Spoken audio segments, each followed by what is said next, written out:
Baserria. Handia edo txikia izan, berria edo zaharra izan, bizilekoa baino askoz gehiago da baserria. Gure nortasunaren parte da, Gipuzkoakoa. Baserritarra, naturarekin bat egiten duena, nortasun ekintzailea eta aurrerapenerako bokazioa duena. Herri egiten gaituena zainduz, gure izaerarik sakon eta benetakoena barneratuz.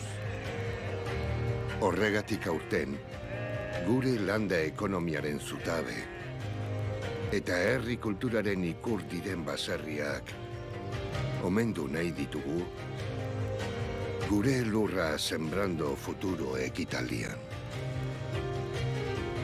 Ez baitugu ahaztu behar hain zuzen ere, baserriak direla gure orekaren giltzarria.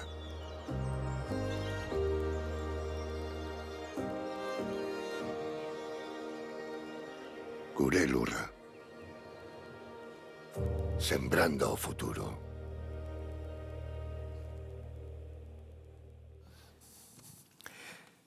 Jaun-andreok, lagunok, agintariok, gonbidatuok, baserritar, abeltzain, arrantzale estimatuok, egun on dizuela guztioi.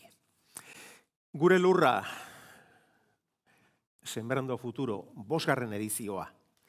2020 urtean ez genuen hau gauzatzerik izan, iaz berriz ere heldu genion, eta 5. urtez egin duzue zuek eguneroko lanak beste gisa batez moldatu eta ona etortzeko tartetxo bat egiteko modua. Eta bene-benetan eskartzen dugu. Izan ere, garrantzitsua ez ezik, ezinbestekoa da sektoreko jendea elkartu eta gogo eta partekatuak egitea. Bakoitzak izaten ditu bere kezkak, ezinak, pentsamentuak, ametsak, ezinei irtenbide eta ametsei bide emateko, ez dago horiek guztiak mahai baten gainean jarri eta horri buruz elkarrekin hitz egitea bezalakorik. Gipuzkoako Foru Aldundia da ekimen honen sustatzaile, Eurogap enpresa arduratzen da kudeaketaz, horien bien eta neronen izenean, eskerrik asko eta ongi etorri. 3 atal izango ditugu, lehendabiziko baserria izango dugu ardatz, baserria gure orekaren giltzarria, baserriaren egitura, bilakaera, aukerak. 11 eta laurdeneko atsedenaldiaren ondoren puri-purian dagoen beste gai mamitsu bati helduko diogu, ingurune jasangarri baten bila, ingurunea, natura, klima, basoen kudeaketa. Eta ordu bat aterdian egingo dugun oturuntzaren ondoren, bazkalostean, bertako produktuak dastatzeko tarte atsegin bat hartu eta gero, 3. atalean murgilduko gara. Elikadura jasangarria, ekoizpena, eraldaketa, banaketa moduak, elikadurak osasunean duen eragina. Hori esek izango dira, aurtengo topaketaren, aurtengo kongresuaren 3 ardatzak. Eta kongresuari hasiera emateko, Gipuzkoako diputatu nagusiari, Markel Olano jaunari eman diot hitza. Diputatu jauna.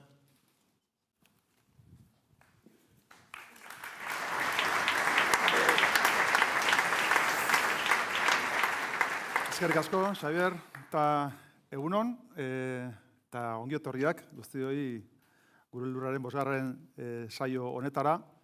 Guretzako, Foru Aldundiarentzako ekitaldi eta kongresu bereziki importantea da, kutxuna da, eta oso identifikatua gaude hemen aldarrikatzen diren balio guztiekin. Hain zuzen ere, gure helburu nagusia da lehen sektorearen balioak aldarrikatzea, alde batetik ez, noizen baina ondotortzen da, ez, aldarrikatzea norberaren balioak, baina gero baita ere nahi duguna da gizartearekin konexio hori egin eta oso beharrezkoa dan, herritar guztiekin balio horiek partekatzea. Hori izango litzateke kongresu honen eta orain arte egin diren aurreko 4 saioen helburu nagusia. Eta aurtengoan baserria, Baserriak eta azkenean gu dana daukagu jatorrian baserri bat, gure herriaren nortasunaren parte importante bada, baina gero baita ere da baserritarren gizon eta emakumeen bizibidea, eta gero baita ere gure naturaren babeslea. Beraz, espazio fisikoa, baina askoz ere gehiago dugu, eta gaurkoan horri helduko diogu. Uste dugulako baserriak daukala konponente simboliko oso importante bat.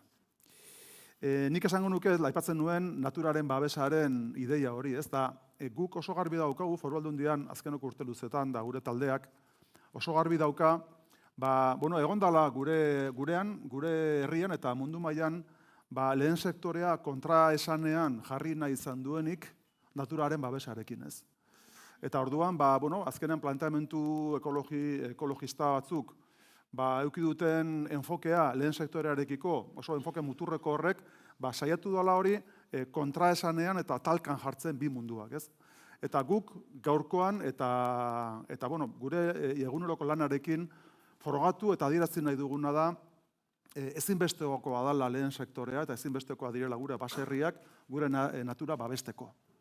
Eta gaur gure lurraren mezuaren muin nagusia hor dago. Lehen sektorea funtsezkoa da gure natura babesteko eta egon diren saiaken horiek antzuak dira. Beraz, baserria eta baserretarrak zerate naturaren aliatu nagusiak, eta balio hori guretzako funtsezkoa da. Aipatzen zan baita ere leman sembrando futuro. Cuando hablamos de sembrar el futuro... Hitz egiten dugunean etorkizuna landuz, hainbat erronka ditugu eskuartean, benetan funtsezkoak direnak. Eta saiestezinak direnak noski, eta zerikusia dutenak belaunaldi txandakatzearekin. Baserritarren belaunaldi txandakatzearekin, eta baita ere zerikusia dute sektorearen apustuekin. Eta gainera horrek badu hurbiltasun bat eta lotural bat inguruko egoerarekin. Esate baterako, azken sutea, Balmasedan gertatu dena, eta Burgosean ia iritsi dena. Eta zerikusia du basoen zaintzarekin.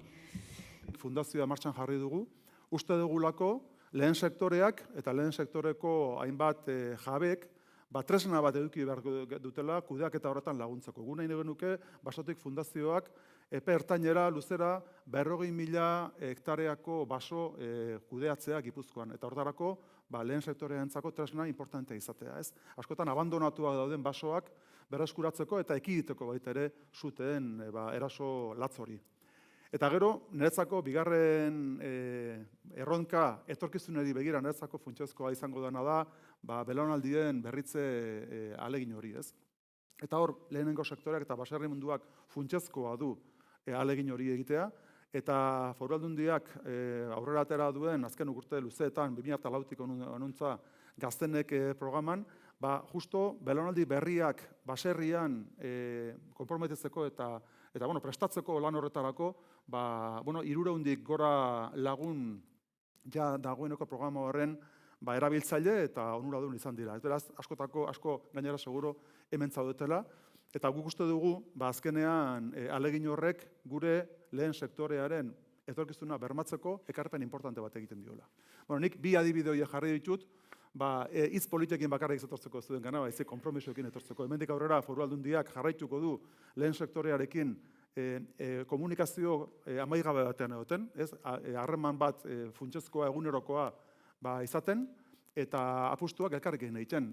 Uste dugulako lehen sektorearen baserrien reibindikazio horrek hobe egiten gaitula Euskal Herri bezala, Gipuzkoar bezala, eta gure herriak eta gure lurraldeak behar zaituztela lehen sektoreko baserritar guztiak. Eskerrik asko eta kongresua ondo joan dadila. Mila esker.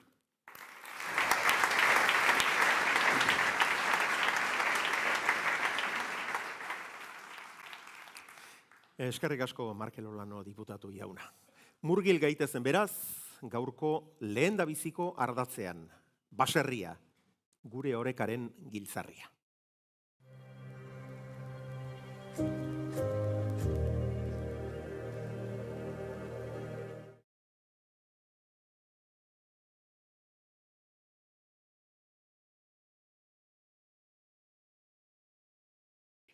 Urtero ekarri izan ditugu kongresu honetara sona handiko pertsonak.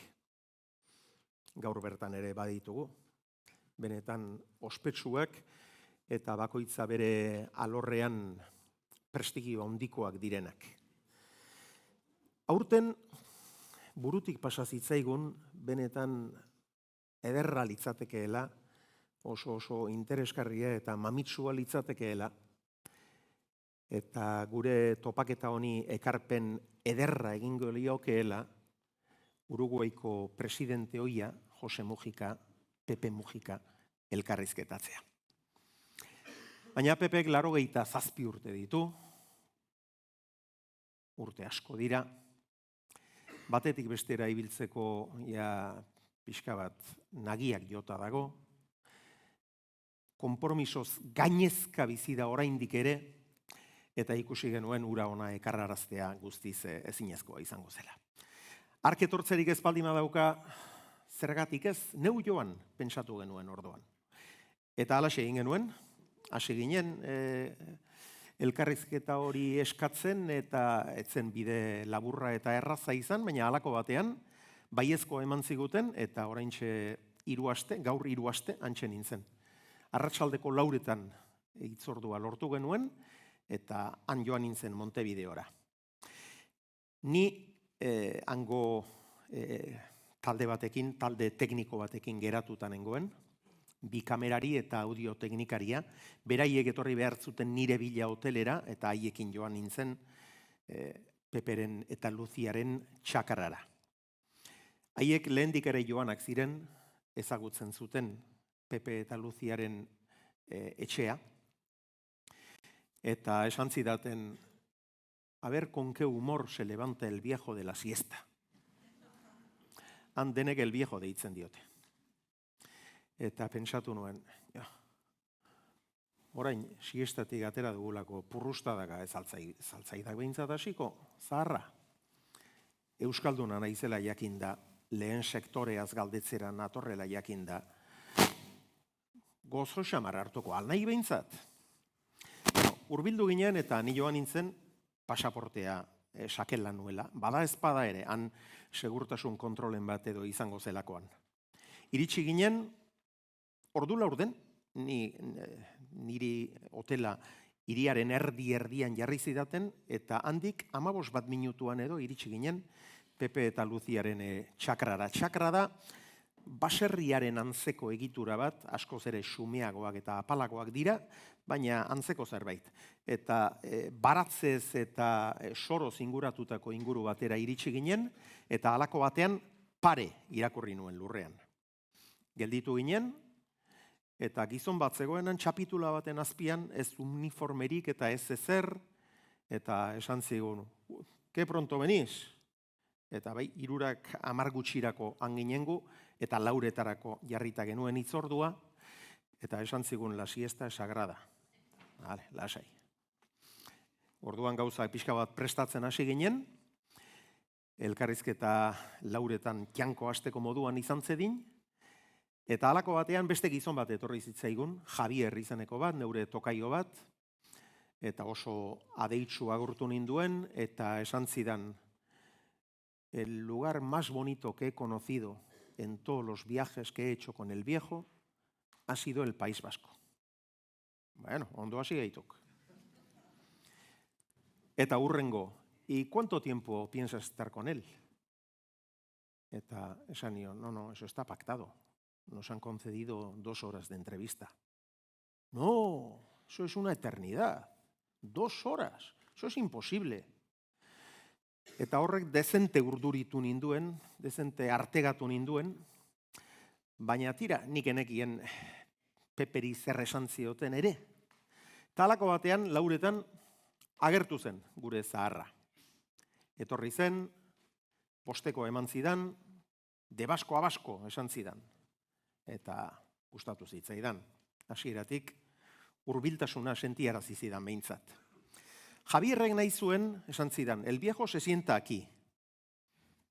Beti hantxe esertzen da, hango eserleku batean, banko luze batean. Y tú te sentarás aquí, aurrez aurre. Aurrez aurre zen, baina ez zitzaidan gustatu. Distantzia handia egia zegoen, pare bat metro edo bai. Eta esan nion, ez aldidak aulki bat ekarriko mesedez, nik hurbilago egon nahi diat. Eta orduan eseri nintzen, Peperen ondoan, elkar ukitzeko moduan. Nik bera enuen ukitu, baina berak niri besotik behin baino gehiagotan heldu zidan, iztarrean ere behin baino gehiagotan jarri zidan eskua, eta elkarrizketa bertatik bertara, begietara begira, eta oso hurbila izan zen. Eta halaxe, mikroak jarri zizkiguten, niri hemen barrutik pasatu zidaten, gaur bezala, eta hark esan zuen, a mi no me metes la mano ahí dentro. Eta kanpotik jarri zioten mikroa nolabait, eta halako batean, kamerak piztu zituzten, eta lehendabiziko sektoreaz solasean hasi ginen. Gure lurra kongresuan hasieratik ekarri izan ditugu ospe handia daukaten pertsonak, entzute eta fama handikoak, eta aurtengoak aurrekoek baino oraindik ere sona handiagoa du, izan ere mundu mailan da oso ezaguna. Uruguaiko presidente izan zen, beste hainbat gauza ere bai aurretik, euskal jatorria du eta gaur etxean hartu gaitu. Pepe Mujica, egunon, buenos días. Buenos días, un gusto saludarlos. Egunon, atsegin handia zuek agurtzea, eta bereziki Euskal Herria agurtzea. Bueno, Pepe, elkarrizketa hau gure lurra den barruan, gure kongresuaren barruan kokatuko dugu. Eta urtero interesgarria iruditzen zaigun norbait gonbidatzen dugu, naiz eta lehen sektorekoa zitzen. Baina aurten desberdina izango da, ze zu baserritarra zara. Bai.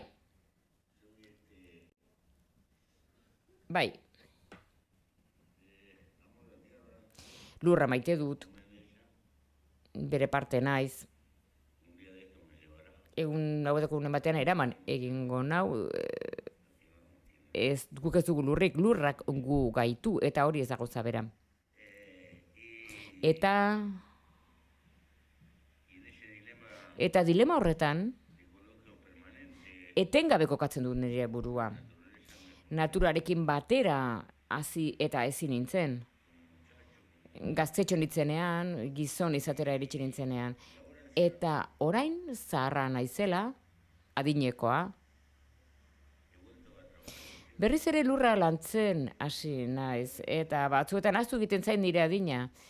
Eta pixkat pasatu egiten naiz. Eta neka inda iristen naiz. Eta nire kideari esaten diot, zakarretara botatzeko nago. Baina gero urrengo gunean berriro ekiten dio lanari. Bueno, ikusi dut Montevideotik nahiko erdigunetik oso hurbil bizi zarela, 15 minutu besterik ez dugu behar izan. Bai, hau baratze gune bada. Hemen barazkiak ekoizten dira, barazki freskoak ekoizten dira. Bai, mendialdean gaude, esan genezake, airea garbia da. Ikusi dut kalabazinak dituzuela, boniatoak ere bai. Bai, hori olioentzat izaten dugu, eta tira. Eta baita ere, janari herrikoiak egiteko. Eta artoa ere lantzen dugu. Baita ere alfalfa. Hori hitz arabierra da, esan nahi du landare ona. Horrela itzuli diteke. Eta barazkiak jateko lehen loreak ere lantzen genituen, baina orain ez ditugu loreak lantzen. Ze txinatarrak agertu ziren plastikozko loreekin. Eta akabo, gure ekoizpena. Orain erabiltzen, jendean gehiago ditu plastikozko loreak erabiliz denbora gehiago irauten dute, eta arrun ez duzu ereiten ibili behar. Hainbeste gezur erabiltzen baitu ditugu bizitzeko, ez? Por tanto, bueno, nos engañamos a nosotros mismos con flores de plástico, echamos un poquito de agua, garbitzeko, txukuntzeko. Baina nolako izan ote zen Pepe Mujicaren haurtzaroa? Zer eratako baserritarrak ote ziren? Zer ereiten edo zer azten ote zuten. Ara, En mi juventud, yo estaba en el chacrita. Nire gazte nintzenean, guk untxiak hazen genituen, angora hila zuten untxiak, eta hila saltzen zen garai batean. Harina ez bigarren mundu gerra hitz egiten, eta erabiltzen ziren jaurtigailuak egiteko. Eta gerra bukatu zenean, negozioa amaitu zen. Beste hainbat negozioren antzera. Eta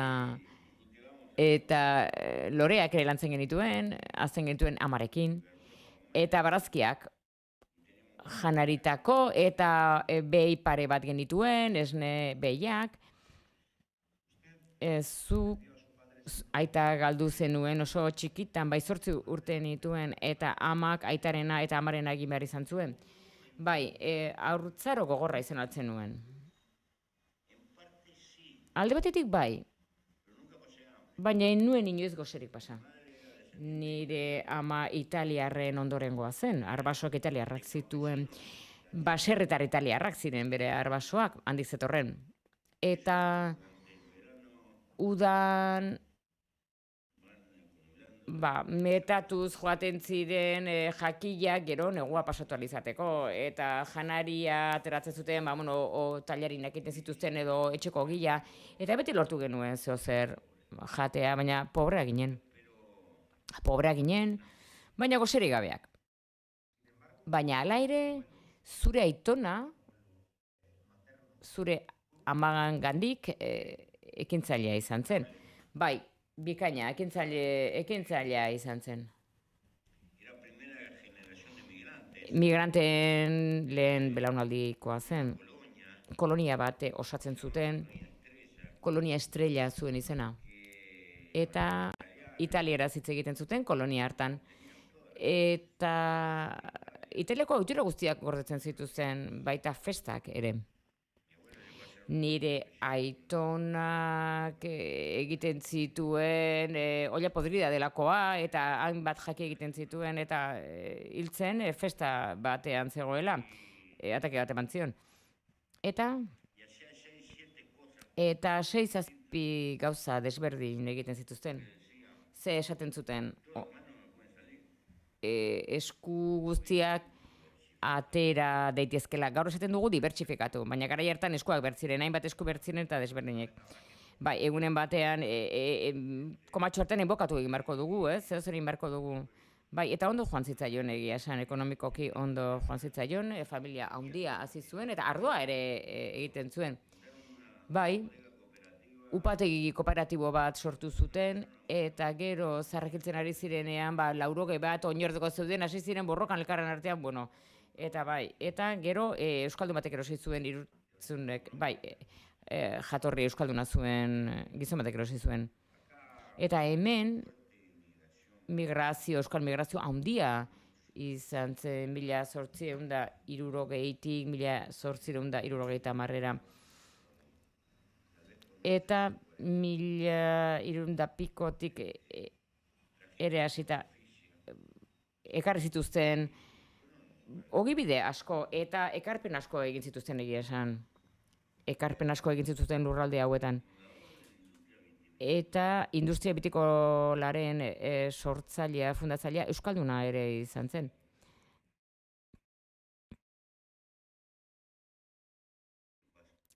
Eta dirua egin zuen okelarekin, baina berak ere ardoa egin nahi zuen, ze ardo gehiena importatuta ekartzen zuten.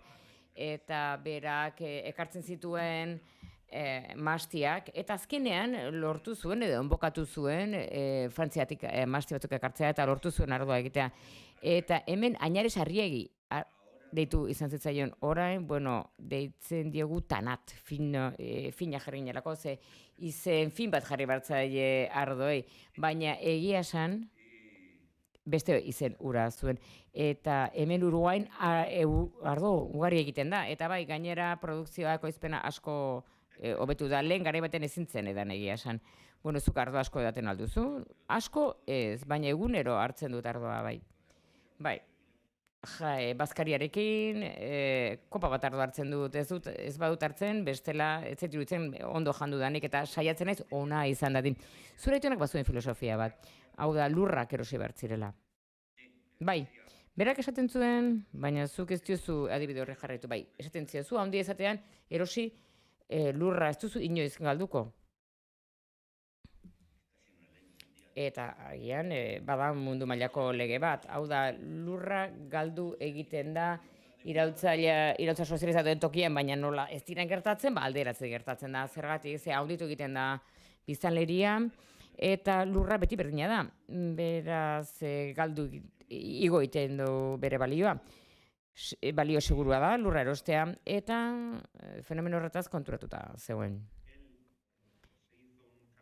Berak bere bidea egin zuen, Karmelotik, herritik, bizi zen etxeraino. Bai, bide bat egin zuen, bidea hobetu zuen, eta telefonoa ere jarri zuen 1925, bai, 100 urte pasadira, bai, eta gaina telefono horri, pila bat eban behar zitzaion, eta bira, eta konektatu egiten zen zentral batekin, bai.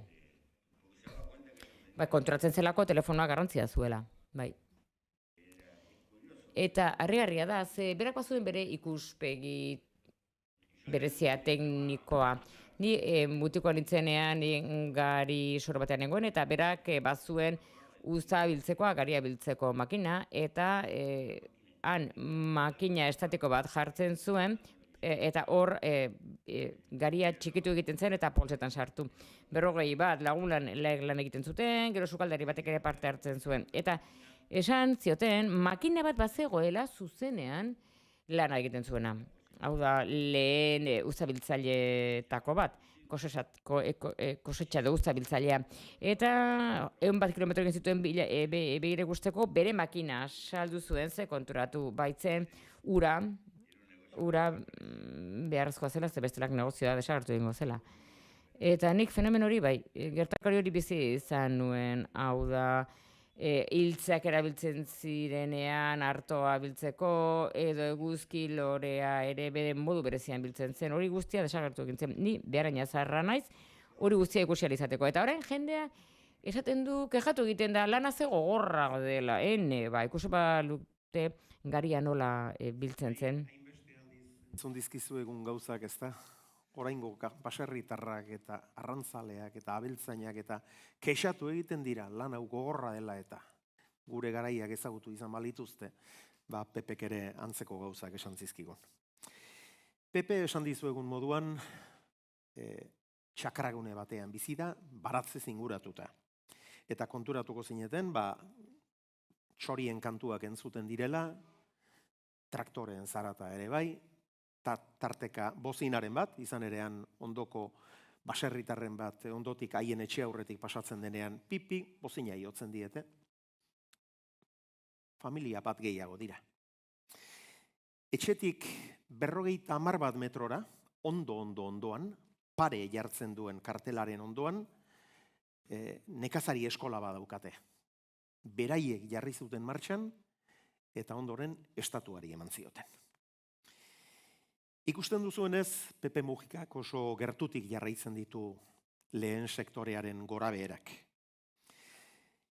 Eta jakina izan nuen, hango laborari eta abeltzainek hemengoen antzeko arazoak ote dituzten.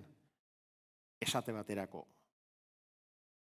Lehen gaiak asko garestitu dira, baina prezioak lehenean. El Uruguay es un país netamente algo. Uruguain, hainbat arlotan nekazaritza lantzen da, eta behi gehiago daude pertsonak baino. Biztanle bakoitzeko 4 behi daude.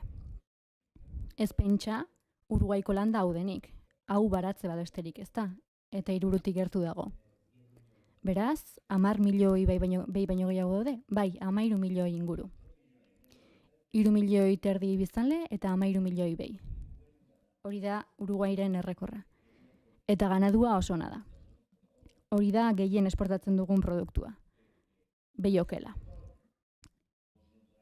Sektore horretan, lan egiten duten pertsonei ondo joan zaie orain arte, Izan ere, txinatarrak etorri eta denera ematen dute. Baina hori horrela da. Esnea eta esnekiak ere esportatzen ditugu. Eta garia, alea ere lantzen esportatzen dugu, soja adibidez, garia ere bai batzuetan. Hori da gehien esportatzen dugun produktua. Duela urte batzuetatik, egurra, egur mamia, zelulosa ere esportatzen dugu, edo aurre ikusten dugu produktu garrantzitsua izango dela. Izan ere, forestazioa asko aurreratu da. Baina hori dira gure esportazioaren puntu nagusiak. Baina baratzari dagokionez, frutaren kasuan, ardoa ekoizteko, barazkiak ekoizteko, hori ez da oso erraza. Esportazio lotutako sektoreak bide ona du, baina barne merkatuan lanean ari direnek asko sufritzen dute. Zuek baduzue, guk guztiok badugu beste arrangura bat ere, beste kezka handi bat ere. Kalearen eta baserriaren arteko konexioa ez ote den gero eta ahulagoa. Distantzia ez ote den gero eta handiagoa. ¿No le parece? Ez zaizu iruditzen oso kezkagarria eta paradigmatiko aldi berean. Hirian ez dela hainbeste ezagutzen landa eremuaren lana, hiriaren eta landaren arteko deskonexio hori. Bai, hala da. Nabarmena da. Mundua gero eta gehiago urbanizatzen ari da.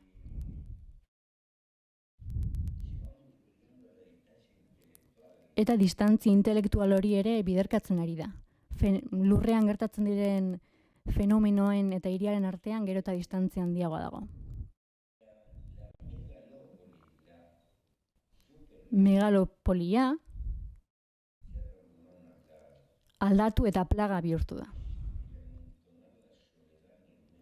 Bakartasuna pilatu egiten da, izan ere gizakiok eskala bat dugu.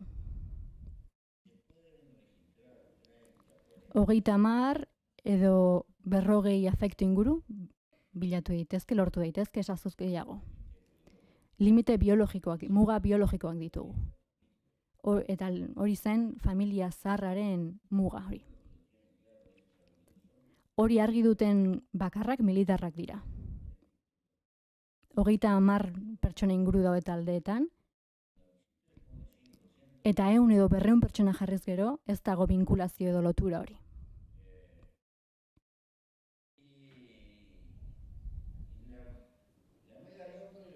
Megalopolietan jendea apartamentuetan bizi da eta ez diote elkarri agur esaten. Baina landa baserritarrak bizilagunekin hitz egiten du, elkar ezagutzen dute, elkarri ikusten dute, bizitza soziala dute, giza eskala bat dutelako.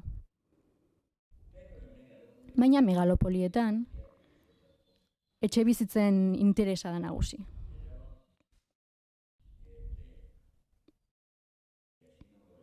Eta horrela joango da dena.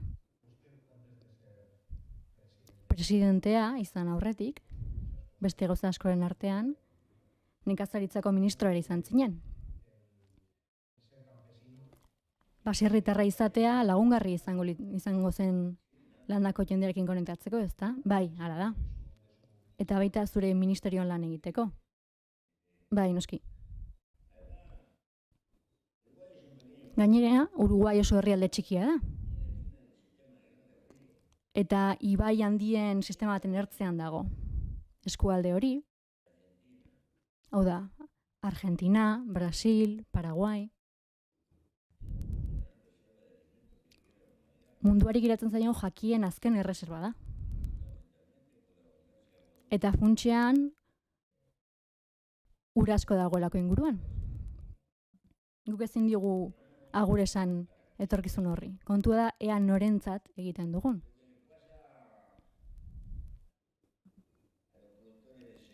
Eta zerealak lantzen dituzten ekoizlei gertatzen zaie, diru gehien erabiltzen dutena, eramaten dutena transnazionalak direla. Antzeko gauza gertatzen dira. Bitartekaritza kate horiek eramaten dute diru gehien. Orokorrean, eta orokorrean ez dira gehien lan egiten dutenak. Espekulatzen dutenak dira, beste batzuen lanekin espekulatzen dute. Bitartekaritzan galtzen da beraz, diru asko. Iazko gure lurra kongresuan, galdera bat egin genion geure buruari. Behin eta berriz errepikatu genuen galdera. Lehen sektorea, laborariak, abeltzainak, arrantzaleak, benetan hain ezinbestekoak algara, onats Peperen aburua. Por ahora no. Momentuz, ez dirudi laborategiek lan hori egin dezaketenik. Egia da injertu batzuk egin ditzaketela, eta aurrera begira eukariotoak landuko dituzte. Eta bakterioak ere bai. Hori azken finean nekazaritza ere bada. Baina, une honetan behintzat, luzera begira ez badago nekazaririk, edo itsasoan lan egiten duten pertsonik ez da jakirik egongo. Eta momentuz, gizakiok jaten dugu. Geroago ez dakit.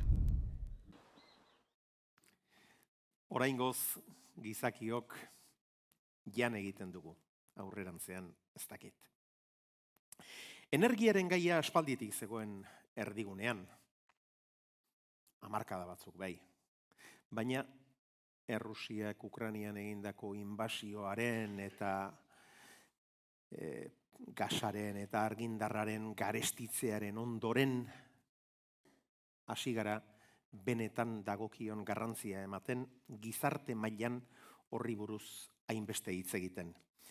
Peperen ustez, Uruguai gai horretan nahiko ondo prestatuta dago. Nosotros avanzamos. Guk lan asko egin dugu gai horretan, arlo horretan. Gure energia hidroelektrikoa da, hein handi batean. Eta 2010 inguruan, krisia etorri zenean, hipoteken kontu hori guztia, aprobetxatu genuen,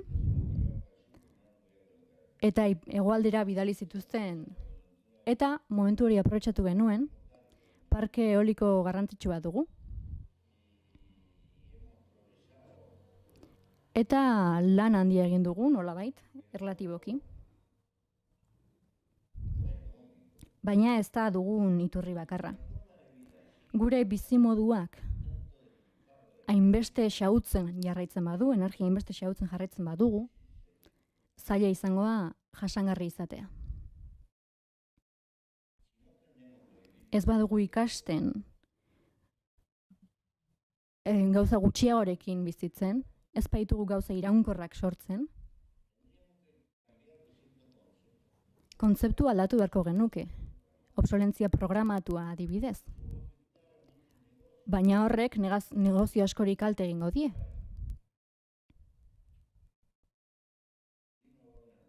Norbait, ile-apaindegi batera joten bada, laban batekin moztuko diote bizarra. Bizarra da, bizarra hobekien egiten duena. Eta laban horrek 2 edo 3 belaunaldi iraungo du, baina hori ez da negozioa. Makinilak erabili behar dira, erabiltzen den bakoitzean botatzeko eta beste bat erosteko.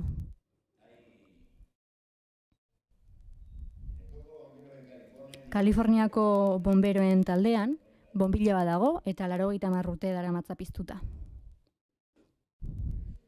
Baina hori ez da negozioa. Hori gizatarientzako negozio izango litzateke. Baina ez badugu irizpide hori aldatzen, gure mundua ez da jasangarria izango. Gehiegi kontsumitzen dugulako, txerrikeria gehiegi, gutxi irauten dute eta behin eta berriro botatzen ditugu. Eta 2 urtean behin telefono berria behar dugu. eta badirudi ez dela aldatuko.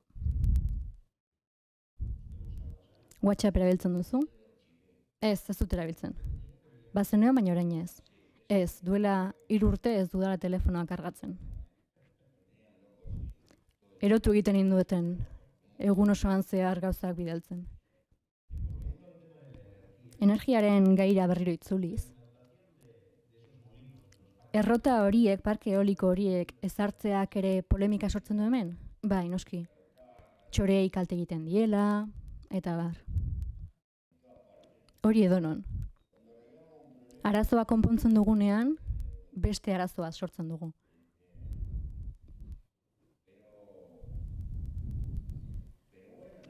Baina tira, zelula fotovoltaikoak ere baditugu, adibidez. Espainian, Saharako desertuan kaldera bat dago, baina Saharako desertuak edo noiz moztu lezake iturri hori Europarentzat eta Afrikarentzat. Klima aldaketaz galdetu nion Peperi, baita elikadura jasangarriaz ere, eta gai horiei buruz eman zizkidan erantzuna geroxeago 2. eta 3. blokeetan entzuna ahal izango dituzue. Baina gai orokorrago ez ere mintzatu ginen. Eta entzutekoak dira Peperen hausnarketak, gogoetak, pensamentuak, ondorioak. Esate baterako esan zidan, berak inola ere elukeela asmatuko apartamentu batean bizi izaten. Sí. Bai, ezingo nuke apartamentu batean bizi hirian. Ez zara inoiz apartamentu batean bizi? Bai, klandestino bizi izan nintzenean, preso sentitzen nintzen apartamentu batean. Zenbat urterekin hasi zinen politika interesatzen? 14 urterekin. Bai, militante libertarioa nintzen, talde batean, ikasle talde batean, apur bat anarkista bazen. Anarkista izaten jarraitzen duzu? Agian bai. Funtsean bai. Eta identifikatuta sentitzen zara gaur egungo anarkismoarekin, edo iritzi, edo aldatu da. Ez, gaur egungo anarkiak ez du lanik egin nahi. Gaur egun anarkiak esaten du lana osasuna bada gaixoek lan egin dezatela.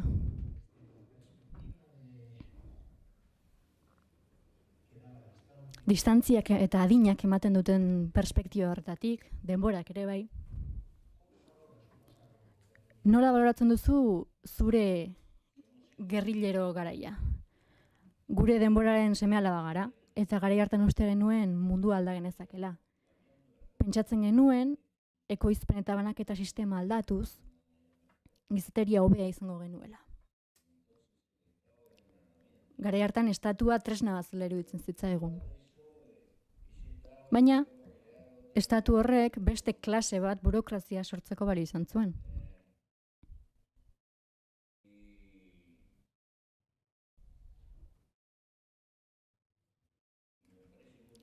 Eta ondo iruditzen zait, utopia horretan, gizarte justuago eta ekitatibo batean bizitzeko utopia hori, baina guk hartu genuen bideak ez zuen hartara eraman. Beraz, belaunaldi berriei esan behar diegu, ez egin guk egituen akatsak, baizik eta zuen garaikoak. Bestela, ez dugulako ezer ikasiko.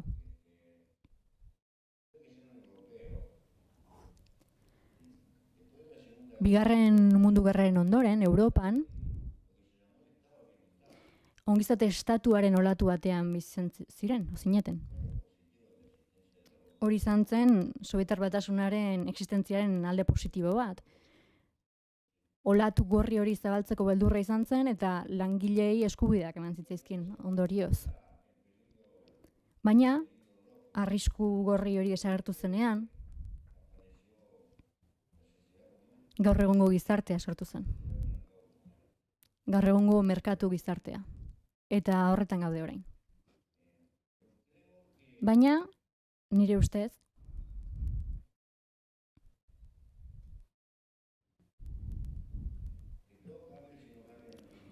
aldaketa bakoitzak ez badu kultura berri bat sortzen, ez da benetako aldaketa bat. Beraz, gu genuen ikuspegi hori limitatua geratu zen, mugatua, ez zuelako kultura aldatu. Beraz, ez zuen pena merezi izan. Nola ez ba? Bestela, nola jakingo genuke ez zuelako balio izan saiatu gabe. Everestera iritsi zirenak, hori lortu zuten beste hainbat atzean geratu zirelako. Hori da gizakiaren aurrerapena, ez doa gora eta bera egiten du, etengabe. Eta gehiago ikasten da akatsetatik, garaipenetatik baino. Akatsak, ez pasaituzte pikutara eramaten, irakatsi egiten dizute. Baina dena ondo joaten bada, arroegi bihurtzen zara, eta konplexutasun hori, etorkizuneko perspektiba hori galdu egiten da. Hainbat alditan atxilotu izan zaituzte, ihes egin zenuen, berriro atxilotu zintuzten, eta azken atxiloketa horretan, ez zizkizuten karguak eman, ez zizuten epaiketarik egin, militarrek zu hartu zituzten besterik gabe. Bai, nolabait epaituaren egin zuten, epaitu nindutela, baina ez zen ala izan, paperak ere bota zituzten.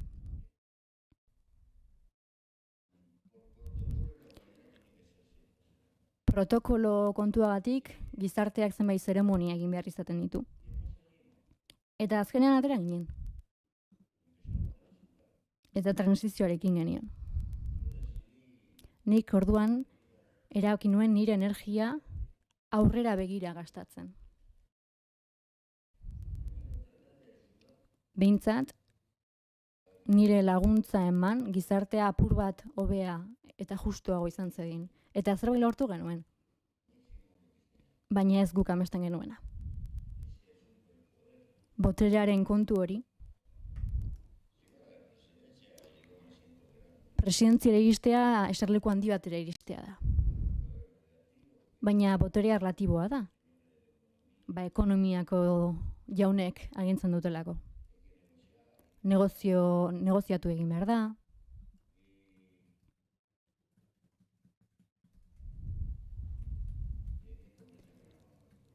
Eta zenbaitu negarretzere bizi behar izaten dira. Kartzelatik atera zineten. Zenbat urteren ondoren? 13? Bai, 13. Eta hainbat, erabat isolatuta bizi izan zenituen, bai gehienak. Eta nola lortu zenuen ez erotzea. Bizio bat esan lortu nuen misantropiarena. Hau da nire barruan zegoenarekin hitz egitea.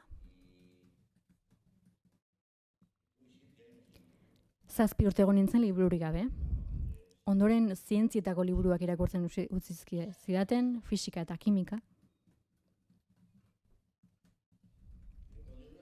Baina ni gaztean nintzenean,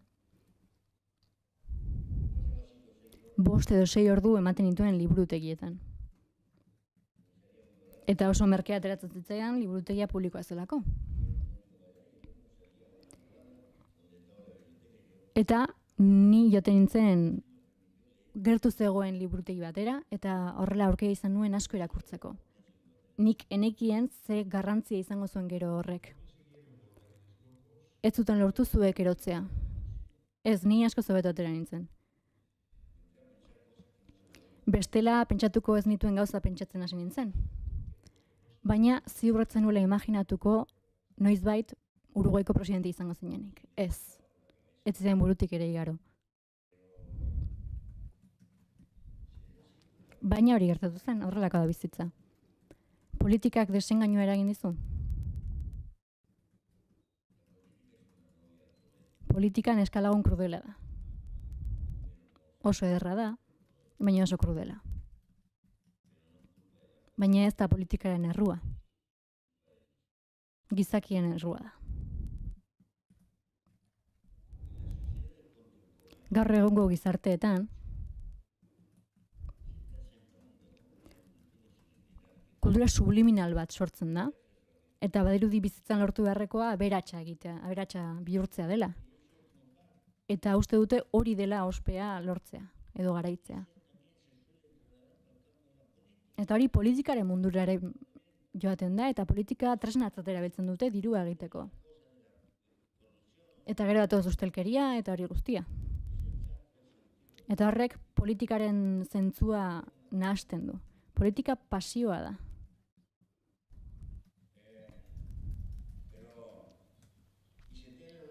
Eta pasio hori izan beharra dago, eta ez baduenak ez du. Dirua gustatzen zaiona politikatik bota egin behar da, joan dadila industriaren mundura, merkataritzaren mundura, ondo joan dadila eta inpostuak eta zerga paga ditzala. Baina politikan ez. Bide horietan sartzen garenean, orduan etor frustrazioa. Politikara dirua egitera datorrena kanporatu egin behar da, bidali.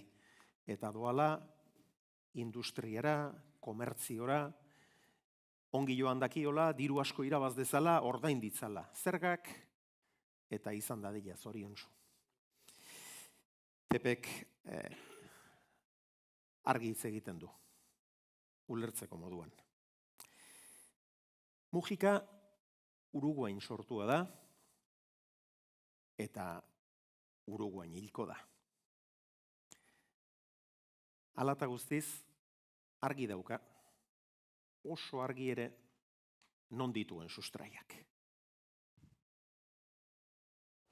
Bueno, usted tiene...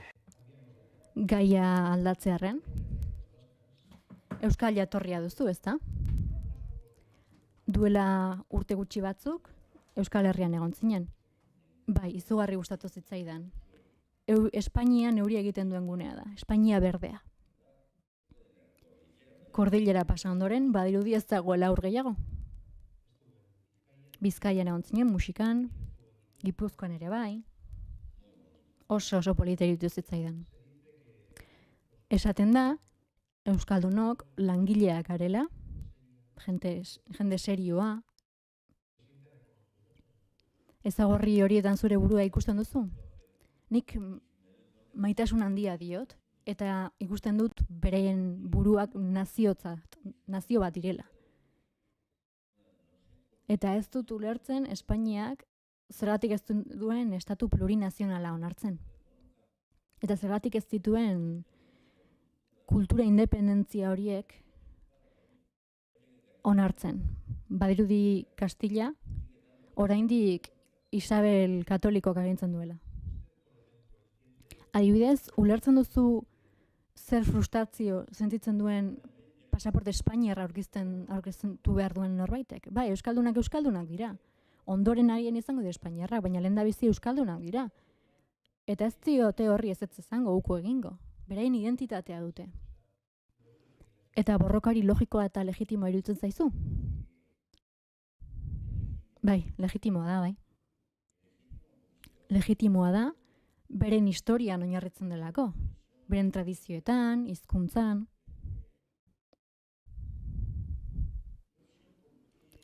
Ez dakit zergatik kostatzen zaien euskal identitatea onartzea. Euskal nortasuna zizketan jarraitu genuen, eta gero Pepek elkarrizketa ofizialki bukatutzat eman eta gero, etxe inguruak erakutsi nahi izan zizkidan. Tramankulu, zahar eta berriak. Pepe, si aquí en Uruguay... Pepe, hemen Uruguain, Montevideo, norbaitek galdetuko balit nongoa naizen, eta nik euskalduna naizela esango banio, jakingo dute nongoa naizen. Jendeak badaki minimoki non dagoen Euskal Herria, edo nolabait diluitu eginda gure euskal izaera frantses eta frantziar identitatetan. Ez. Hemen jende askok oso argi du zer den euskal identitate hori.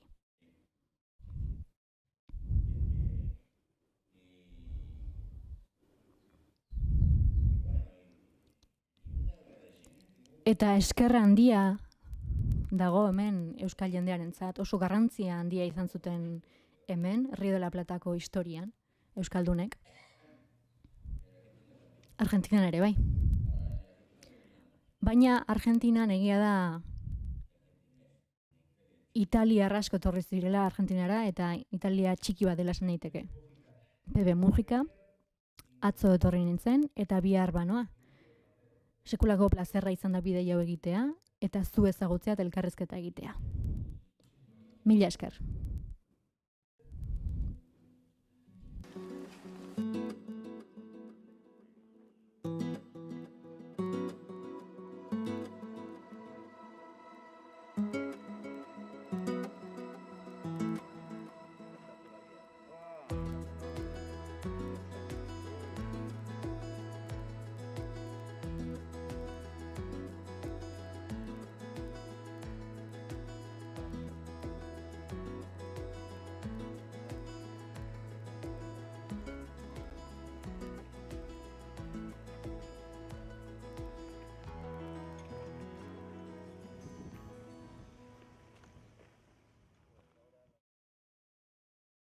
Pepe Mujikari elkarrizketa egin nion, eta erakutsi zidan Volkswagen zaharra, erakutsi zidan traktore berria, etxe inguruak, eta halako batean esan zidan, Basko, te invito a un trago. Eta sukaldera eraman induen, eta antxe zegoen emaztea, konpainera esaten du berak, Lucia Topolanski. Pepe presidente izan zen, Uruguain, Lucia presidente orde izana da, ez aldi berean, baina bata presidente izana, bestea presidente orde. Eta presidente orde ziren garaietan ere, hortxe bizitzen jarraitu zuten. Txakarra horretan txe bizi izan ziren. Ikusi duzu ez, teilaturik ere ez dute, txapa baten azpian bizi dira. Oso etxe xumea da, oso inguru naturala, baina xehea da. Baina horixe da beraien egia. Han ez da itxurakeriarik, ez da saldu nahi den irudirik, baserritarrak dira espirituz, eta bertan bizi izaten jarraitzen dute. Eta hala eraman induen sukaldera, eta ireki zuen botilardo bat, garai batean harriak izena zuen ardotegi horretakoa, gaur egun Arnat edo horrelakoren bat. Eta hasi ginen solasean, eta behar bada Javier kanpoan nigatik sekulakoak esaten arituko zen, baina beste 35, 40 bat minutu egin genituen solasean, solas gozo eta atseginean benetan dira gozoak, atseginak eta jakintsuak eta benetan dute interes handia Euskal Herriaz hemen gertatzen denaz, hemen kezkatzen gaituzten gaiez. Eta aukera ederra izan da, oso ederra, eta nik uste ekarpen dotorea egin diola Pepek aurtengo gure lurra kongresuari. Zuentzat guztiontzat bereziki, baserritarrontzat, abeltzainontzat, arrantzaleentzat besarkada bat bidali zidan, bijoakio gure eskerrona eta txalo zaparra da.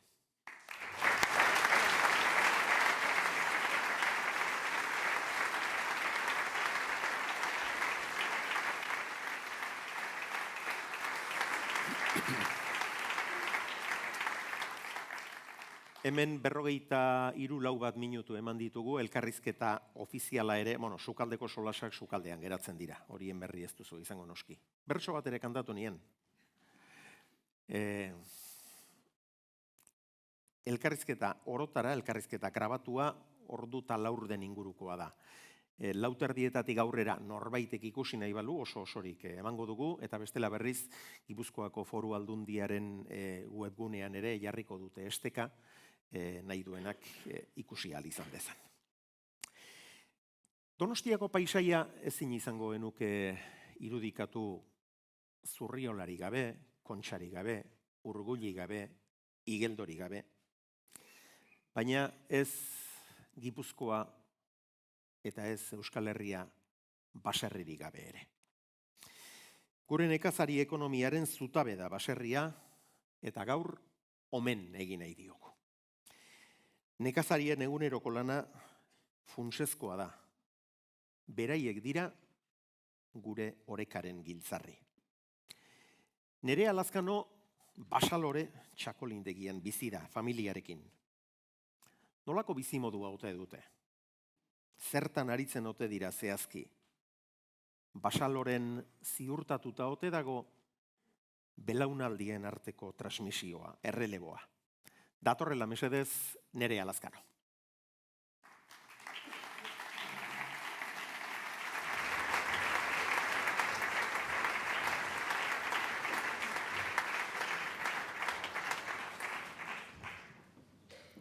Egun on, Nerea. Ondo algara. Bai, Beno, Nerea, gaztea eta lehen sektorekoa eta gaztea. bai, Hurbildu mikroa lasai. bai, Zuen gurasoen baserria, zu oso gaztea zara, zu jaio aurreko belaunaldiaren baserria, gaur egungoaren oso antzekoa ere etzen, ala gauzak asko aldatu dira zuenean. bai, bueno, hasteko esan berdet, naizela Basaloren bizi, Basaloren ez zara bizi. ez, Non bizi zara? Arrua Behian bizi Alekoian? naiz, ez, Arrua Behian zestuan. Baina, bueno, eguneroko lana edo eguneroko gila Basaloren dakat, orduan egunero juten ez Basalorea. Eta Bertan lan han egiten. mahastietan eta ikusten Bai. ditugun zaharra oko haiek gurasoak dira. Bai, Bai. gurasoak, eta lehenengo mahastiak aldatu zituna birraitxona izan zen. Garai batean, aipatu berri dudan baserri modu hartan, baratzea, ganadua, ohiko baserri bazen. Bai, nik uste Euskal Herriko baserri gehienak bezala, beheko solairuan ikuilua, eta goian etxe bizitza eta ganbara, genezkan guk. Gaur egun beheko solairua bodega, eta goian etxe bizitza eta goian ganbara da jarraitze dugu izaten. Baina aldaketa zu jaio zinenerako emana zen, Ez, ez ondoren. aldak, Zuk ezagutu duzu nik aldaketa ezagutu hori. ditut behiak ikuiluan, nik zazpi bat urte nitula kendu zituen esne behiak, eta orain dela 20 urte, justu 2002an, obra egin genuen eta bodega bertan jarri genuen. Eta zerk ekarri zuen aldaketa hori? Zergatik iritsi zineten besterik gabe txakolindegi izatera? Esneian presioak etzulako goraiten, lan sakrifikatua zalako eta astelenetik igandea zeolako lana. Aparte, mastian lana inbertzan, ama azoka gestezan egunero, Zarauzko merkatura gestezan egunero berdurakin ebai, orduan lan asko zian eta gero diru gutxi. Orduan, denominazioa sortu zanean, hasi denominazioakin, eta txakolinan egoera hobia zen, esnebeian egoera baino. Getariako txakolina sormarkak zenbat urte ditu, 30 bat? 89an sortu zen. Eta Basalore hasieratik aldagoan? Bai. Zer eman dizue horrek? Denominazioak laguntza asko. Azkenean lan asko, baino mundura txakolina irikitzeko, txakolina erakusteko beste sello edo identitate bat emateigu. Orduan, laguntza asko esango nukenik eman digula. Badakit garai batean Basalore txakolina beste batzuk bezala egina ala saltzen zela, Bai, kajak eskuetatik entzen zizkizuetela. bai. Asko aldatu aldira gauzak. Bueno, nik beti esatet eta niretzako denominazioa sortu zen garaian 12 bodega gutxi gora bera hasi ginen, gero 17, 22 izan ginen, eta asko aldatu zen orduan 2000-2007 inguru horta txakolina eskutatik kendu ite zegoen. Osea, guk saldu deuna, beti saldu deu hemen Euskadin gehien bat Gipuzkoa mailan esango nuke, etxian gehiena saldu deula. Eta 2007an denominazioa ireki zen probintzi osoa, Gipuzkoa osoa, orduan ez dakit rutu hortik handabil, baina gutxi gora bera uste 22 bodegatik hau gaur egun 36 bodega eta pasagea. Orduan, laniteko modua aldatu intzaigu, asko. Zeleno txakolina eskutatik entze ziguen, eta oain guk atera berde usaltzea. Eta merkatuare aldatu indegu, azkenian guk azkenengo 3 urtetan esportazioan asko zentratu gea, eta gaur egun 70% Espainian gelditzea, baina 20% esportatu ite dugu.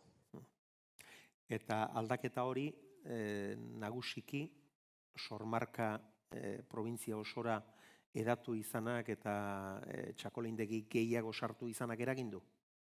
Nere ikuspuntuz bai, igual ez da hola, baina nire esperientzia nire ustez hola da.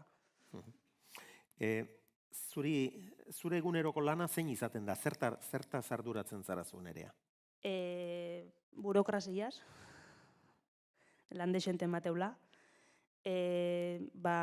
pediduak eskaerak eta jaso, prestatu, enboteiatzeakin, zerbitu, bisitakin, maztian nien izartzen, anaia sartzea gehiago, eta orduan nik amakin bodegan nitet lana, eta anaiak aitakin maztian gehien bat.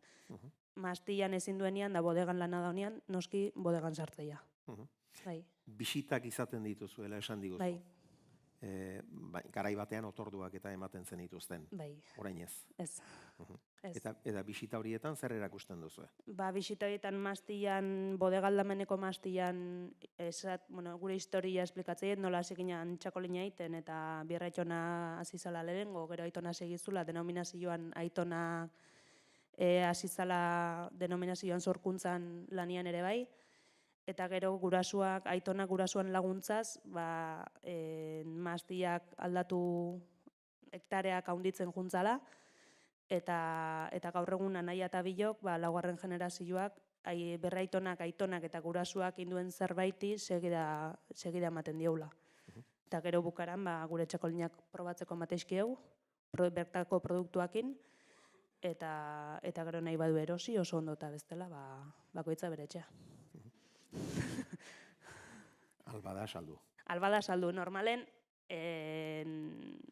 bisita etortzeianak oso interesaututa etortzea eta zerbait eramateu beti. Beti, espaldin bada, bestakit batzuk badaude igual bisita handi joaztinak eroketa ira oinez, segun ze motatako bisita daken, baina normalian beti eramateu zerbait. Izan ere, ze ingurutan dago zuen txakolindegia? Bai, azkenen toki polita dakau, torreoia dakau inguruan, bai, orduan horreke joku desente mateigu, bisita albadeu guk ezin badeu denboragatikan espadigu man bukatzeko denbora torreoira bialtzaitugu, hori asko gustatzei, Eleno torreoia aurrantzeo mitartean Santa Barbara bialtze genitun, edo gu jute ginean behaiekin, eta gehia esan dazkaun biztak ezin dira ordaindu zerrekin. Ez da oso ezaguna torreoia, Ez, nahikoa, Nahikoa, bai. Zaldugu propagandarik egingo. Bai, oinez hilotzeko nahi dezuen dena. Baina gu jendeak ez, zer da baino... izaten du kotxez bertaraino joan. Claro, bai, eta auzotarrak pixkat nekatuta daude. Bueno, ez dakinik hemen, ez da harritzekoa. Ez da harritzekoa. Kotxeak behan utzi behar dira, Biztalegren Goi-Xamarrean utzizkero, 5 minutuan sartzen da. Ez dakinik hemen zenbatek ezagutuko duzuen. Askok, seguru nago, proba egin da baitaukat. Askok ez duzuela entzun ere egin torreoiaz itzerdirik.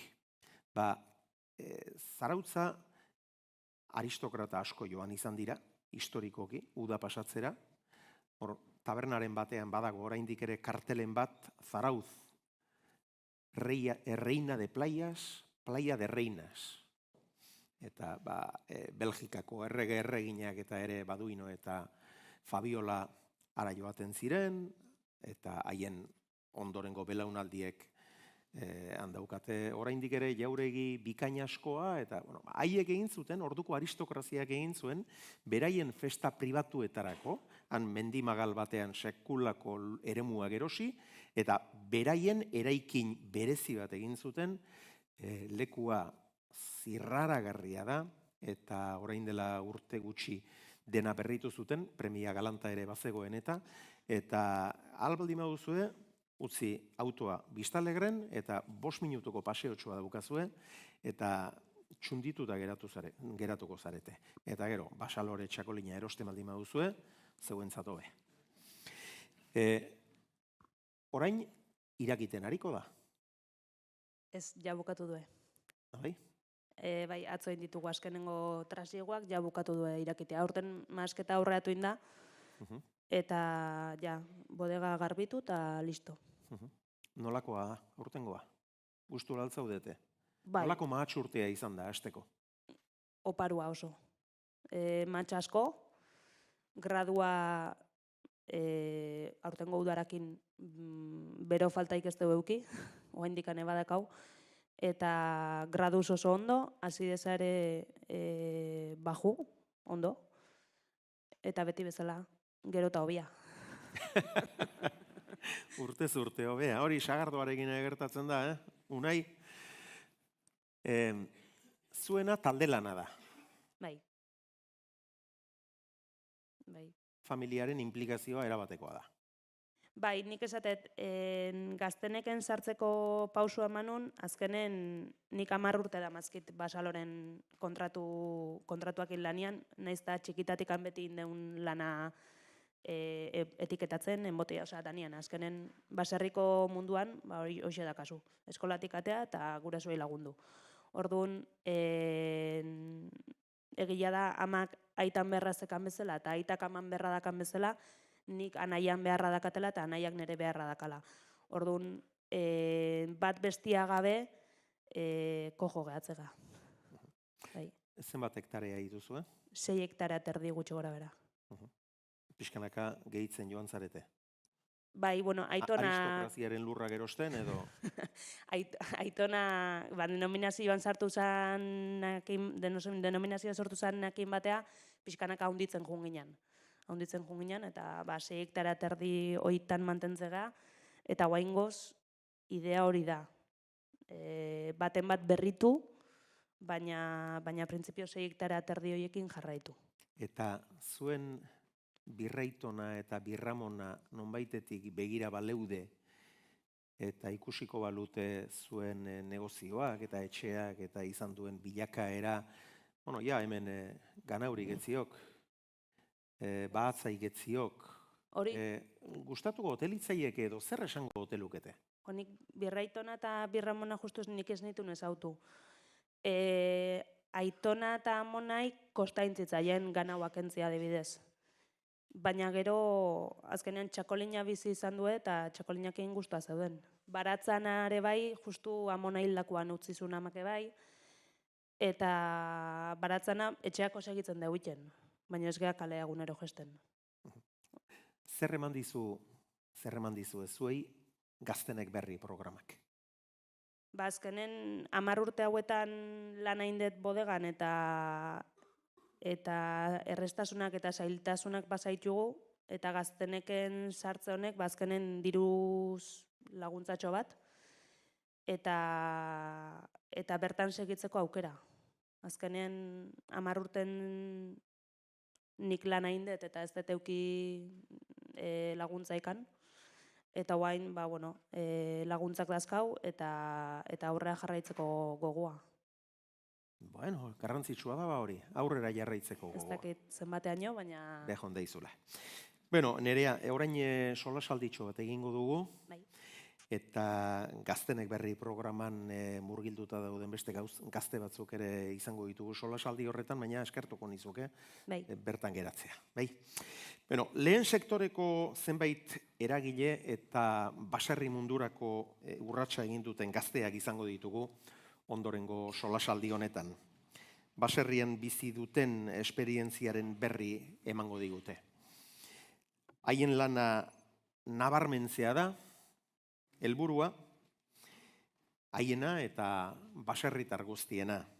Eguneroko kalitatezko eta hurbileko produktuak eskaini eta ingurune zaindu eta jasangarria izan dezagun lan egiten duten guztiena. Mai inguruan izango ditugu Nereaz gain, Itxaso Agirre, Premi Etxeberri Baserria, Azpeitia.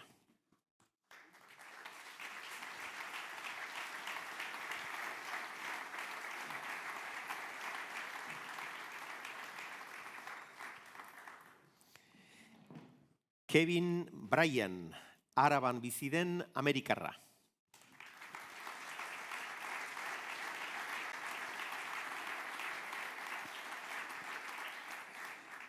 Ester Bada, Arabatik dator, Fontetxatik.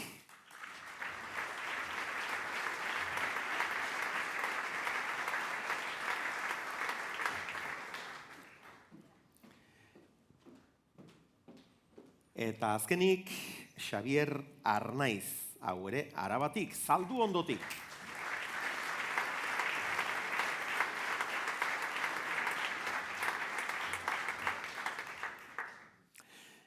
Beno, gazteok, ongi etorri. Itxaso, zuena da aurtengo kongresuaren bideo inspiratzaile horretan agertzen diren etxeetako bat, etxe ederra, eta bideoan zu zeu ere agertzen zara, eta zu ere bain erea. Horre zuen burua eta zuen baserria ikusita zer sentitzen da? Bueno, arro, ez? Arro, olako, ni behintzat oso arro, olako leku baten jaio izana, bizi, ezi, eta oindiken hor segitzeko aukeri eukitzi ez.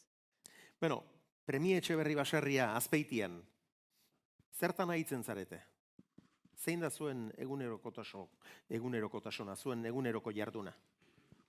Bueno, gu familia handi bagea, hasteko, hori esan nahi dut. Ez naiz ni, baizik nire gurasuek, nire osabak, nire umiek, nire gizona, latxa arrazako ardik dauzkeu, haien esnekin gaztaia ite deu, Idiazabal izendapeneko gaztaia ite deu, limusin arrazako behiek dauzkeu, saiatzegea horiek aldala bizita saltzie, bueno, azkenien ite dolako hobekuntza genetiko bat, bai arditan, bai behietan, eta behor batzuk eba dauzkeu, guk azkenien ite deuna da, dauzken gutxi gora bera, 150 hektarea inguru kudeatzen ditugu, alik eta ondona, saiatzea alik eta ondona iten, gero hortik produktu hon batzuk ateatzeko, ez? Eta, bueno, azkenien irudi horiek ikusi dituzuenak, irudi horiek die, eguneroko lan horren ondorio bat. Kevin, tu naciste en... Kevin, zu Virginia jaio zinen estatu batuetan. Eta Araban bizi zara. Zer ekarri zintuen ona, zer ibilbidek, zergatik etorri zinen, egun hon bai. Bueno, esan ezake, etorri nintzela nekazaritzagatik, baina gezurra izango litzateke etorri nintzen maitasunagatik. Eta kaixo nire neska, hor dago eserita. Neska Lucia, kaixo. Bai, baina gelditu egin naiz, nekazaritzagatik esan nezake. Baina, bueno, maitasunak ekarri zintun, eta, bueno, pertsona batenganako maitasunak, lehen sektorean lan egiten duena, ulertu dudanez. Eta zertan handi hartu zuen? Bueno, nire aitagiarrebekin eta nire koñatekin lan egiten dut, eta 4 hektarea ditugu, Araban, Zegoitean, Gorbeian, azpian, eta saskiak egiten ditugu, barazkiekin saltzen ditugu, saskietan, eta banatu egiten ditugu saski hauek gure eskualdean Gasteizen, eta Zegoitian ere bai. Eta Virginian bizi zenuenaren bizitatuko oso desberdina, bai, Virginian oso urbanetan nintzen, eta orain nekazari hutsa naiz, gero, eta euskaldunagoa naiz. Basto o basko? Basto edo basko, bai, ez euskalduna esan du. Bai. Saiatzen naiz euskalduna izaten, ze ikasi zenuen, nik ikasi nituen nazioarteko ikasketak eta alemana ikasi nuen. Baina ikustezu, hementxe ez dit asko balio nire graduak. Ester, zu hilapantzailea zinen, ez naiz hilapantzailea, baina baita ere beste gauza batzutara dedikatzen zera, era bat desberdinak, bai, hori da. Bai, nik baserretxo bat daukat. Bueno, hegazti ustiapen bat, olio kanperoak ditut, eskola belekoak, Euskaber kooperatibarekin, eta oso pozik bizi naiz. Eta nola iritsi zinen olioetara? Bueno, azkenean nik beste bizimodu nahi nuen, denbora gehiago izan nahi nuen nire familiarentzat, zerbait desberdina nahi nuen. Eta guk beti baserrian, ardiak izan genituen beti, olioak, abereak, eta erabaki genuen hegazti ustiapen bat sortzea etorkizunerako. Xabier Zalduondokoa zara zeledon bezala, eta nekazaria, baserritarra ere bai. Bai, hala ere, irakasle eskolan ikasi nuen, bai, nik magisteritza ikasi nuen Eskoriatzan, eta bukatu nuen pandemia amaitu zenean, itxialdian egon ginen, graduatua online bukatu nuen, eta garaia hartan etxetik atera izateko eta nire familiari laguntzeko, guk laboreak ditugu, patatak ditugu, eta kontratu bat egin behar izan zidaten etxetik atera etxean lagundu ahal izateko, eta gaur arte, gradua bukatu nuen, baina ikusi nuen gehiago gustatzen zitzaidala landagunean bizitzea, eta Gasteizetik bizitzetik Zalduondora bizitzera joan nintzen, nire osaba izebekin, 85 urtekoak, orain arte eraman dute beraiek ustiapena, eta erabaki nuen nahiago nuela herrian bizi, beraiekin batera, Zalduondon, eta jarraitu egiten beraiek egin dutena bizitza osoan. Zu Gasteizen jaio zinen, bai, Gasteizen, eta beti herrira joan izan naiz, beste herritxo batera, Okariz izenekoa, nire osabatek ere baditulako okela behiak. Eta herriaren eta herriaren artean bizi izan naiz, baina beti asteburuetan beti herrira joan naiz. Eta azkenean, erabakitzeko orduan, nik nahiago dut herrian bizi. Bai, pentsatzen dut zure osabaitzebak poz-pozik egongo direla zurekin. Bai, egia esan, haiek ez dute seme alabarik, eta nire, gu gure bilobak gara, eta beraientza seme alabak bakina bezala. Beraz, azkenean, elkarrekin bizitzea, elkarri laguntzen diogu, eta haiek erakutsi digute nola 70 urtean, nola aldatu diren teknikak eta lan egiteko moduak eta ze esperientzia izan duten, eta guk ekartzen dugu gaztetasuna eta ikasteko gogoa eta laguntzeko gogoa ere bai. Nerea. Baserri batean jaio eta herri txiki batean bizi zara, zure ingurune naturaletik ez zara hurbildu, horixe da munduan zure lekua? Bai.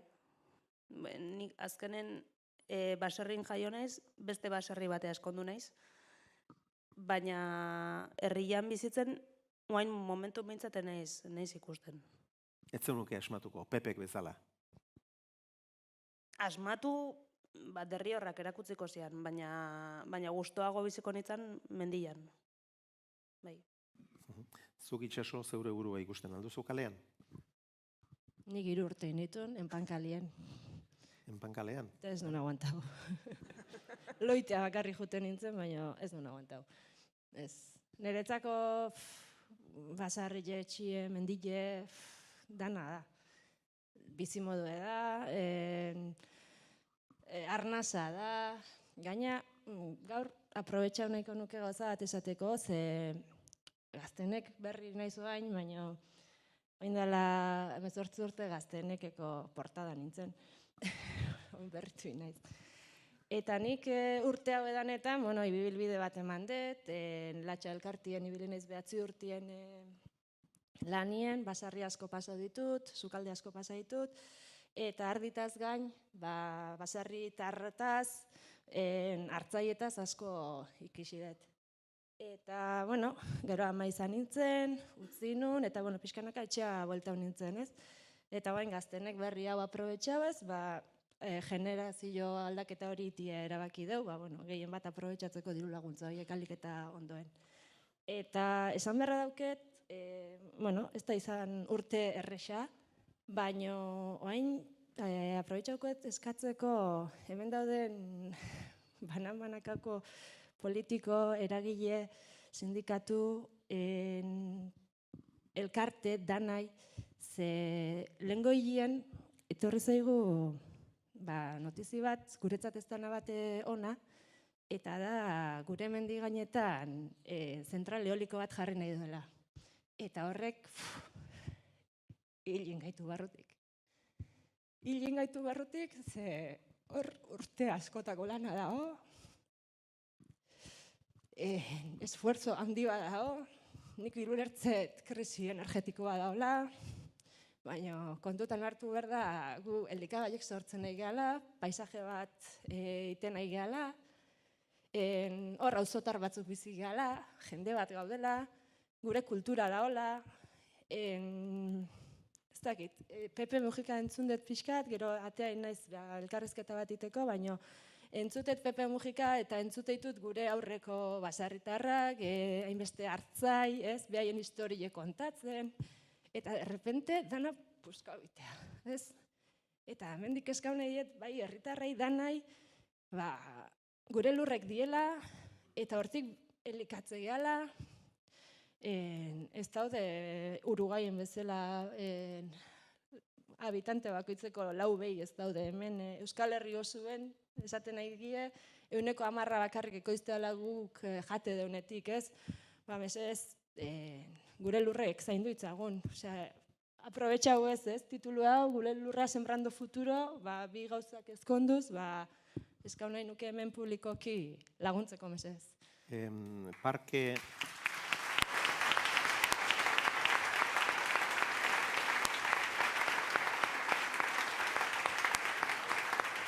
Parke eoliko horietako batek zuen negozioari eta zuen inguruneari eragingo lioke beraz. Oso gertu geratzen da? Bai, gure larreik onenak die.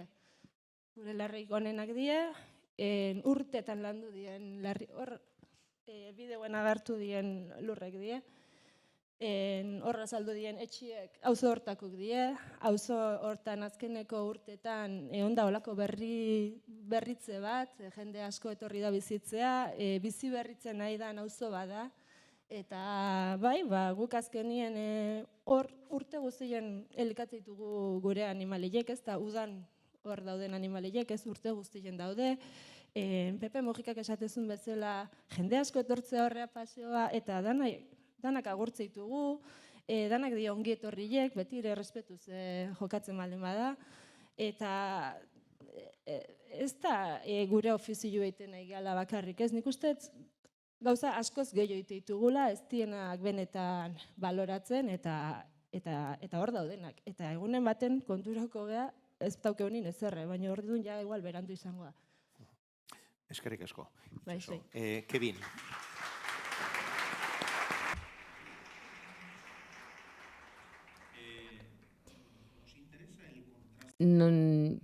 Kontrastea hori interesatzen zaigu, zure ibilerak eukiduen kontrastea. Konta iguzu, nolakoa da zu jaio zinen hiria? Hiri 250.000 bizi laguneko hiria da, bueno, Donosti baino pixka bat gehiago, bai, oso industriala, portu bat du ere, bai. Norfolk du izena, Virginian dago, portu bat dago, importazio asko daudean, oso turistikoa da. Virginia Beachen, bai, turista asko daude, gero noski, dugu base militar bat ere, bai, oso hurbil, beraz, ke asko dugu kutsadura, jarduera asko dugu, ibai ere bai, itxasoratu egiten da zure, likaduran, hamburguesa asko eta patata frejito asko jaten zinituen, bai, noski. Bai, horregatik beti atentzioa deitu dit, horregatik nekazaritzak eta bizi modu osasuntsuagoak, bai. Produktu freskoak, hori guztia. Eta hemen oso erreza da horrelako produktuak lortzea, mundu guztiak duelako baratza. Eta oso polita da. Eta zuk eta zure bikotekideak zer egiten duzue? Kaixo Berriro Luziari, berare ekintzailea da, eta akademia bat sortu du, ingles akademia bat gure herrian, eta biok ematen ditugu ingles klaseak, berezik Luzia, baina biok, eta nik baratzen egiten dudan. Eta zer lantzen duzue, baratzean? Animaliak zaintzen ditugu, noizean behin tailerrak edo ikastaroak egiten ditugu, atea beti dago irekita, beraz, etorri nahi baduzue, nahi duzuenean etorri. Eta produktuak ere zuzenean saltzen ditugu, bisitetan. Ester, pozik zaude aldaketa horrekin? Bai, oso pozik. azken finean denbora gehiago pasa dezaken nire familiarekin, eta hori da nuen helburu nagusia. Dudan lana pertsona gisa garatzen nau, eta asko pozen naiz, nire oliokin nagoenean oso pozik sentitzen naiz, oso zoriontsua naiz. Ez dakit nola azaldu. Zure tokia bilatu, aurkitu duzu, ezta? Bai, hori da, baina oraindik ere hila apaintzailea zara, bai. Eta Gasteizko lagunek, Xabier, nola ikusten dute zure erabaki hau? Noizean behin etorriko zarela esaten diezunean, eta noizean behin parrandara joango zarela esaten duzunean, baina saldu ondon lan ingo duzula esaten duzunean. Asteburuetan, zinemara edo zerbait hartzera joateko esaten dugun geratzen ginen, baina orain ni herrira joaten naiz. Nik uste dut logikoki ikusten dutela, baina egia da zailagoa dela afari baterako edo geratzea. Ja, ikusiko dut, beti esaten diet. Niretzat zaila da herrian egonda, denbora gehiago bilatu beharra hirira joateko. Baina ulertu dute. Azken finean, nik uste dut bazekitela gertatuko zela. Zu bakarrik zaude edo laguntza duzu? Ez. Ustiapen batean zaudenean, edo zu burua izan da ere, ezinezkoa da ustiapen bat zure kabuz eta laguntzari gabe lantzea. Osabizebak, nire arreba, herriko biztanleak ere, adibidez patatak lantzen ditugu, eta patatak biltzean, nork lagunduko digu patatak biltzen? Kuadrilak agian, bai, hori da, laguntaldeak agian, edo herritarrek ere bai, dirua behar dute adibidez, eta zerobe, patatak biltzera joatea baino, nire osabaizabekin eta nirekin. Egun bakar batzu dira, eta oso ondo pasatzen dugu horrela dirua herrian geratzen da, eta alde horretatik oso pozik. Zer ekarri dizue Gaztenek Berri programak? Aipatu dutenaz gain, egia da laguntza gaudela, eta errazagoa dela diru laguntza horiek jasotzea edo eskatzea. Gure negozioak ere partekatzen ditugu elkarren artean, adibidez bakoitzaren etxean edo herrian zerbait egin daiteke, eta pentsatu berritzailea dela, edo ohikoa, baina antzeko gauzak edo gauza bera egiten duten pertsonak ezagutzea, bi herritara egonda ere, oso lagungarria da. Eta agian noizbait ez badakizu nondik jo, agian partekatuz, konpon daiteke. Edo asko egin daiteke aurrera, arlo horretan, komunitateari esker. Ester, bai, hori da, guztiok epatu duguna. Azken finean kontaktu sare bada. Eta nola esan. Aholkularitza ere ematen dizute beste pertsona batzuek, nondik jo dezakezun eta nondik ez, aipatzen dizute, diru laguntzez gain, horiek noski funtsezkoa dira gaur egun, eta sortzen duzun kontaktu sare hori oso garrantzitsua da. Tira, lehen esan diguzu, sormarkaren barruan sartu izana garrantzitsua izan zela, Gaztenek Berriren garrantziaz ere hitz egin diguzu, azkenean hori da, ezta? Elkar hartuta gehiago dezakegula. Bai, azkenen, guk denominazioan ere hori ikusi dugu, alkarren bodegak, alkarrekin hitzein da, eta alkarrei galdetuz, gauza asko ikasi ditugu. Alkarrei lagunduz, azkenien, eta azkenen nik Gaztenek Berrin ez nago, aurreko urtean sartu nitzalako, baina azkenen guk iten dugun kontaktua, eta guk nik nola iten dut, zuk nola iten dezu, eta nola hobetu leike, kontaktu hori dakazu, eta laguntza hori. Kevin, vosotros también...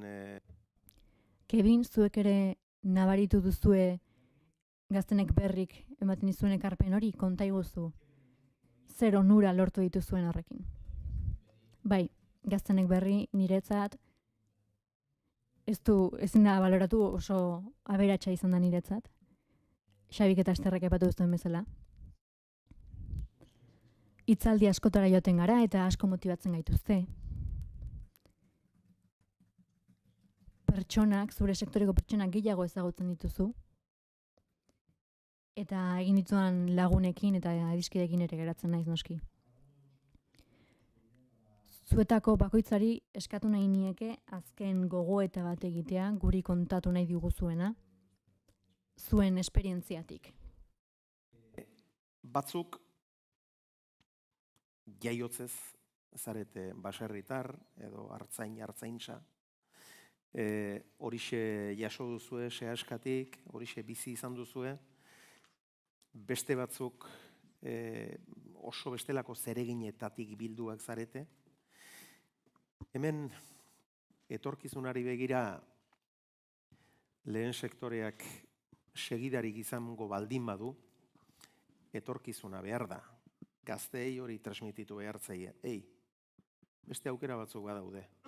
Baina lehen sektoretik ere bizi daiteke eta gauza on asko emango dizkizu. Badago sustrairik, oinarririk ideia hori transmititu ahal izateko?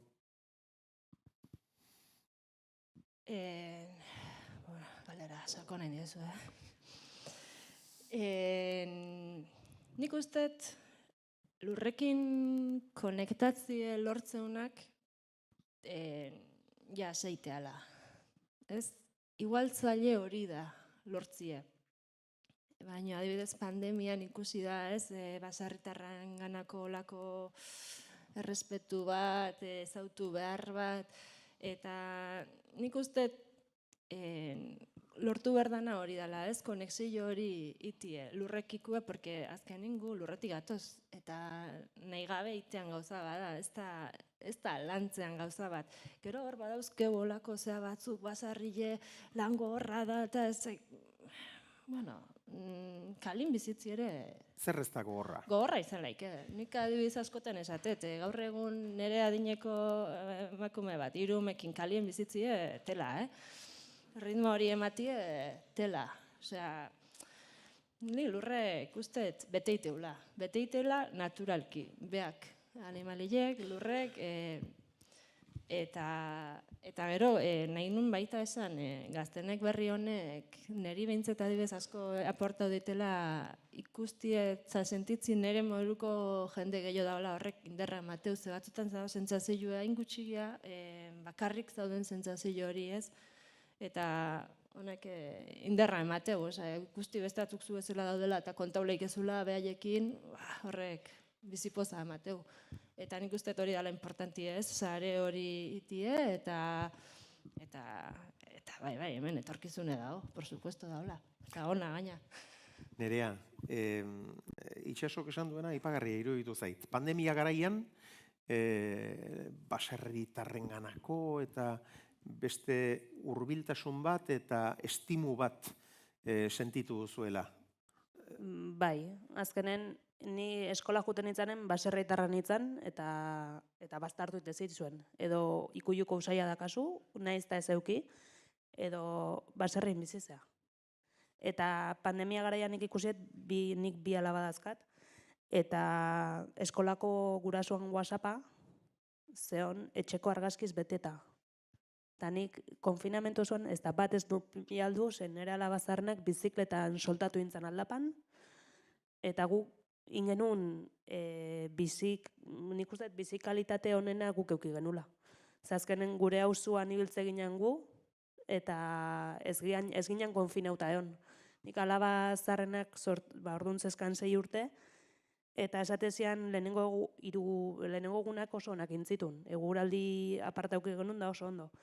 Eta 3 egun edo eurila intzun, da amatxo noiz ateako gea kanpoa esatezian, esaten nion zu guztua egon, bizizan tokin 3 egun da mazkitu, etxian, basarrian, baina bitu zenbat metro dazkasun. Ibiltzeko, zure lagunak daude zure kuartuan sartuta 15 egun. Baloratu, nun bizizean, eta sinistu benetan baserri baten bizizeala eta ondo bizizeala. Eskale etxe baten lehioi gabe eta balkoiri gabe. Eta baloratu benetan. Nik uste oain arte guri etzaigula baloratu nun bizigean eta zenbat lan indeun mendiak, terrenuak garbi eukitzeko eta paisaje polit bat ere emaketeko munduai. Eta pandemia garaian zuk ezaltzenien argazkirik bidaltzen. Ez. WhatsApp taldean. Ez. Ez. Ez, bestela danak etorriko zitzaizkiten. Ez. Bueno, ospedire, kuadre... Eskatu behar dizuet, pare bat minututan, bakoitzak azken ideia bat partekatzea, zuen esperientzia pertsonari buruz, zer ari zareten bizitzen orain, zer duzuen inguruan, ze ikuspuntu dituzuen. Xabi. Nondik hasiko naiz? Nik uste dut garrantzitsuena hau dela. Azken finean komunitatea sortzen dugu. Egiten dugun askotan ezinezkoa da inguruan dugun jenderik eta herririk gabe, eta uste dut horri ere garrantzia eman behar zaiola. Herrietan eta landa eremuetan bizitzea, bertan bizitza garatzea. Eta uste dut hori sektoreari babesa emateko modu bat dela. Esportazioak, importazioak ere bai. Azken finean gertuko produktuak kontsumitzea, bizilagunari zerbait erostea, saskiak Kevin erostea, supermerkatura joan ordez, eta agian aguakate bat demagun Ameriketatik datorren erosi ordez, uste dut oso garrantzitsua dela aldaketa hori egitea. Eta ekonomia dagoen bezala, karterak gero eta justuago dugu erosketak egiteko, eta zailagoa da, esfortzu hori egitea, ez da? Bertako produktua kontsumitzea. Baina uste dut mentalitatea apur bat aldatuz, eta zortenez Euskal Herrian zorte hori dugu, jende asko mentalizatuta dago, eta uste dut ideia horri eutsi behar diogula, eta bertan lan egiten jarraitzea. Ester? Nik uste dut negozio ideia bat duzunean, bertsiorik onena bilatu behar duzuela. Jende gazte asko ikusten dut hemen, eta norbaitek gogorik badu, ekintzaile bihurtzeko, hori da esango niekenanik. Nire ustiapenean hasi nintzenean, erabaki nuen olioak izango zirela, landakoak, Eusko Label. Nire kasuan, nire olioek selloa dute, animalien ongizatea ziurtatzen duena. Eta egunero lan egiten dugu, duela urte bete ere bai adibidez. Egunerokotasunean lanera joatea eta gustora egotea, ondo egotea, zuk aukeratu duzulako, zuk balioztatu dituzulako, uste dut hori funtsezkoa dela etapa berri bat hasteko. Nerea? Azken ideia transmititu nahi diguzun azken pentsamendua. Egia esan ez dakit, baina azkenen egunero lanea gustoa jutiak asko baliola iruditzen zait, azkenen eta gure, nik nire etxen behintzat, umiak eukitzia eta umiakin konpaginatzeko eta gaixo daudenian eta ezin dut eta nahi alde hortatikan beti pentsatuet kanpoan lana indakoa naiz eta probatu dut eta azkenen familiko giro hori dakazuna lanian, etxea eramatituzu problemak eta zuriak dira, azkenen zukin berdezu gain, baina gero egunero nik adibidez txikitan ez nun pentsatuko sekula Virginia txakolina bialduko nunik eta nire lehenengo berezero kanpotarrak Virginiako bat izan zen. Ara. Eta, eta nik txikitan ez nun pentsatuko sekula inglesa faltan botako nunik, eta gaur egun inglesa ikastia, pixkat gehiago ikastia asko gustauko litzaiak, baina zalako gauza bat asko evoluzionatu duna, eta azkenian dana hemen saltzetikan eta dana eskutatik entzetikan saltzea eta kanpoa bialtzea, eta Japon, Estatu Batuak, Korea del Sur, Kanada, toki pila bat ez nituna pentsatuko, eta gaur egun lehen galdetu jazu Birraitona eta Birramona hemen ongo balia, uste eroi ingoliako lagatzeaka, ikusita ze salmenta dakaun gaur egun. Beraz, Ego Korean irudikatu behar ditugu Txakolina edaten. Txakolina edaten. Eta japonesak. Begiak ireki ezinek eta botila ere ezin. Bai, toki asko. Pentsatu, nik ez nitunak pentsatuko sekula. Eta azkenen zure produktua baloratzeuenean zure etxetik hain urruti, zerbaititen ondo iten naizelako izango ala pentsatzet. Zalantzarik gabe. Kevin, ¿cómo te quedas?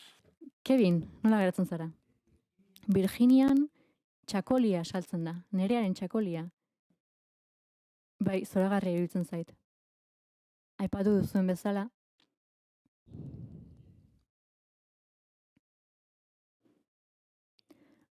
gai hau apur bat errepikatu egiten da, ezta? Hau da nire mezua. Ez dut berek esan ez duten gauzarik esango, baina ez pentsatu hemen duzuen paisaia zoragarri hori, egia nik kanpotik asko baloratzen dudala hemen dagoena. Eta bestetik, ez pentsatu ez dutela balio zuen tradizionek, asko aipatzen dituzue zuen tradizioak, eta nik asko ikasten dut zuen gandik, tradizioi dagokionez, zuen familia sistemak ere bai, zuen herrietan komunitateak daude, komunitate oso batuak, eta asko apreziatzen dut hori. Ez dut nire aldetik ezer kontatzeko, ni beste bat naiz, eta errespetu handia dut zuekiko. Eta ni hartzen banauzue, ingelesa iragatsiko dizuet.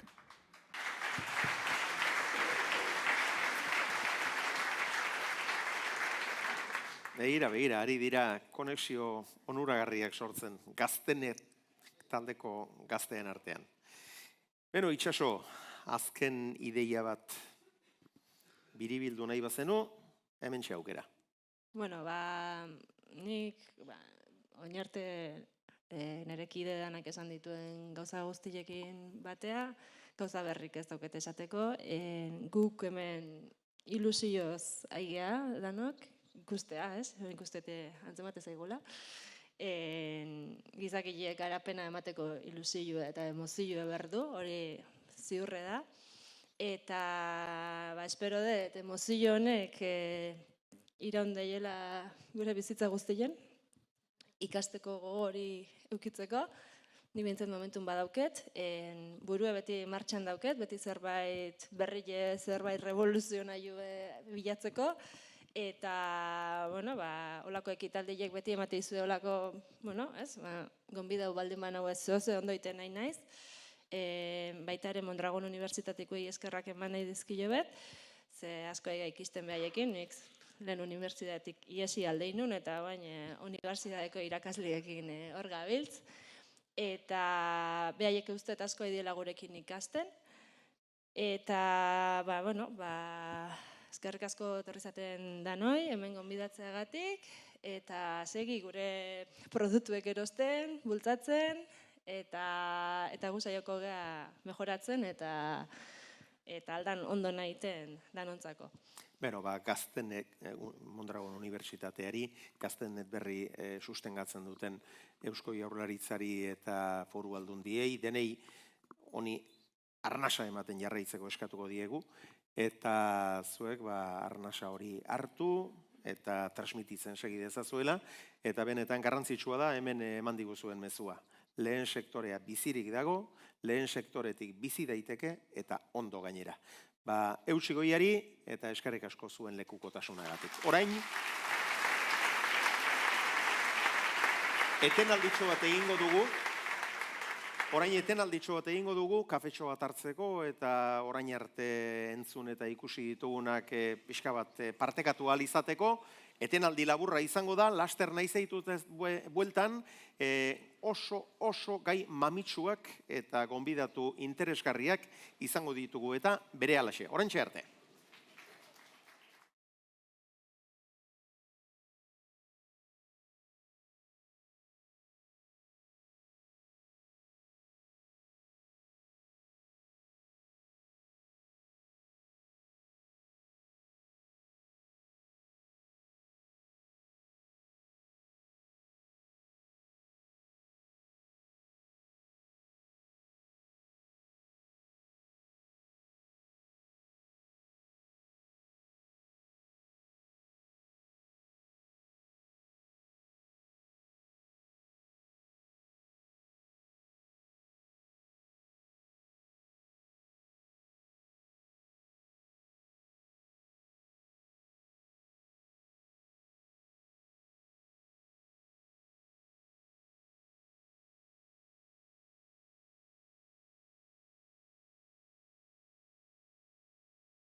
tira lagunok, kafetxoaren ondoren, egin dezagun aurrera. Hemen kafezale etzeratenok izan duzue, abantailatxo bat, musika onna, oso ona, kantari bikote xarman bat entzuteko lehen aukeratxoa, izan ere gaur arratsaldekoari topaketari azkena musikarekin emango diogu. Xabier Ramuritzaren hitzak dira, Lurra izeneko kantarenak, lurra da gure alaba, lurra da gure ama, eta Michel Dukok eta Caroline Phillipsek kantatuko digute, benetan gozagarria izango da hori, gaur arratsaldean saioari azkena emateko. Eta orain, murgil gaitezen bigarren ardatzean. Mundutxo honetan jaio ginen, eta ez daukagu hementxe bizitzea beste erremediorik. Gure planetak ez du B planik. Guk bera zaintzen ez badugu, nekez zaindu ahal izango gaitu berak gu. Abia gaitezen beraz, ingurune jasangarri baten bila.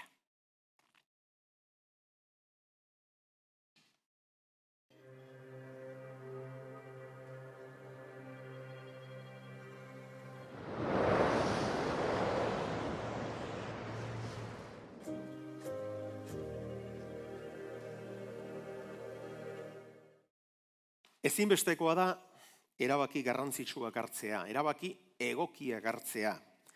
Derrigorra da, behar bezalako ereduak zabaltzea. Funtsezkoa, belaunaldi berriei mezu hori transmititzea. Eta horretan txearitu dira, antzezlan baten bitartez, Eneko eta Isabel. Datozela mesedez.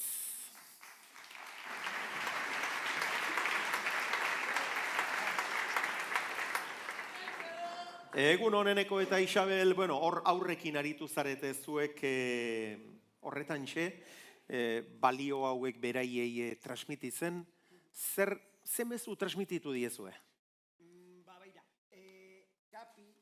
Mikrorik ez daukazue, eskukoak behar dituzue, hau piztuta dago. Bai.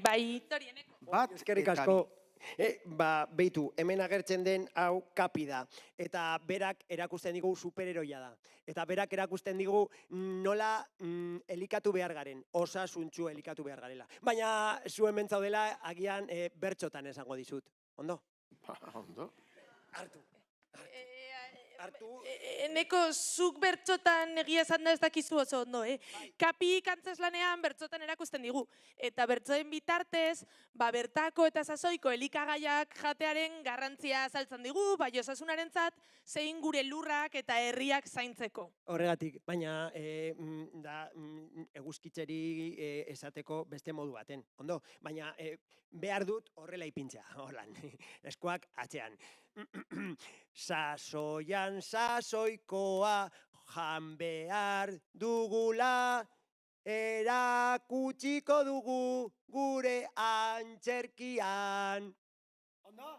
Bertso eskolan zerbait ikasi duzu, Zerbait. Pizkatzo bat bakarrik. Irakasle zein izan duzu? Kapi. Kapi. Baina lehenengo klasea bakarrik jaso dut. Egitean, duela gutxi 7.800 milioi ginen, orain 8.000 milioi gara planetan. Eta horrek arazo handia sortzen du. Gero eta biztanle gehiago gara, 10.000 milioi izango gara 2050 gutxi gara bera. Beraz, pentsatu behar dugu gure sistemak, momentuz bigarren planetarik ez dugulako, bide bat aurkitu behar dugu, baliobideak mundu guztira iristeko, kalitate beharrezkoarekin, baina horrek esan nahi du ohiturak ere aldatu behar ditugula, aipatu ditugun ohitura horiek, adibidez elikadura, mugikortasuna, kontsumoa. Ez dizkit grafikoa gehi jartzea gustatzen, baina uste dut hau oso garrantzitsua dela. Hemen duzue CO2 edo karbono dioksidoaren ibilera. Toki batean neurtu dugu, oso kutsatua ez dagoen toki batean, non neurtzen denaren arabera asko aldatzen delako. Hau Hawaiko artxipielagoaren Maunaloan mendian neurtzen da, eta uste dut 1960 hamarkadatik erreferentzia gunea izan da. Hau izan da tendentzia. Ikusi dezakezuenez, gero eta CO2 gehiago dago atmosferan, gas honek ingurunea berotzen laguntzen du edo eragiten du. Zenbat eta gehiago jarri, gero eta beroago izango da. Zenbat eta energia gehiago, gero eta muturrikoak dira fenomenoak. Hori da harreman zuzen hori. Bai, baina hemen 1960tik erakusten diazu grafiko hau, ze eragin du honek eta nola zen garai batean. Goazen bada atzera, konparatzeko nolakoa zen. Ikusi dezakezunez, barkatu ingeles dago, baina tendentzia ikustea garrantzitsua. Atzera eginez gero, industrializazioaren aurreko garara joanez gero, ikusi dezakezunez, azken 40-50 urteetan, hazkundea izugarria izan da. Eta honek temperaturarekin zerikusia du. Oso definitua ikusi daiteke azken salto hori. Hau ez da inoiz gertatu aurretiaz, beraz gu izan gara erantzuleak. Klima hain azkar aldatu izanen erantzuleak. Ez du esan nahi klima aldatu denik, baizik eta erritmoa aldatu dela, eta horren ondorioz ari dira gauzak hainbeste aldatzen. Are atzerago joan daiteke. Meteorologoak gai gara, eta baita klimatologoak ere, klima zenbat aldatu den ikusteko. Duela 800 milioi urteetatik ikus dezakezue, hainbat gora bera natural egon dira. Eta hauek lurraren aldaketa naturalak izan dira, ez zegoelako gizakiaren eraginik, baina azken kurbaren punta hori guk sortu dugu, guk eragin dugu. Beraz, gure atzetik datozen gazten ardura edo ondorioa izango da, guk egin duguna sufritzea klima aldaketari dagokionez. Datzu batzu jartzearren, ze arazo dugu CO2arekin, batzuk galdetzen diazue, CO2 dugu, baina hori zuhaitzek tragatzen dute, landareek, ezta? Baina azkenean, ze hori gabe geratuko gara horrela. Ez da horrela. Izan ere, CO2ak ibilbide luzea du. 180ak 200 urteko bizitza du. 200 urte bizitzen dira gure planetan. Eta 20.000 horrek, 20.000 urte. Beraz, CO2 hemen dago. Eta bihar, erregai fosil guztiak erabiltzeari utziko bagenio, klima aldatzen jarrituko litzateke. Hemendik 20-30 urtetara nabarituko litzateke. Ez dut erabat negatiboa izan horienekin, baina argi dago arazo larria dugula. Baditugu beste tresna batzuk, gero eta zehatzagoak, frogatzen dutenak non berotu den lurra, batez ere ipar hemisferioan izan da. Ikus dezakezunez, hego hemisferioak atmosferikoagoa da eta urak temperatura hobeto erregulatzen du. Eta ozeanoek CO2 hori xurgatzen dute. Baina begiratu Artikoan adibidez. Kazetari batekin egon naiz hitz egiten lehenago, eta Siberiara egin nuen bidei bati buruz galderatu zidan, munduko herririk hotzen ere joan nintzen, eta -60 egon ginen bertan. Jendea hor bizi da, neguan, eta bereekin hitz egiten dudanean, ea laserrarekin apunta dezakedan, hemen goian dago, hortxe bertan. Errusiako iskina horretan. Gaur egun ez daude -60, baizik eta -40. Hotza da noski, baina jendeak aipatzen du. Sasoiak asko aldatu dira, lehenago atera gaitezke maiatzean kalera, eta irailan beranduago itzultzen gara. Zergatik, uda gero eta luzea dagoa delako. Landareak aldatu dira, ingurumen aldatu da, biodibertsitatea, animaliak aldatu dira. Gero, dena gero eta gehiago aldatzen ari da. Artikoa 3 aldiz gehiago beretu da, eta hori beste gune batzuetan ere ikusiko dugu. Baina 2 birika ditugu. Batzuk ozeanoak, hauek energia gehiagitasunaren 80% hartzen dute, eta asko laguntzen digute, beti lagundu izan digute. Baina hau da dilema handi bat, noiz arte? Hori da gure dilema handienetako bat. Noiz arte lagunduko digute, ez dakigu. Baina badakigu oso azkar berotzen ari direla. Kantabrikoa, Mediterraneoa, gure ingurunean behintzat. Nik uste dut nabarituko zenutela, uda hontan, ni hemen Grosen bainatu naiz, eta badirudi ura Valentziekoa dela. Valentziara jo naiz, eta Kariben agola ematen du. Hau ez da normala. Berotze maila hori ez da normala. Ez du esan nahi uda bakoitzean gertatuko denik, baina datorzen 10 urteetan 3 aldiz gertatuko da. Eta hori aldaketa bada. Basoak dira, karbonoa xurgatzen duten gure eremu handienetarikoa, hemen vegetazio handia dago Euskadin, eta asko laguntzen ari da. esango zuen, bai, Euskadi oso txikia da, oso lurralde txikia da. Baina Euskadi bezalako lurraldeak munduko gune askotan daude, eta ez baditugu zaintzen, arazo larria izango dugu. Gure karbonoa xurgatzen dute. Eguzki panela jarriko ditugu, haize errotak, baina horrek gure beharraren erdia bakarrik hartuko du. Horregatik dira hain garrantzitsuak. Eta horren barruan, marroia ere badugu, lurra. Lurra gure esperantza, gure itxaropen handia da. Zenbat eta kalitate handiagokoa izan, lurrak gero eta karbono gehiago xurgatzen du. Mundu mailan, nekazaritza gero eta estensiboagoa da, gero eta handiagoa, eta lurraren kalitateak okerrera egin du. Euskadiren kasuan, lurrak oraindik emankorrak dira, eta beraz, baserritarren lana goraipatu nahiko nuke. Baina, planetako lur zona askotan, lurrak ez du karbonoa xurgatzen, ez duelako gaitasun hori, eta hori gertatzen da toki askotan. Deforestazioari dagokionez, beste arazo larri bat, hemen duzu adibide hau, argazki hau asko gustatzen zait. Basoen kudeak eta asko argitzen duelako, oso ondo erakusten du. Dominika eta Haiti ditugu, Dominika eskubian, Haiti ezkerrean. Haiti herrialdean, adibidez, zuhaitzak etengabe mozten dituzte, baina ingurunea ez bada mantentzen, herrialde hoberen dauden herrialdeek lagundu egin behar dite beste herrialde horiei. Nola? Diruari esker. Asko aipatzen gara gai ugari aurten, eta hori diruari esker argitzen da. Diputazioarekin hitz egin nuen, eta aipatzen nien oso garrantzitsua dela inbertsioak egitea. Sentitzen dut, baina hori ezin dugu ahaztu. Hor uzten dut. Ozeanoak ere berotzen ari dira, ez dugu dena aipatuko, baina itsasoko espezie batzuk ez genituen ikusten, orain bai, ez dakit arrantzalerik dagoen hemen, baina seguru esango digutela nola aldatu den espezie mote hori, non dauden lehenagokoak, non dauden berriak, eta zer eragin duen temperaturak itsasoko kalitatean. Beraz, hori gure egunerokotasunean argi dago, lehen sektorean. Gero eta muturragokoak dira fenomenoak, adibidez egia teknologia gero eta zehatzagoa dela, eta lehen ikusi ezin genituen fenomenoak ikusitzak egula. Orain tornado gehiago daude, galerna gehiago daude, bai, hala da, baina gehiago ere harrapatu dezakegulako teknologia berriari esker. Lehenago ez zegoen hainbeste jenderik, ez zeuden behatokirik, eta hau guztiak lortu du, gero eta ekstremoa muturrekoagoa iruditzea eguraldia. Gainera, duela 20 urte, ez ginen joango toki batzutara bizitzera, baina orain toki berrietara ari gara bizitzera joaten. Nola ikusten duzu Donosti hemendik 50 egunera kaletu diate? Ba ez dut kritikoa izan nahi, baina ziurrenik Kontxako hondartza ez da egongo. Kontxako hondartza.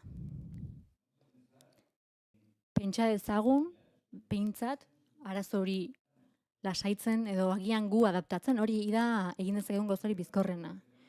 Arazo larriena desurtzea da. Askok esango urtzea da, barkatu. Askok esango didazue. Artikoan, bai, gaur izotz gehiago dago, beti diezu gutxiago dala, baina orain gehiago da. Ez da superfizia, ez da azalera, volumena baizik.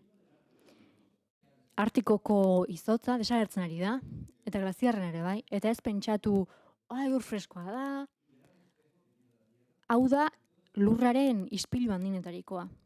Izan ere, izotzonek erradiazioa islatu egiten du, eta horrek eragiten du planeta gutxiago berotzea. Ispilua apurtuz gero, erradiazio eta energia hori bertan gertatzen da, eta gehiago berotzen da lurra. Orain Artikoa izan da arazoa, Antartika ere bai, gero eta gehiago berotuko delako ur hori, urtzen den ur hori, Groenlandia eta Antartidan zegoen lur hori, eta beraz itsasoko maila igo egingo da, ez dakigu zenbat, baina nahikoa munduko kosta asko desagertzeko. Euskal ere bai, Atlantikoa asko zirekiagoa da, Mediterranea baino, adibidez. Datuak asko ditut, batzuk aipatzea gustatzait referentziatzat, baina oso zaurgarriak dauden hiria badaude, hori oso garrantzitsua da, arazo handi bat da. Batzuk beste batzu gehiago, geografikoki dauden puntuagatik. Asko aldatzen ari gara. Txorro korriente deritizuna, ez dakit ez zaretela meteorologoak, baina korriente hau ozonoan gertatzen den borraskak eta alakoak dira, haize boladak dira. Euskadin adibidez asko gertatzen da. Haize korriente horiek aldatzen ari dira. Zergatik? Urtzeagatik, Artikoko urtzeagatik. Izotza aldatzen denean, atmosferako dinamika aldatu egiten da, borraska gehiago daude, nun gaudenaren arabera. Aldaketa klimatikoak formula generala badu. Zenbat eta euri gehiago egin, gero eta euri gehiago egingo du toki horietan, sentitzen dut. Alde positiboa badu. Toki lehorragoak ere izango dira, hori da aldaketa klimatikoa. Seinale hori areagotzen du. Ez du erabat aldatzen, baina egoera muturrekoago bihurtzen du. Agian Euskadik ura asko esportatuko du, auskalo. Adibidez, urtegiak oso txikiak dira, baina lortuko da ur gehiago biltzea. Dinamika atmosferikoa asko aldatzen ari da, urtzaren ondorioz. Batez ere iparraldean eta ez hainbeste hegoaldean. Hori arazo oso handia da. Hemen udan egon naiz, eta jende asko egoteaz gain, eta hori oso ondo dago, komertziarentzat, baina jende gehiegi dago. Eta hori ere erregulatu beharra dago, arautu beharra dago. Turismoa jasangarriago bada, beraz ez dut hitz hori erabiliko, baina apur bat mugatu edo egin beharko litzateke. Ez dugu barrera jarriko, sartu ezin den pertsona norden zehazteko. Baina bero uholde horiek pixkat apokaliptikoak izaten dira, ezta? Batez ere iparraldean lehortekin hori biziko dugu, eta Espainiako beste gune batzuetan ere oso beroak izan dira udak, baita Europan ere. Eta horrek zer eragiten du? Muturreko egoerak. Espainia, adibidez, baditu gune desertu batzuk, batez ere hegoaldean. Eta beraz, pentsatzen hasi gara, ezin dugu Murtzian litro mordoa behar dituen landareak jarri. Horrek amaitu behar du. Non jarri ditzakegu beste gune batzuetan. Hemen adibidez, atzoko nintzen txakoli ekologikoa egiten duten toki batzuetan, Jonekin ere bai, eta ingurunea ikusi nuen. Eta egia esan, ikusten duzu nola egin behar diren gauzak. Ondo, eta hain konplexu izan gabe. Mujika jaunak esan duen bezala, dirua eta diru erazen nahi dugu. Baina guk bizi egin nahi dugu, eta gure ingurunea mantendu. Batzuek ongizate gehiago izango dute, beste batzuek gutxiago, baina metodo jasangarri bat bilatu behar dugu hiriaren eta ingurumenaren artean. Basoak ere irre daitezke, ez du tragikoa izan nahi, badakit Nostradamus ematen dudala, baina ez da hori. Hau da errealitatea, Euskadin eta penintsularen iparraldean lehorte asko dago, eta horrek esan nahi du garai hortatik kanpo ere suak erretzea. Beraz, prestatu egin behar gara, orain Kalifornian bizi naiz. Etengabe ari da baso zuten aurka borrokan. 45 milioi biztanle daude Kalifornian, Espainian bezain beste gutxi bera, eta ura amaitzen ari da. Bai, izan ere, lorategi marroia daude. Eta hortik ezin izango da ureetan, ezin izango dira loreak ureztatu, landareak, barazkiak. Eta hori aldaketa klimatikoaren eragina da. Biodibertsitatea, nuen argazki tipiko hau jarri nahi, baina uste dut hau dela irudia hobe transmititzen duena. Ingurune naturalak ez dauka bizitzeko tokirik. Espezie asko desagertzen ari dira. Eta hau nola konpondu beharra dugu? Nola? Badakit, Euskadin ez dizkizazula motxila jartzen, behiei, baina Argentina bai urteak dara matzat, Murka jonak esan du. Uruguaien, biztanle bakoitzeko 3 bai daude gutxi bera. Duela 3 urte proiektua amaitu zen, eta kontua zen behiei motxila jartzea, Argentinan asko daudelako, metanoa aprobetxatzeko. Behiek emititzen duten gasek, puzkarrek, baserri tarrek zaretenek ezagutuko duzue. Beraz, metan hori jasotzea eta gero saltzea. Metanoak berotegi efektuera egiten du eta behiek kantitate apur bat bialtzen dute. Ez dugu esango arazo larriena denik, ez delako hala, baina hau oso irtenbide bitxia da. Gaur egun, motxila hauekin, jasotzen duten airea analizatzen da, ikusteko zenbat gas dagoen, eta zein den behientzako elikadurarik egokiena. Hainbeste metano osorez dezaten. Zientzia besterik ez da.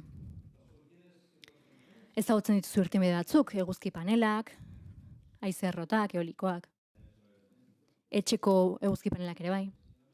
Honetarako inbertsioa berda, eta guri hau erraztea.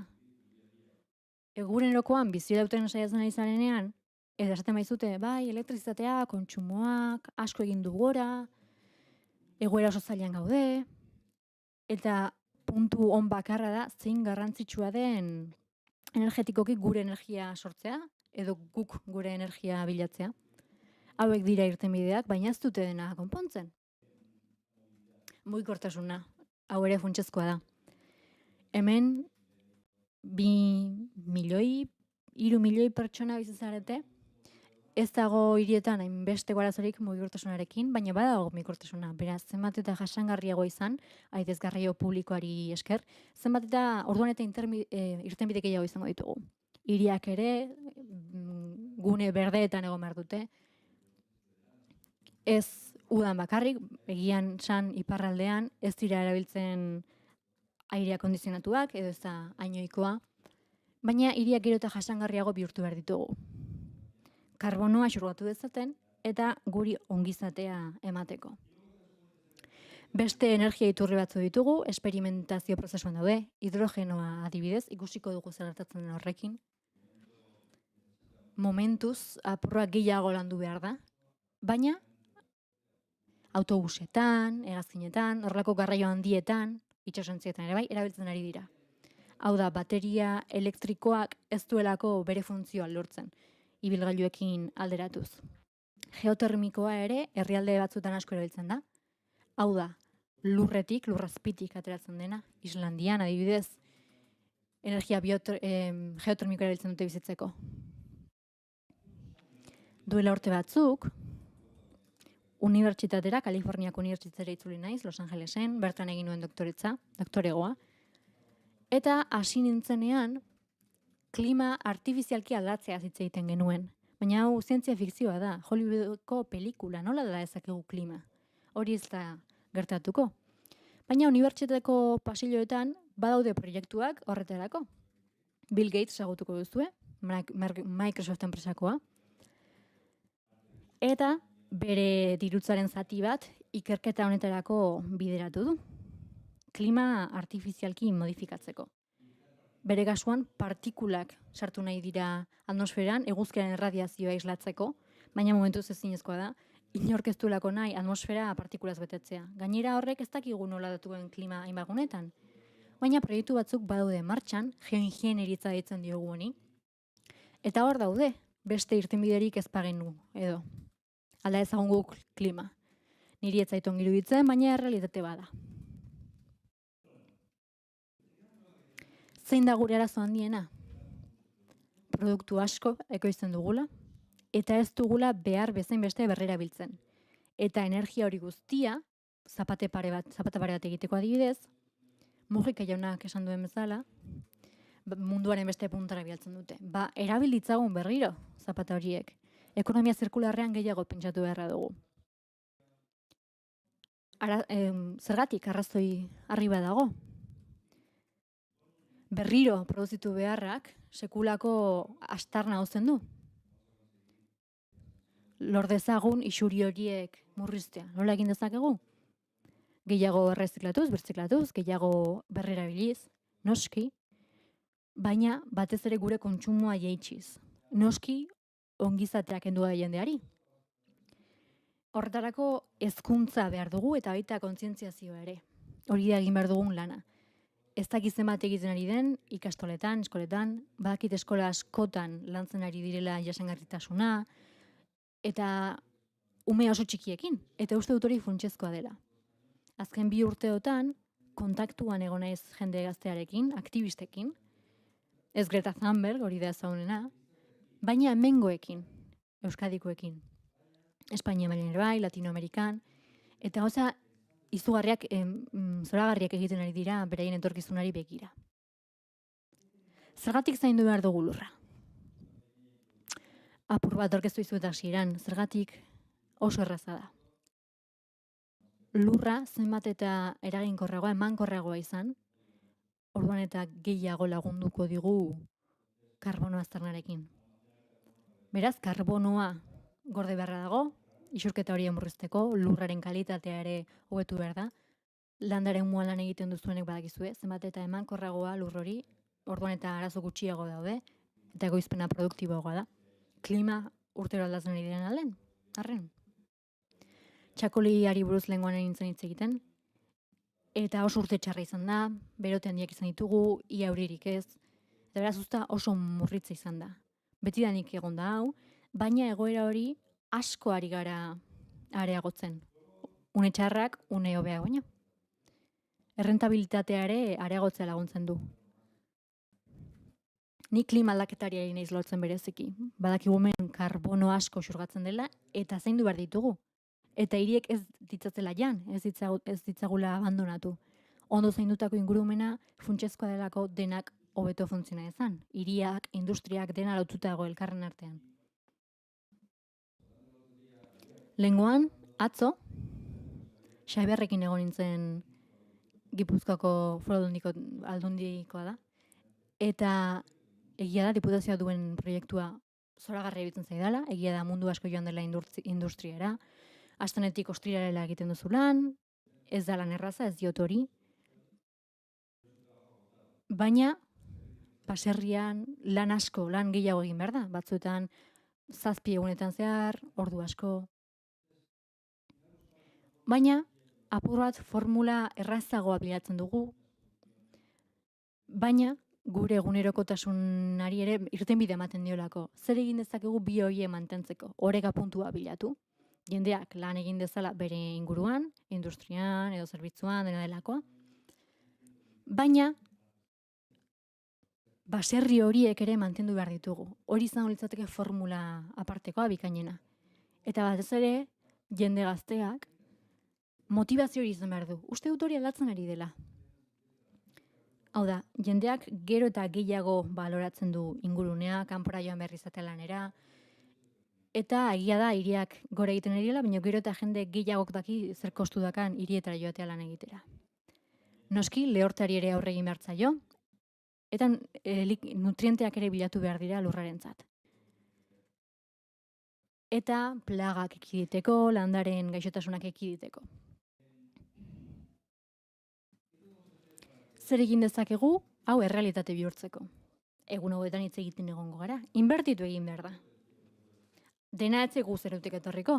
Apostu bat egin behar da, pertsona horien alde, politikoki, gure ordezkari izateko, eta aldaketa hori ezarriko duten irtenbideak bilatzeko. Pertsona horiek bilatuko dute guk inpostuetan ordaintzen duguna, aldaketa sor dezaketen gauzetan inbertitzeko. Etorriko den ondorioa asko handiagoa izango da bestela. Beraz, formula orain aurkitu behar dugu. Ez 2030, 2040an, orain bertan. Gomendio bat egin nahiko nuke, ez dut zer ikusirik honekin. Agian apurrak gehiago ezagutu nahi duzuen hoi, komendatzen dizuet. Woody Harrelson, pelikuletan egon da, serie batean ere egon da, eta honek Hollywoodeko beste aktore batzuekin batera, benetan konpromezua daukaten eta sentsibilizazioa daukaten pertsona batzuekin, egia da batzuek etiketa lortzearren egin dutela, enpresa batzuek hori izan dutela, jasangarria naiz, baina gero bereatuz gero zein bestere. Baina dokumental honetan, adibidez, asko hitz egiten da horri buruz, baserritarroi, ezagit euskaraz dagoen, gaztelaniaz bai, ingelesez ere noski, gomendatzen dizuet dokumental hau. Netflixen ere baduzue.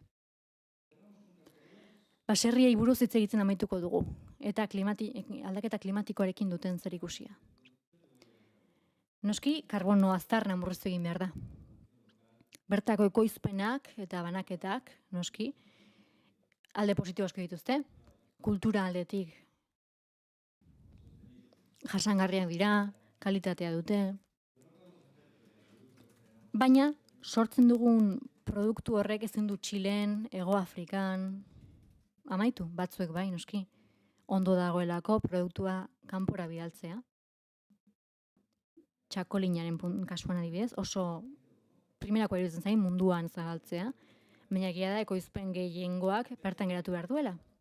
Biodibertsitatea babesten dute, ingurunea egoera primerakoetan mantentzen dute, eta kalitate handeko produktua sortzen dute. Ni Euskadin bizi izan naiz, eta etortzen naizen bakoitzean, jende asko bezala, buruan dudan gauzetako bat, zera da.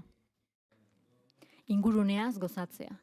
Niri asko gustatzen zait, euria, nire ingurunetan ez duelako inbeste euri egiten, eta bertako produktuak jatera etortzen naiz. Beraz, puntu hau funtsezkoa da. Espero dut apur bat ulertu izana zer den aldaketa klimatikoa, non gauden, zer puntutan gauden, eta zer irtenbide dauden mahai gainean. Baina uste dut hauek direla hitz garrantzitsuenak.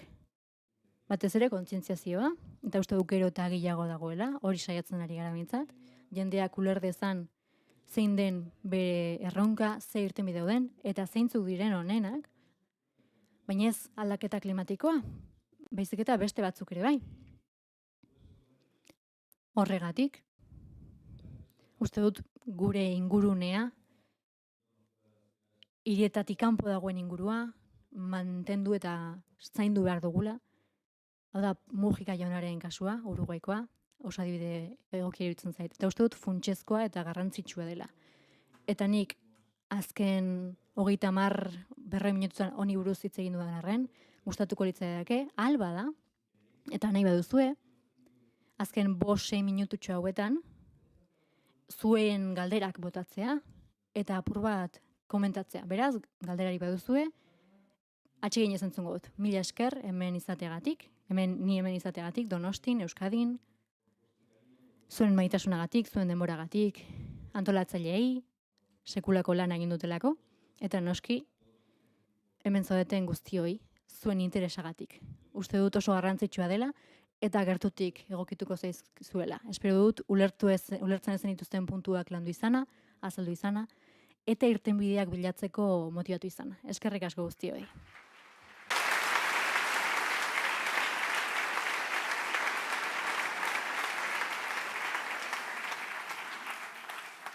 Norbaitek galderarik egin nahi balu, mesedez zutitu dadila eta berehala emango diogu mikroa. Zutitu mesedez. Bai, euskeraz edo erderaz? Egin erderaz, zuzenean. Pepek esan duen bezala, Uruguain behi asko da. Me puedo poner el pinganillo, no pasa nada. Mujika esan duen bezala, Uruguaien behi asko daude. Vivimos un mundo contradictorio. Sí. Mundu kontrasankor batean bizi gara. Uste dut Australian eliminatuko dituztela behi asko metano kutsadura dagoelako. Galdera da, Ukrainako gerra kalkulatuta dago ingurumen ikuspegitik? Bueno, Australiaren arazoa benetan esango dut. Batzuetan errotiko erantzun horiek inposatu egiten dituzte erradikalak diren gobernuak, muturrekoak. Nik ez dut kasua segun aztertu, baina atentzioa ditu dit, zerga bat jarri da abeltzaintzaren gainean mundu osoan, ez bakarrik metanoagatik. Baizik eta nekazaritza ustiapen batzuk asko kutsatzen dutelako, ez da jonen kasua. Atzo erakutsi zian, behi bat duela hektarea bakoitzeko. Hola bagina guztiak, baina milaka behi jartzen baditugu futbol zelai batean, hor dago arazoa. Ukrainako energia arazoa, Errusia, ez dakik guztiak gertatuko den egun, eta jende guztia pixkat pendiente dago.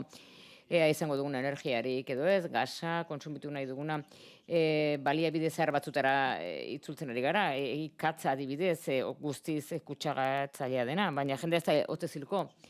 Hau da, transizio puntu garrantzitsua da, gatazka honek sortu duena. Transizio puntu bat, arrazoi batengatik, poltsikoa ikutu digulako, eta arduan erreakzionatzen dugulako.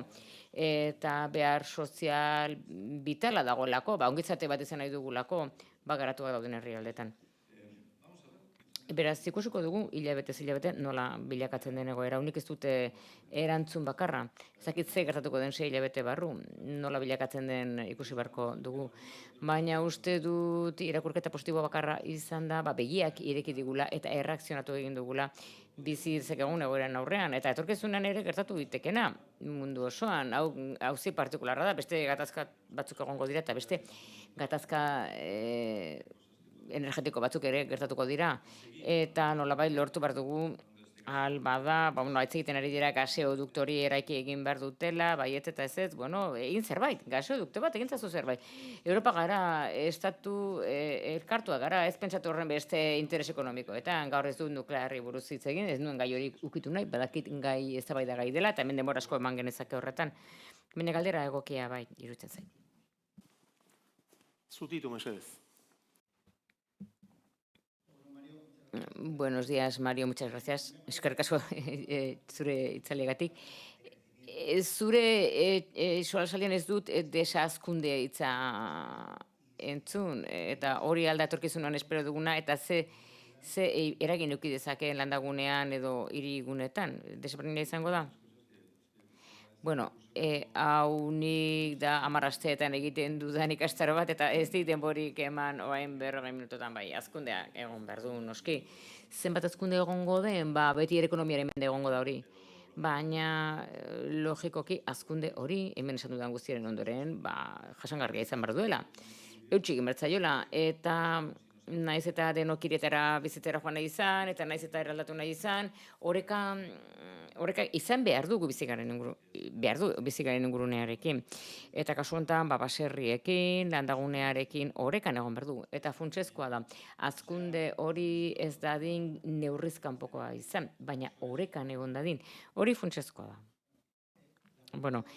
Galdera behar bat ondo esan, desazkundea, nik azkundea ulertu dizut, ez desazkundea esan du. Gutxira joatea. Vamos a ser positivos. Lógicamente, no siempre hay un... Izan gaitezen positiboak, ez da beti azkunde neurritxu bat izango, baina azkundea adibidez, Euskadi landagunean, Euskadi utxean, Espainia utxean, datu horiek eukiala, larri aldez jokatu barko genuke. Adibidez, autoek gaixotasun kardiobaskularrak eragiten dituzten partikulak saiestu nahi ditugunean. Hau da premiazko behar bat, arrazoi askorengatik.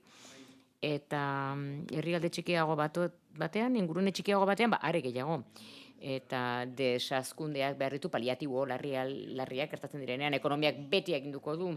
Eta azkunde gehiago datuki batean bestean baino, sektore batean bestean baino, hor alarmaek jo behar dute, eta horrekintza bat beharrezkoa da. Zati izango genuke tartea, beste norbait. Buenos días. Aurrera. Egunon, jakin nahi nuke, ea konpensazio funts bat sortu beharko lukete ozono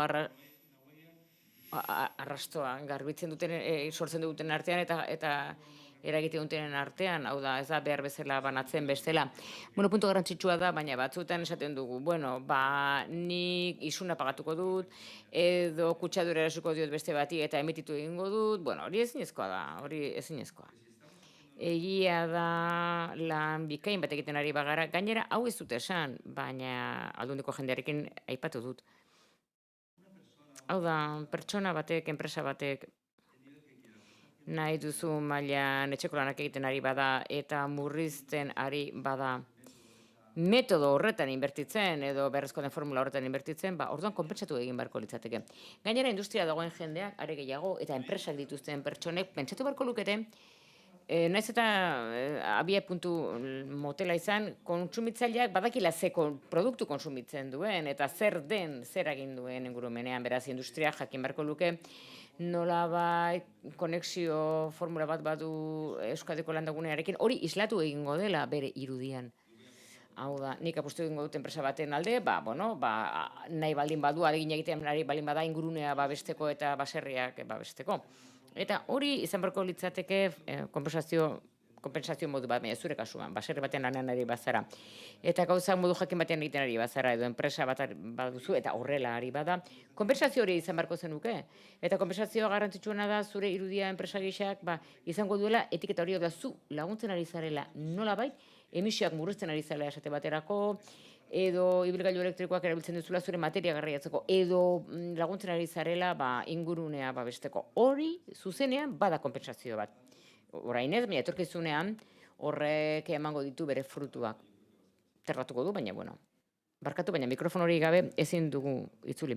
Administrazioa kontzientzetuta egon barko luke. Ezin dugu komentatutako ezer egin, goitik, goiko entetik, politikotik ez dute apustu egiten inbertitzeko, eta pertsona enpresak ez dituzte laguntzen, gauzak beste modu batean lan egin nahi dutenean. Hau da, karbono aztarna murriztean. Herrialdeak, baita, jakina, barkatu baina mikrofona behar dugu. Gaur egun herrialdeak nolabait Europar Batasuneko politika ertsatzen ditu, araudi batzuk jarri dira, eta ez badituzu betetzen, isun horrentzen duzu, baina hori ere ez da soluzioa. Badira herrialde batzuk esango dutenak, hori naiz 2030 itxeko zuren erreglamentu honekin. Bilatuko ditu 50 milioi euro, eta horrekin ez daliko du. Ez. Egon behar du beste soluzio zorrotzagorik, bestela ez gara iritsi beharreko lekura. Eta hasi herrialdetatik bukatu eskualdeko administrazioekin, udal mailakoekin, eta bar. Eskailera osoan egon behar du jarduketa hori. Mario Picasso, atsegin handia eta ore handia zuen zutea, eskerrik asko.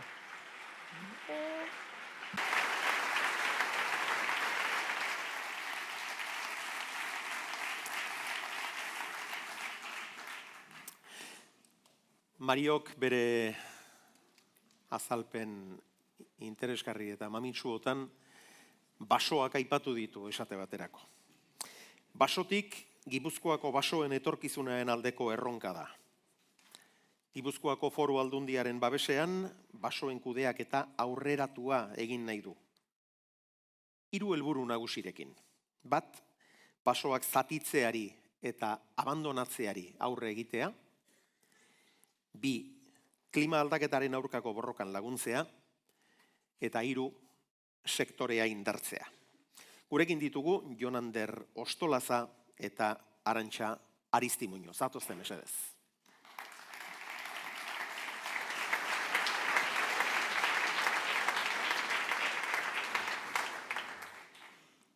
Jon Anderrentzat mikro bat beharko genuke,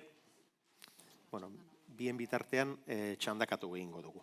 Arantxa Aristimuño, Gipuzkoako Foru Aldundiaren mendietako eta natura inguruneko zuzendari nagusia zara. Zein premiak eragin du Basotik Fundazioaren sorrera? Basotik Fundazioaren sorrera ulertzeko urte batzuk atzea egin beharko genduke, eta guretzako, badakizue gu talde hau, lehenengo sektoreko talde hau 2015 gaudela Foru Aldundin, eta gu hasieran Gipuzkoako bason orain arteko kudeaketakin hasi ginen lanen. Kokatzeko esan behar dana da, Gipuzkoako basok dauken garrantzi alde batetik hartzen duen eremugatik dala, Gipuzkoan azaleran 60% baino gehiago basoa dala, eta gero baso jabetza horren 80%, osea, ia dena pribatu edala, bale? Eta horrek behartzen gaitu nola baite erakunde publikok eta pribatuk elkarrekin, lana egitea. Esan detena, gu jasota bezala edo ginen baso politika hori egiten, eta 2018 urten, guretzako inflexio puntu ikaragarri bat izan zen, banda marroian gaitze edo sartu zitzaigun indarra hundiz, baserritarra zeatena noski goatuko zeate, ze horrek galera hundi bat suposatzez gain, alako ikara hundi bat ekarrizun gurera, ez? Banda marroia onjo batek eragiten du, pinu espezie batzun ostori eragiten die, eta zuaitze, egiten da edo ahuldu edo hil, ez?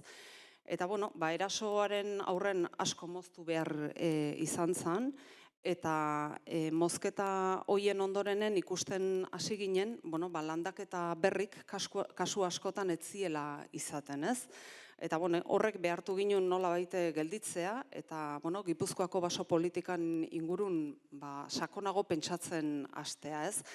Eta pentsatze hortan, azaleratu zien hor zeuden, baina igual ikusten ez ginutzen edo ikusitare behidatzea atrebitzen ez ginen zenbait gauza, ez? Hoien artean, baso jabetza zaharkitu bat da, hori badakiu eta errespetu guzikin esaten dut, neure etxetik hasita hori hala da. Baso jabetza oso txikie da eta horrek kudeaketarako bere zailtasunek suposatzen ditu. Errentagarritasun ikuspegiti, momentu hartan, momentu oso zail bazan. Gaur eguneko gizarterako baitare, zailedan beste zerbait gertatzen da basokin, eta da landatzen duzun momentutik gero bota eta onura jasotzen dituzun bitarte urte asko pasatzen diela, gutxinez 40 urtez, eta horrek, halako inbertsio bat egitea, gaur eguneko gizartea nola baite atzeatu egiten du. Eta, guzi horren ondorioa da errelebo falta bat, eta errelebo falta da on momentun, aktibidade berrie ez da ematen, ez? Eta, ikusten gendun Gipuzkoko baso asko abandonatuta gelditzen naizala. Zenbaitek, esan izan digu abandonoa bere hortan ez dala txarra, basoa etortzen dala, ama naturak baso hori sortzen dula, eta hori egie da, ze nik uste dut, gure klima oso ona dala basoa etortzeko, baina etorri eta kudeatzen ez balin bada, baso horren balio asko eta asko galdu egiten diez. Eta horren aurren, pentsatu gendun, baso jabe pribaturi bere bason kudeaketan lagunduko zion zerbait sortu behartzala, ez? Hasiera baten zerbait hori ez gekindun zertzan, ez genduken irudikatuta. Junginen Europako iparraldeko lurralde batzutara, bestelako azterketak egin zien, gure ustez gu baino aurreatugo baso kudeaketan gu baino aurreatugok zien beste eredu batzuk aztertu ginutzen, eta denetan ikusi genduna zen formula desberdinekin, baina bazeola zerbait amankomun ezala, eta dala amankomuneko kudeaketa bat, ez? Eta, ideia horrekin etorri ginen, eta pixkanaka, gaur basotik fundazioa bezala ezagutzen deguna, osatu da, ez? Eta, basotiken funtzio nagusie abandonatuta dauden edo abandonatzeko arrisku dauden basoiek kudeatzea izango da. Ze, gaur egunen abandonatutako basoa zalera, bazakit, 16% edala estimatzen da, ez dakit datu altu edan o baju edan, baino garbi daukeuna da joera gehionanzkoa dala, ez? Geoz eta baso gehiago gelditzen dala kudeatu gabe. Jon Ander Ostolazazu, Basotik Fundazioaren kudeatzailea zara. Oraindik aur jaio berri badela esan dezakegu Basotik, kasik oinez hasi ere egin ez dena. Baina zuen lehenbiziko inpresioak nolakoak dira? Harrera ona izan alduzue? Egia esan bai, Basotik Fundazioaren sorrerarako analisi oso sakona inda, hurrengo urtetarako bide horri bat zehatz-mehatz prestatuta dago, eta 10 milioi euroko inbertsio egitea aurreikusita da oraingoz. Orduan jarraitu beharreko pausoiek ondo identifikatuta daude eta ondo neurtuta. Gainera zentzu honetan, naiz eta jarduera oraindik ez da hasi, interesa sortu duen proiektua izan da, eta baso jabe askoren deiak jaso ditugu. Zentzu honetan, nik animatuko nituzke, naiz eta handikan Basotik Fundazioaren jarduera astegotan daun. Interesadun oro, deitzen edo gurekin kontaktuan jarri dadin, guru, baina izatakoan eurekin ere kontaktuan jarriko geralako bueltan. Esan diguzue arazoetako bat baso jabeen adina dela. Basoak 180 esku pribatuetan daude, eta jabe horien gehienak behintzat, adinez dezente aurrera doazenak dira. Belaunaldi berrietan ez alda sumatzen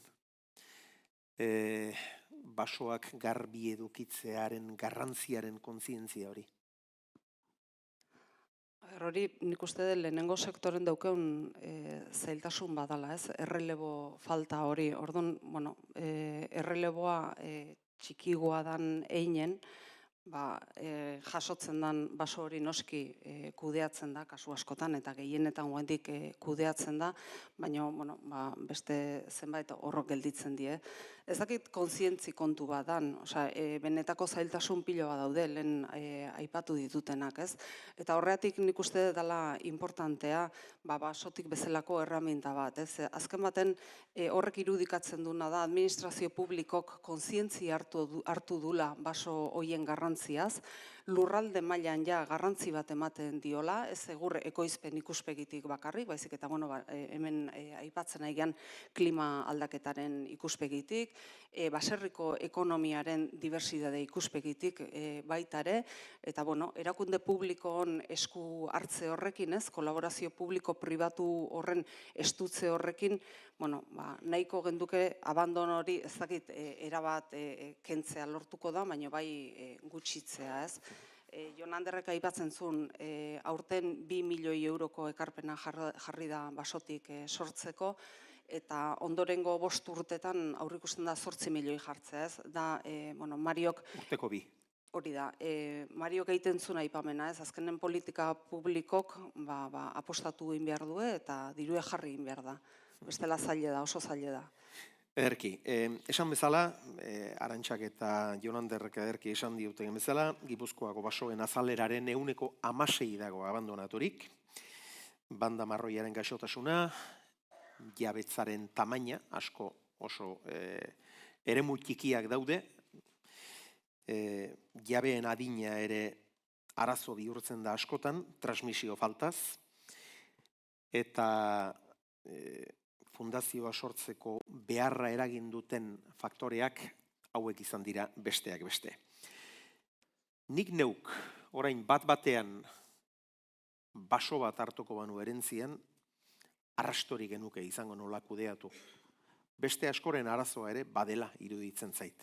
Solasaldi bat egingo dugu honen inguruan, eta Jon Ander eta Arantxa bertan gera zaitezen eskatu nahi dizuet, eta horrez gain zatozte mesedez Ane Amondarain, baso jabea, Gorka Altuna, Azi Fundazioko basogintza arloko teknikaria, Jalel Labidi, Euskal Herriko Unibertsitateko ingeniaritza kimikoko ikerlaria, eta Ibon Antero Mondragon Korporazioko iraunkortasun eta eraldaketa sozialeko arduraduna.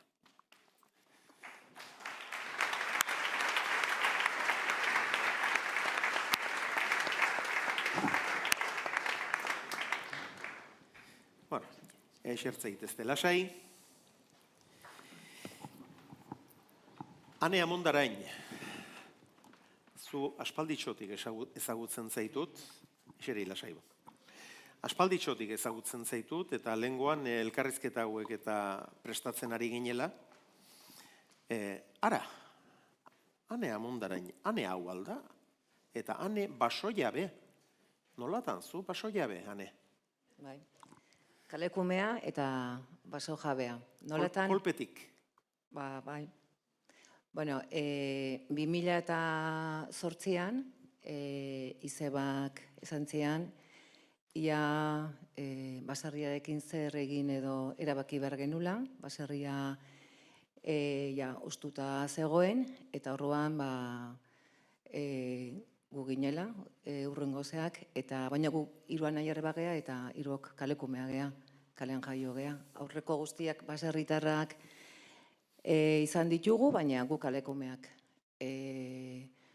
Baserria maitatzen da, ezatzen ikasi dugu, baina basogintzan, zuk lehen esan dezun bezala, netzako ere sorpresa onde izan zen, zer egin berreto inonekin.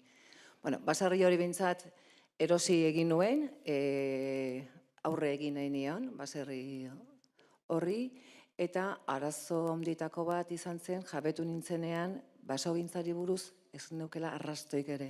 Nekin zer egin.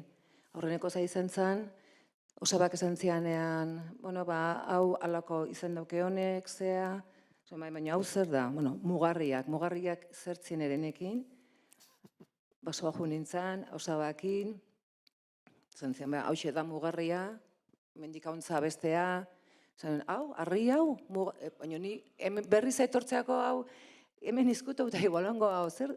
Bueno, horri aurre egin genion, gero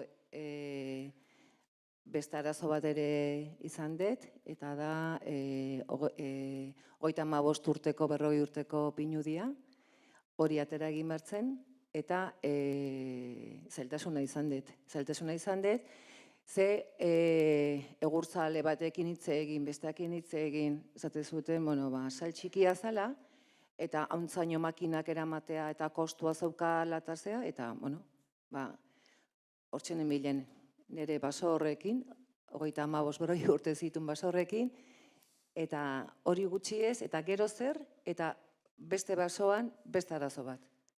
Banda marroia.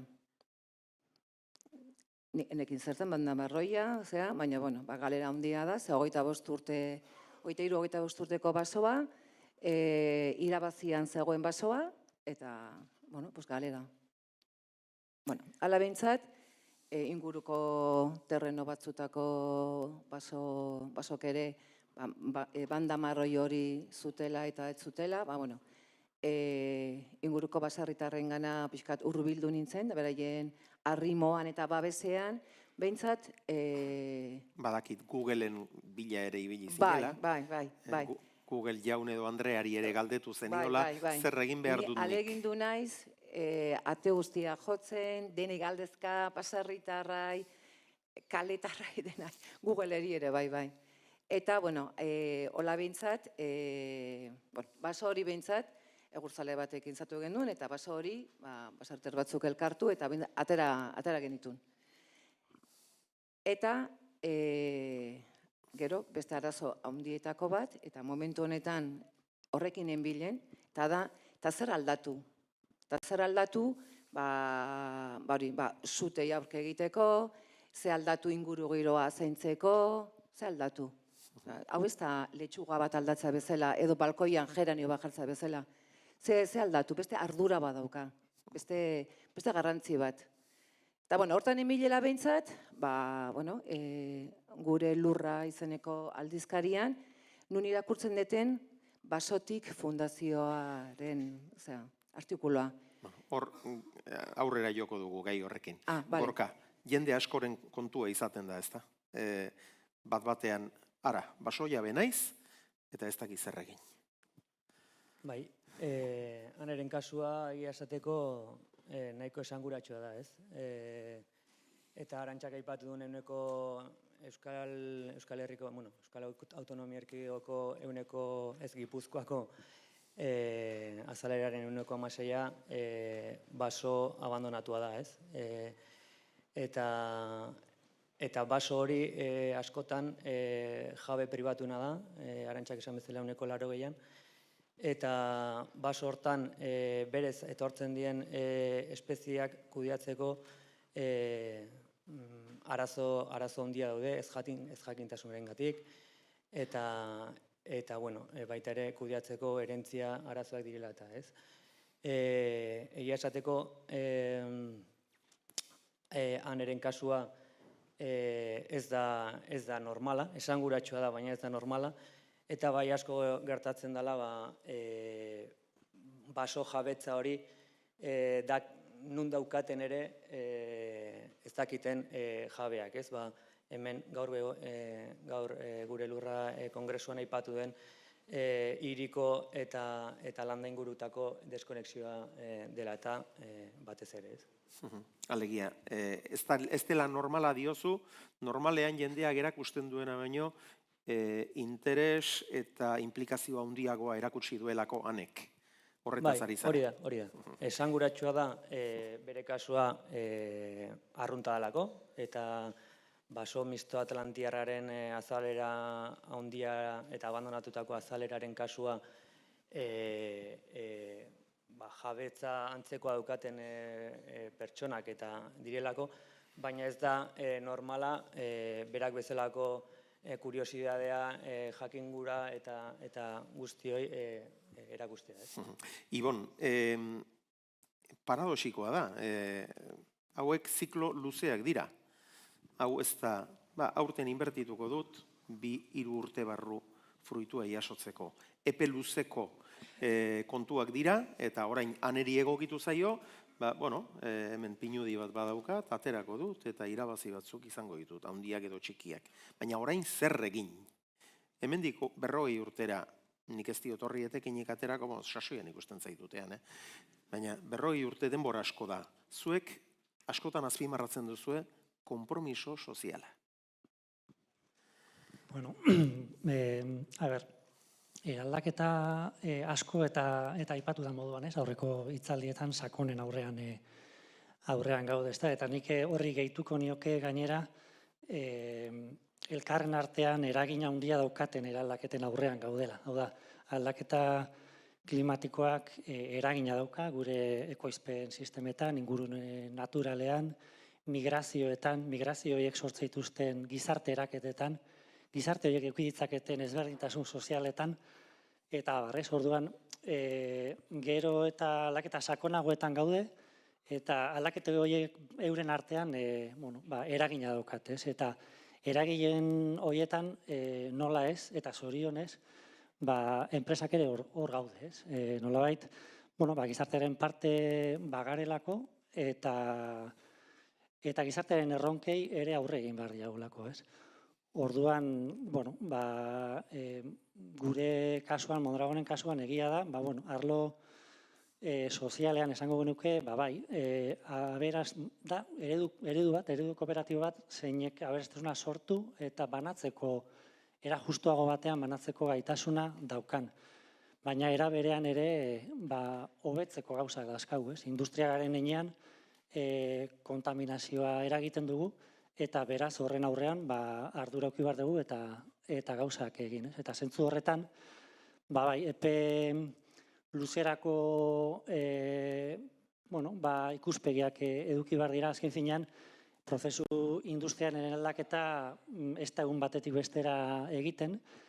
Lehen biziko gauzak etxeko lanak barruan egin behar dira, hau da, eragin ambientalak neurtu eta horiek murrizteko proiektuak eta definitu, eta gero azken finean ere, basotik moduko eragileekin batera, pentsatu elkarrekin zer egin dezakegun, ez?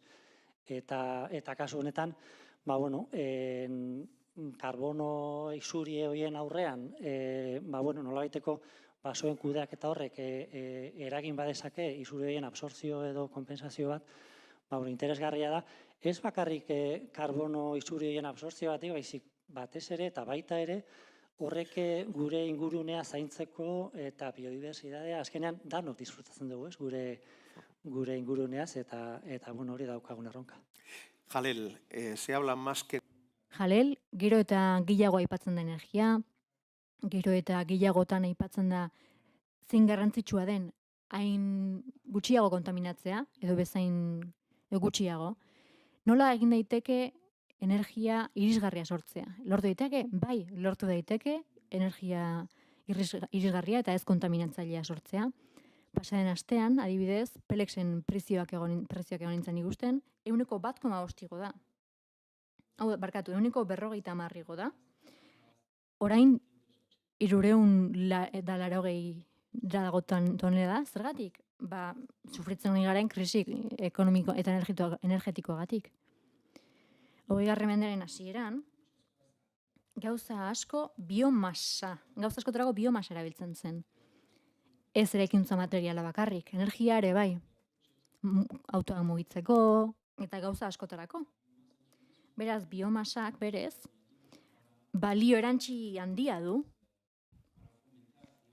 apur bat erabilera jasangarria sustatzeko. Duela apur bat hori buruz ari ginen hitz egiten, Euskadin adibidez, baso mixtoak ditugu, eta 30 urte itxaron beharra zuhaitza mozteko asko da. 30 urte horietan zuhaitzak biomasa sortzen du, eta biomasa hori erabilgarria izan daiteke energia sortzeko eta beste produktu batzuk sortzeko. Gorka, garbitu gabeko basoek alde batetik sute arriskua eta areagotu egiten dute. Baina beste alde batetik, basoaz behar beste gozatzen ere ez digute uzten. Bai, gozatzen eta bertatik atea dizkigun produktuak ere ez dira berdinak. Azkenean, baso misto atlantiarrean espezien asketa batzuk dira, ez dira beti berdinak. Eta hor berrez datorrena da kompetentzia natural bat, eta normalean dana oso itxita dago, ez? Orduan, hor sortzen da konbustible akumulazio bat, bertatik ibiltzea ezinezkoa da, eta bueno, horrek suposatzen du bertako produktuak ateratzeko eta bertako basoak berez eskaintzen dizkiguten zerbitzuez gozatzeko arazo bat, ez? Jon Ander, diru sarrerak aurreratzearenak horrek nola funtzionatzen du?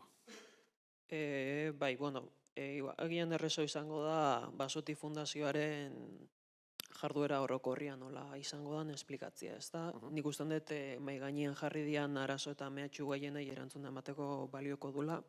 Hasiera batean baso jabei kudeaketa zerbitzu integrala eta profesionala eskainiko diegulako. Landatzetikan ugorraren komertzializazioraino.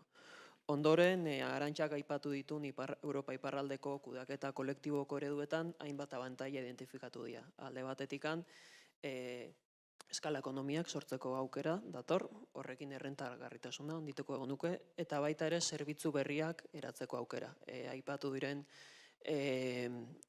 CO2 isurketen konpentsazioarako kredituak eta bar sortu alizateko, nola baiteko gutxieneko masa bat behar dugu. Orduan, Basotik Fundazio inguruan baso jabe desberdinak biltze horrek, eta hauek ekarriko ditu bestia beste. Eta azkenik, segurtasun handia eskainiko die baso jabei bi eremutan. Batetik ekonomikoa, inbeharreko hainbat urtetan inbeharreko inbertsio eta gastuak fundazioa bere gain hartuko ditulako, neurri handi batian, eta diru sarrerak egurraren salmentan jaso berrian, 40 urte ondoren adibidez, fundazioak berak urtetik urtera diru sarrera hauek aurreratuko ditu. Eta gainera, aipatu da bezala, suteak, uholdiak eta horrelako hondamendiak gertatzeko arriskua beti egoten da, eta hauen aurrean nola baiteko garantia bermea emango du fundazioak.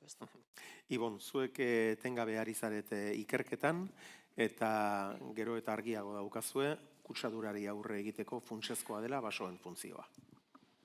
Bai, nola baite, nik esango nuke,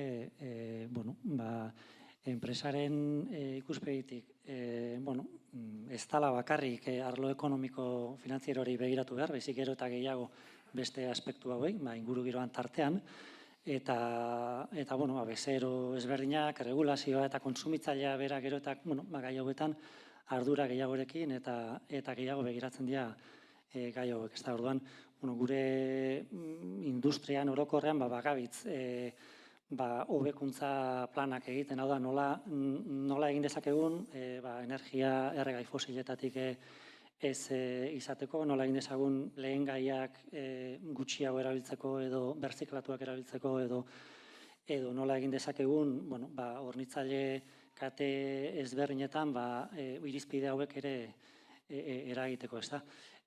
Baina lehen esan dudan moduan, azken finean industria naiz eta etxeko lanak horiek egin, eta murriztu inpaktu horiek, beti eukiko dugu eragin hori beraz, karbono isurien zera horrekin, nola egin dezakegu baso zaintza edo sustapen horien bitartez, ingurunea zantziaz gan, karbono isuri horien kaptazioa sustatu, ez? Biskator hor da honik uste elkarlanerako aukera. Jalel, tan importantes son los bosques para el... Hain garrantzitsuak ari dira basoak lurra mantentzeko. Bai, uste dut Mariok oso ondo azaldu duela, basoak oso garrantzitsua direlako, biodibertsitatea mantentzen dute, lurra zaintzen dute, eta CO2 xurgatzen dute. Hori da gure salbaziorako bidea. Nik uste dut basori gabe ez dagoela bizirik, ez dago etorkizunik, eta hori oso argi dago. Oso garrantzitsua dira, baina bestalde gai interesgarri bat dago. Ustiapenaren gaia. Basoak gehiegi ustiatzen dira. Ez Euskadin, baina bai beste toki batzuetan. Bai, basoak lehen gaiak ematen ditu, energia ematen du, baina bere mugak ditu. eta horregatik uste dut garrantzitsua dela basoak behar bezala eta modu jasangarrian kudeatzea, behar den tokian eta behar den unean erabiltzea. Zailtasunak izan dituzun, zer nolako ez jakintasunari egin behar izan diozun aurre. Bueno, basotik, esan dugun moduan, oraindik oinez hasten ari den haurtxoa besterik ez da, baina laguntza integral horretaz baliatzerik izan alduzu edo zertaz balia zaitezkeela iruditzen zaizu? Bueno, nahi iruditzen zait, basotik ekimena nire perfilarekin bat datorrela. Hau da, lagunduko dit kudeaketa horretan, kudeaketa hori hasieratik bukaerainoko kudeaketa da, ze horrek lan handi ematen du, eta denbora, eta ni ez naiz hortik bizi, nik nire irakaslea naiz, bizi alaba ditut, denbora behar da, orduan asko lagunduko dit horretan, eta ez bakarrik hori, ez bakarrik kudeaketan, gaina kudeaketa profesional bat izango da, eta horrek niri lasaitasun handia ematen dit. Eta hori gutxi balitz, gainera, esan diazu sasoian ikusten dauzula, ala nahu, baina urteetan aurrare banoa, 60 urte ja, berrogeita 18 behar ditut, esan nengoet, eta horlako baso bat landatzeak zer esan nahi du? Esan nahi duena da, dakidan gutxia, aurretik hasi behar duzu baso hori garbitzen, landatzen, diru bat aurreatu behar duzu hor, eta horren etekina ateratzeko, itxoin behar dituzu, 35, 40 urte edo zenbat. Kalkulatzen badegu, 37 gehi 40 urte, uste ez detela ikusiko. Bueno, agintzeko moduan izango zara. Igual. Oara, egintzak egin behar den. Orduan, nik uste dut, basotik fundazio honek, ekimen honek, netzako bintzat bi abantail haundi ditu, eta ez bakarrik, hau da, kudeaketa hori, hasieratik bukaereneko kudeaketa eta gaina profesionala, eta gainera, diru bat kobratzen hastea. Netzako hori oso, bi zauiek oso garrantzitsu jotzen ditut. Ez da laguntza, da basoentzako salbazio bat da. Adinaren, norbaitek bestez ideiaren bat bukatzeko biribildu nahi balu, emango dizuet hitza, oraintxe azken interbentzio laburren bat norbaitek egin nahi balu, eta bestela Arantxari bukatzen utziko diot, eta adinari dagokionez, gure lagun bati behin esan zioten, Dios, nahi honik 100 urte harrapatuko baitu. Nahi topeik ez jarri, Beraz, begira da luzea behar dugu, Arantxa, helduleku ona da basotik fundazioa, nik uste hemengo bati baino gehiago hori piztuko zitzaiola interesa hemen entzun duenarekin, hortxe daukazu aukera, konbidapena egiteko. Bertxotako. Nahi baduzu, guk entzungo dugu. Guri egia esan ilusio handi bat egiten diun proiektu bada, ze uste du benetan etorkizun handi bat daukela ez. Eta, hemen aipatu da, eta ez berriz errepikatuko bason garrantzie zein dan, eta basotikekin nola baiten nahiko genduke triangulatu ez, administrazio publikoa, gizartea eta baso jaben arteko lotura hori ez, eta, denontzako onuragarrie izango dan zerbitzu bat eskaini ez.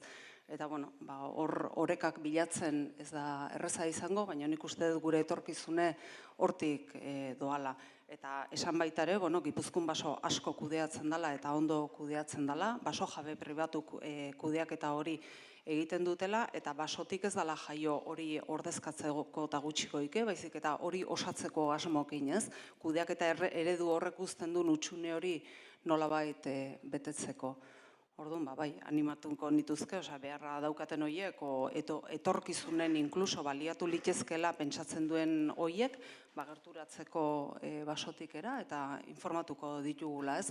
Ze bada hor beste aukera bat, baita ere, gaur egunen baso kudeatzen haidien gurasok adibidez, ez? Ikusten balin badue behaien etxetan etorkizunik ez daukatela kudeak eta ikuspuntutik, eta ez dutela jabetza galdu nahi, badau aukera behaiek, gurasok behaiek, basotikekin kontratuk sinatzeko etorkizunea behi da, behaien seme alabagia hori nolabait soluzionatuta jaso dezaten.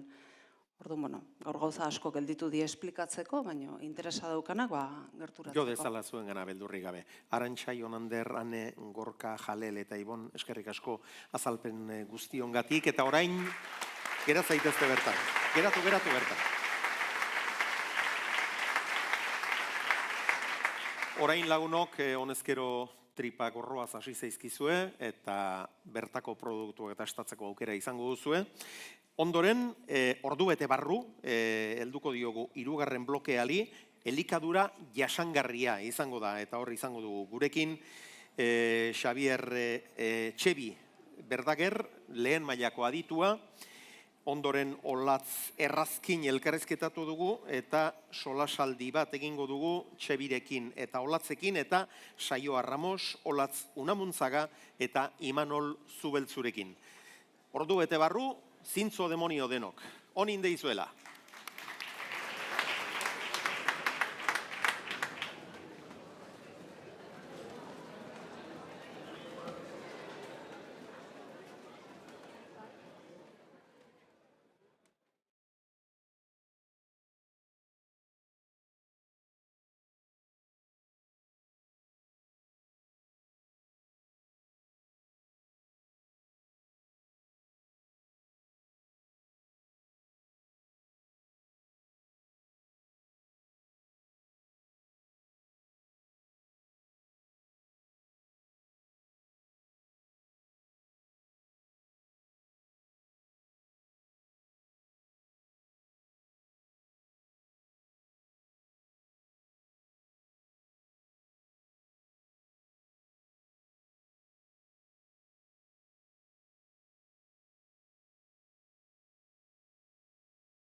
Lagunok,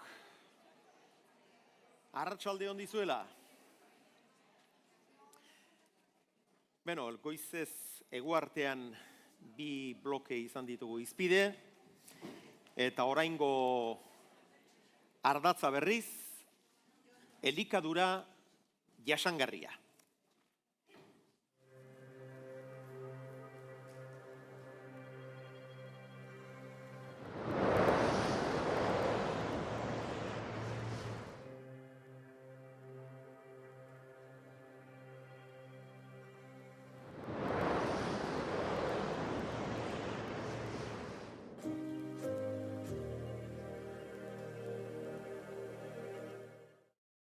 Gogorarazi nahi dizuet, arratsaldeko 4:00 aurrera izango duzuela Jose Mujikari, Pepe Mujikari egin diogun elkarrizketa osorik entzuteko aukera, eta bestela berriz, Gipuzkoako Foru Aldundiaren webgunean jarriko dugula esteka, ondoen datorkizuenean lasai ederrean entzuna ahal izan dezazuen.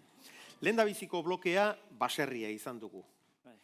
Bigarrenean berriz, puri-purian dagoen beste gai batez aritu gara, klima aldaketaz. Eta orain, hirugarren zutabean, hirugarren ardatzean... Oite kasualidadea, Indoazen. Baina, bromatik, uepa! Epa! Zo, gualapepen eosik eta... Erdoia zekatemen. Zau, itxun kristozeok. Zer moduz dela? Erdoia, txakolina eaten ikusi alduzu. Txakolin politia, zitxon, Ondo. Iri, gustatu zaik. Bueno, gauzat, esan behit. Goizian TikTok eta oitan esan dizkit, ba? Bai. Erantzunen bagazoit. Bai, Tinder. Tinder. Gutxina espero nina, Tak. Bueno, naiz benien, zuen baserria praktika egiteko, desiatzen juteko. Berdader. Xabi, oye, ¿cómo es? Nola da, Xabi edo Xabi? Xabi esan behar dut. Aquí decimos Xabi, hemen Xabi esaten dugu, hemen Xabi, ez da? Ez, entrenatzailea Xabi da. Ados, Picazo, gaixo. Kraga zara. Ez zitu dentzu, baina oso nazara. A todo esto, Zer esan behar nun, nik katalana egile esan? Tienes pinganillo. Pinganillo duzu, ados. Horregatik egiten du parre Picazo, pinganillo duelako. En katalanez nik, katalanez zegandik hitza oso politia, gehienen gustatzen aztea, Xabier, poliastra. Poliastra gustatzen. Ara? Bai, politia, poliastra last. Earra, poliaskua.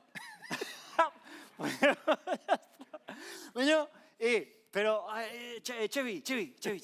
Ya aprendido bien, Ikasi nola esaten den. Nik ez dut ulertzen, migira. Poliaskua zezkak, bi egalaz, alas. Egoak, ez da? Y tiene izterras. Muslos. Izterrak ditu? Muslos 2, y tienes...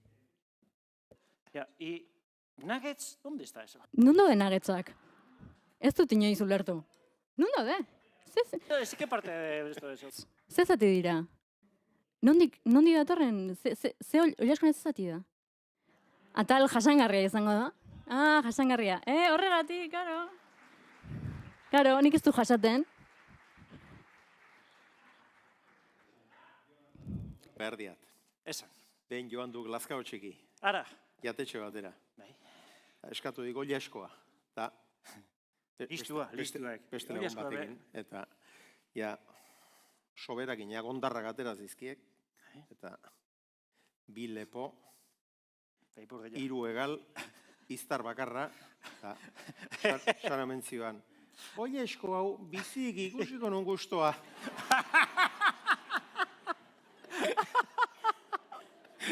Ona, azkatxe. Ona.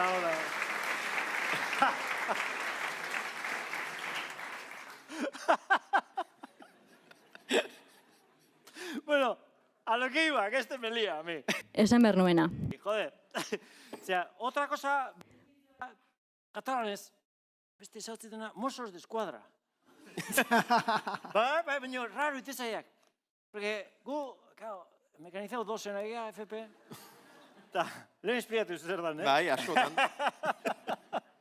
Eta, claro, Mossos de Escuadra me suena raro. Arraro egiten zait. Niri beti erakutsi date eskuadra eta kartaboia. Izalda egitea. Claro, no vale Mossos... Ez da Mossos de Kartabon, ez da. Mossos de Eskuadra ez da ere. Mossos de Eskuadra y Kartabon izan behar du. Bestela, ez da zentzurik. Ez da esartzen buruan. Nire txorakariak.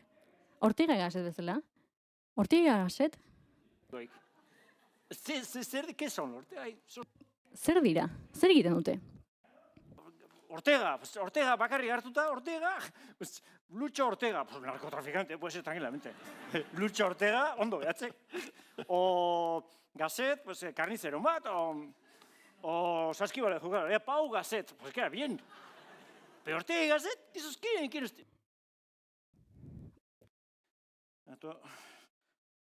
Joder, nada más.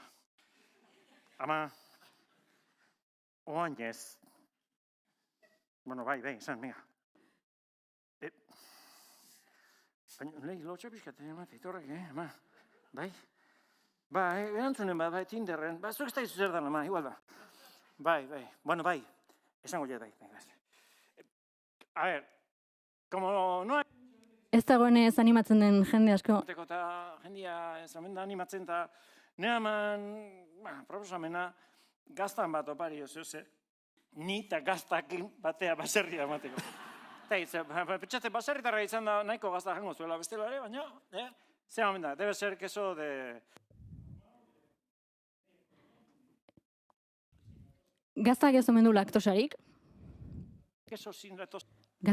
Laktosarik gabeko gazta ez da, oso... Bai, espero dut atxaldeko hitzaldia entzutea, baina badago laktosarik gabeko gazta? Bai, badago. Jendeak azukranekin arazo dituelako. Baina ez dira osasuntsuenak. Ui, laktosarik gabeko gazta. Bueno, igual da. Kampo nola, eskeite egiten. Animatu, ni kalte ez dizuet, ino baserrien enbazui pixka bai, igual, baina udara, no, eskeita pista ondua molima do, ni prest zuen nea juteko. Burme, bale? Ibaia izela, media curación. Media curación. Media tirando a baja curación. Oain, erakustaldi txikiren batekin beharko digu, eskeitaren. Nik oste jazka, los geones! Jonathan!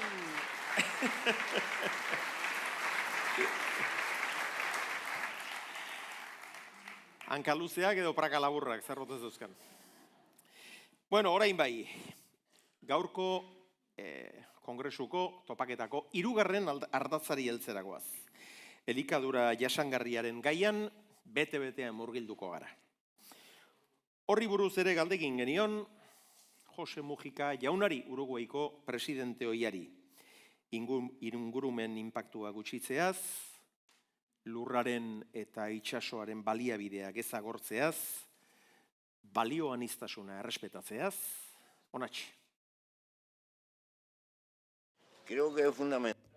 Uste dut funtsezkoa dela, ulertzea, gu garela naturako parte horren zati aktibo bat. Baina ondatzen jarraitzen badugu ondorio pairatuko ditugu. Nire herrialdean arazoak ditugu polinizatzaileekin adibidez. Intsektizida batzuk masifikatzeak eragina izan du polinizatzaile naturalengan, eta hori islatu egiten da, hori zerbait aipatzearren. Bizitzaren oreka oso konplexua da. Itsasoari kalte egiten diogu, itsasoaren azidotasunari, itsasoko korrienteei, horrek klimari egingo dio eragina. Beraz, ondorioak izugarria dira. Eta natura eta oreka horiek errespetatzen jakin behar dugu, eta horrela bizi. Adiez, landako produktu naturalak utzi behar dira, bertako intsektuak bertan bizitzeko. Bestela, plaga diren intsektuak etortzen badira, gehienak funtsezkoak dira. Tira. Baina, gizakiak ezin du hain inozoa izan. Askoz kontserbatzaileagoa.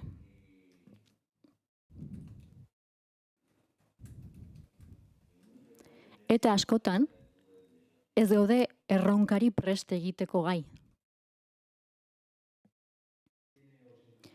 87 urte dituzu, bai. Itxura paregabea. Genetika da, edo asko zaintzen duzu eligadura. Ez, genetika da. Erabat genetika. Euskal eta italiar nasketa ez da. Bai. Edo agian, edaten dudan ardoa hona da, eta horrek sendatzen da. Baina ondo nago, bai. Apurra lan egiten du goizetan, egunero. Kejatzen naiz, nekatzen naiz, baina lan egiten dut. Enaiz hasiko orain gimnasia egiten. Baina, lan pixkat egiten dut. Lan fisikoa ez da? Bai, lan fisikoa. Eta hori hona da. Izan ere, bat geldi geratzen da, gero eta okerra geratzen da. Arrankatzen ez duen autoa bezalakoa da. Gordea egunero arrankatzen du motor xaharra, behondaiola. Txebi Berdager psikoneuroimmunologoa da, zientzia divulgatzailea, nutrizionista eta fisioterapeuta. Kuidate eta transformatu salud liburuen egilea. Ohiko medikuntza zaragoko aukerak bilatzen eta baliatzen ditu. Eta gaur gurekin izateko suertea dugu. Txebi Berdager.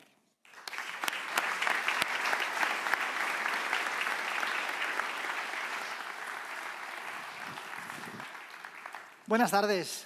Arratsaldeon, zer moduz? Lehendabizi, aprotxatu nahiko nuke, eskerrak emateko Gipuzkoako Foru Aldundiari. Entzuten egon naiz, astetan zehar, zenbat lan egin duzuen, zer antolatu duzuen, eta uste dut oso admiragarria dela zuen lana. Eta baita ere inguruak eman dizuen erantzuna, fundazioak adibidez, niretzat hemen egotea sari bat bezalakoa da. Eta asko gustatuko zait, zuekin guztiokin gai honi buruz hitz egitea. Zein garrantzitsua den elikadura jasangarria. Edo zer ondorio duen gure tripetan, kolonari buruz hitz egingo dugu. Uste dut oso garrantzitsua dela, baita ere gure hormonen osasuna. Eta zer gaitasun duen estres egoerak gainditzeko. Eta gustatuko litzaidake gure kontsultetara etortzen diren pertsonei laguntzea, asko arazo kronikoak dituzte, eta eskerrak eman nahi nizkieke, zuei, hemen arratsalde honetan egoteagatik, eta espero dut guztiok mezu oso polit bat izatea. Presentzialki edo streaming bidez, Pepe Murgiga bezala entzun duguna, eta espero dut nik eskain dezakedana erabilgarria izatea, eta astelehenetik aurrera erabaki hobeak hartzea. Medizina entregateroan egiten dut lan, fisioterapeuta naiz, nutrizionista ere bai, Bartzelonako eta Madrilgo masterretan egiten dut lan, eta Olot bizi naizen tokian ere lan egiten dut, ofizinak ditut. Zuen lurraldeko balorei oso lotuta nago. Kataluniako Pirineoetako herri batekoa naiz, eta asko inspiratzen nago hemen egiten ari den guztiak. Etengabe ari gara lantzen patologia autoimmuneak, arazo hormonalak, depresioa, antsietatea.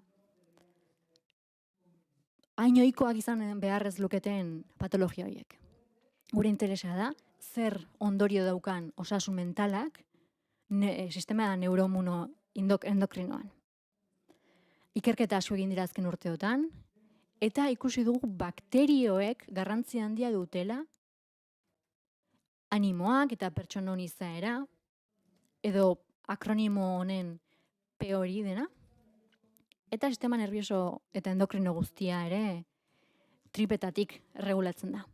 Beraz, mikroorganismo hauek betidanik ditugu guk, eta biztan zehar aldatu daitezke. Eta gustatuko litzaidake lantzea nolakoa izan daiteken hori, elikadura, ariketa fisikoa, estresa nola maneiatu, hori asko aldatzen da. Eta guztiok gara gai, osasuntxu aurkitzeko eta osasuntxu mantentzeko, baina egia da galdu daitekeela.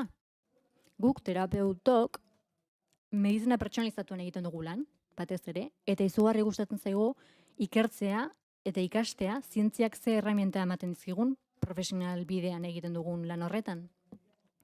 Eta pazienteen gandik ere, hau da medizinatik ere lortzen dugu abantaila hori. ondo edo hobeto aurkitzeko pistak ematen dizkigu, baina hori da lehen zailtasuna. Profesional gisa hori lehen zailtasuna da, osasuntsu egotea, terapeuta eta mediko askok osasun arazoa dituzte.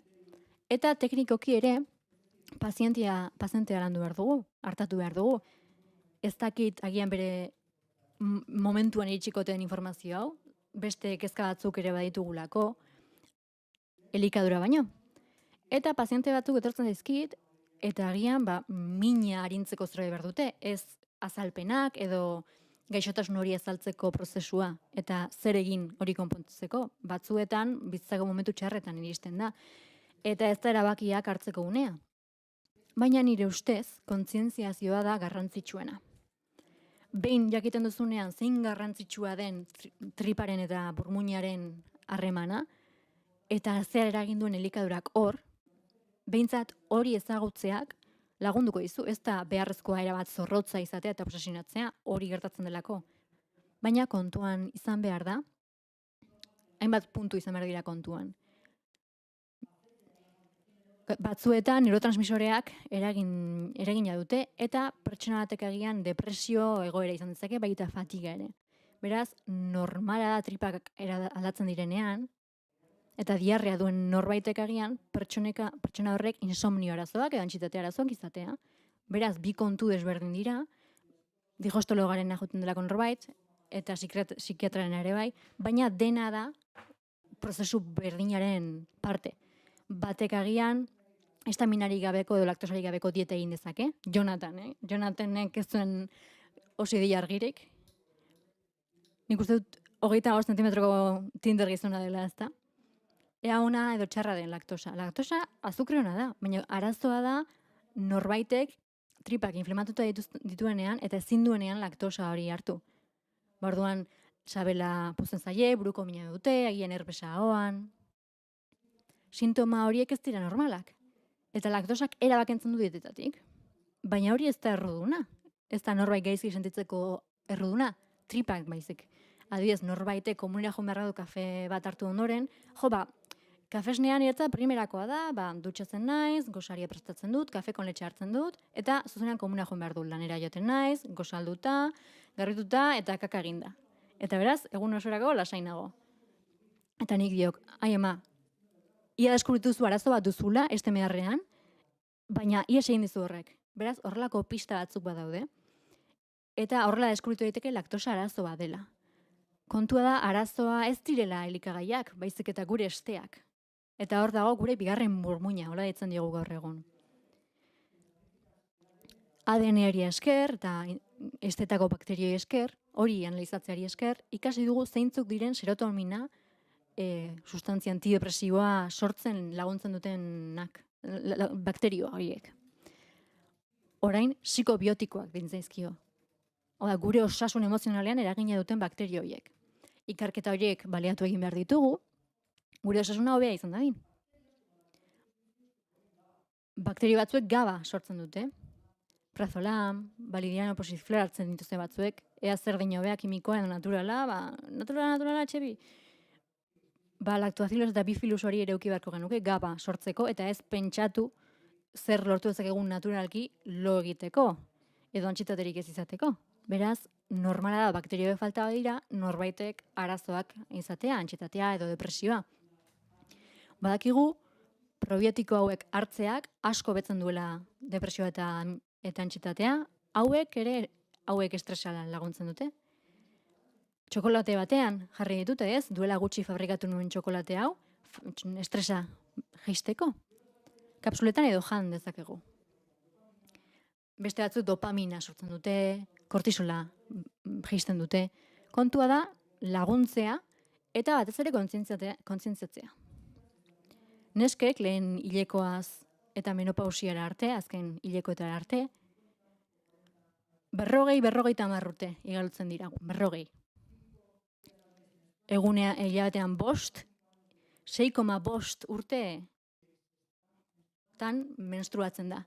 Eta beraz, higiene femeninoako produktuak erabiltzen ditugu. 6 urte terdi erabilita, konpresak edo tanpoiak erabilita, horrek eragina izango du ugalkortasunean eta tripetan, kasu honetan vaginaren egoera aldatuko da, kasu honetan toksikoekin hainbeste kontaktu izateak eragina izango du, ziurrenik bai, seguru gode baietz. Beste kontua da, aplikatzaileek sortzen duten plastiko hondakina. Hau ere, beste ondoriotako bat da. Egia da ez dugula ahots altuan esan behar, toksikoak eta menstruazio lotuta daudela. Bestalde, aipatu behar dugu, 70 tona inguru jaten ditugula gure izan zehar. Horrek eragina izango du gure tripetan eta gure buruan. Hori da mikrobiotak erregulatzen duena. Bakterio hauek eta beraik egiten dutena zera da. Inflamazioak erregulatzen dituzte eta gure egoera ere erregulatzen dute. Beraz, hori ikasi nahi dugu, nola dauden bakteria horiek. Lehendabizi, kultiboak egiten genituen, mikroskopioarekin, eta gizakiak mikroskopioarekin ikastezakena egiten genuen. Mikrobiota hori orain, teknika berriekin egiten dugu, ADN-a ikertzeko, bakteria horien ADN-a. Hau da mikrobiomaren ikerketa. Hau berria da, ADN-a ikasten gara, informatika programekin, PCR edo sekuentziazio masiboa ikasteko, ikertzeko. Eta jaketeko zer gertatzen den gure barruan. Adibidez kandida gehiago baldin badago, hori analizitan ikusiko dugu. Agian proteina gehiago jaten duen horbaiti ere agertuko zaizkio altuago bakteria horiek. Pixa eta kaka ere ikas ditzakegu jakiteko zer gertatzen den barruan. Bakterioak daude, virusak daude, parasitoak daude, onddoak ere badaude, eta hori kaka ikertuz, ikasi daiteke ea estea inflamatuta dagoen, gehiegi gutxiegi, ea entzimak falta diren, ea glutenarekin arazoa dauden, ea laktosarekin arazoa dauden. Eta egunero ikus dezakezun nolakoa diren zure kakak, mundu guztiak egin dezake, komunera joaten zaren bakoitzan, begiratu dezakezu bera, eta 3-4 motakoak baldin badira, zientifikoki, Bristol eskala da hau, hauek dira normalak, 3 eta 4. Kaka perfektuak. Bera badoaz perfektua dira. Eta hauek dira analitikaren adibide batzuk, hemen ditugu parasitoak, bakterioak, pertsona hau emozionalki ondo egongo dela uste duzue? Paziente baten analitika da. Eta fatiga arazoa zituen, baita tripetako arazoak ere. Hau da nahi duguna. Bakterio dibertsitate ona, bifidusa, karmansia eta alako bakterioak dituen sistema bat. Hemen azpian dagoen immunitate sistema ekilibratuta dago. Baina disbiosia dagoenean, kasu honetan ez, parasito bat, bakterio bat, ikusten duzuen mukikapa hau, askoz finagoa bihurtzen da. Eta efektu babesle hori galdu egiten da. Hasieran tripetan edo esteetan agertzen den inflamazio hori sistemikoa izan daiteke. Eta beraz, inflamazio horiek gasak aldatzen dituzte adibidez, puzkarrek, tripa puztea ere bai, eta inflamazio horiek sistema zentralari egiten diote, energia gutxiago daukan norbaitek, sozialki isolatu egin nahi du, eta gizonen kasuan, sentitzen dira ez direla hain baloratuak lan munduan. Inflamazioa dutenean, sentitu behar dute, gora egin behar dutela, gehiago ikasi behar dutela, gehiago frogatu behar dutela. Eta nesken kasuan, inflamazio hauek gehiago isolatuta daudela sentiarazten diete. Beraz, joeran eragina dute, jendea isolatu egiten da, eta eragina desberdina da, mutilengan eta neskengan. Norbaitek, inflamazioak baldin baditu, animaliak bezala gaitasuna dugu ea nor dagoen inflamatuta edo nor duen inflamazio bat. Bi neska hauek ez dira berdinak. Hauetako bati toksina bat sartu zaio, bakterioena, eta besteak ez du bakterio hori. Esango zenukete, esango dut nik? Esango zenukete neska hau osasuntsu dagoela? Bai. Eta esango zenukete osasuntsu dagoela? Hau da, osasuntsu dagoena. Osasuntsu gaudenean, gai garelako, jakiteko, buruan dauden gune batzuei esker, nor dagoen osasuntsu eta norrez. Pertsona horrekin kafe bat ezartzeko batez ere. Pertsona hau dago gaixo. Beraz, inflamaziorik gabe, gai izan beharko zinateke hau berizketa hau egiteko. Azken finean, guztiok egiten dugu ahal duguna, eta nahi duguna gure osasunarekin. Batzuk naturari konektatuta bizi dira, toksikorik gabe edo gutxiagorekin bizi zaitezke, eta niri zerbait gustatzen zait azaltzea. Ez dugu borondate hori izan behar ondo sentitzeko. Baizik eta kontzientziarekin zaintzea bere burua. Beraz, dena ez dugu perfektu egin behar. Ez dago elikadura perfekturik mundu guztiarentzat. Baserrietan, adibidez, hau nire inguruko analitika bada. Gizaki bezala, behiei omega 3 eta omega 6 ratio bat sortzen zaie, eta horrek zerikusia du, adibidez, omega 6 izanez gero, inflamazio sortuko da, eta omega 3 izanez gero, inflamazioa txikiagoa. Intxaurrekin, arrainarekin, adibidez. Beraz, ikusi da, animalien kasuan, belarra jaten dutenean, beraien haragietan askoz ere omega 3 gehiago dagoela. Zer esan du honek? Ba gu, elikadura katearen parte garenez, 3 omega 6 eta omega 3 bat, hori da elikagai horiek jatea bultzatzen gaituena. Egia da, beste, baserri eta batzuetan garrantzitsuena pertsonen elikadura zaintzea dela. Baina animalien ere zaindu beharra dago. Agian pentsua emateko modu aldatu dute eta ratio hobea da. Eta kasu honetan kezkatzen ez den eta kezkatu ezin den pertsonak bagian saltzen duen kalitatea bilatzen du. Superfizie handietan, hau da, hain gertukoak ez diren tokietan, aditiboak dituzte, eta horiek bakteria honen dibertsitatea jisten dute, beraz gehiago inflamatzen da estea, koloranteak, kontserbateak ere badaude, eta hauek ere bakteria onak egotea murrizten dute, mukikapa hori txikitu egiten da, eta inflamazio hori guztiak sistema immunea aktiba dezake. Beraz, tripetan hasten den zerbait, estetan hasten den zerbait, zabaldu egin daiteke. Ez da zer pasatzen, hau egun batean janez gero. Kontua da normalitatean egunero janez gero gertatzen dela. Beste hainbat kasutan ere hori gertatzen da, edulkorante artifizialetan, adibidez. Badirudi gizakiok ez dugula gozoa, zapore gozoa utzi nahi, baina horiek ere bakteria dibertsitatearen murrizten dute. Eta guztiek inflamazioa areagotzen dute. Beraz, jaten ditugun produktu askok, hau 2022ko ikerketa bada, duela gutxi atera dira urten, eta ez da kalkulatzen zer ondorio duen azkenean platerean jaten duzun horrek. Prozesatutako elikagaia janez gero, edulko erante hoien eragina, ez da soilik alderdi negatiboa, baizik eta azukre eta litxar hoiek eragiten dutena. Eta honek guztiak noski eragina izango du esteetan, elikaduraren zati delako. Tripetan ere deskantsatu egin behar dugu, gauez adibidez. Eta horre guztiak, erresilientzia gehiago edo gutxiago izaten lagunduko du. Hori da azukreen kontua adibidez.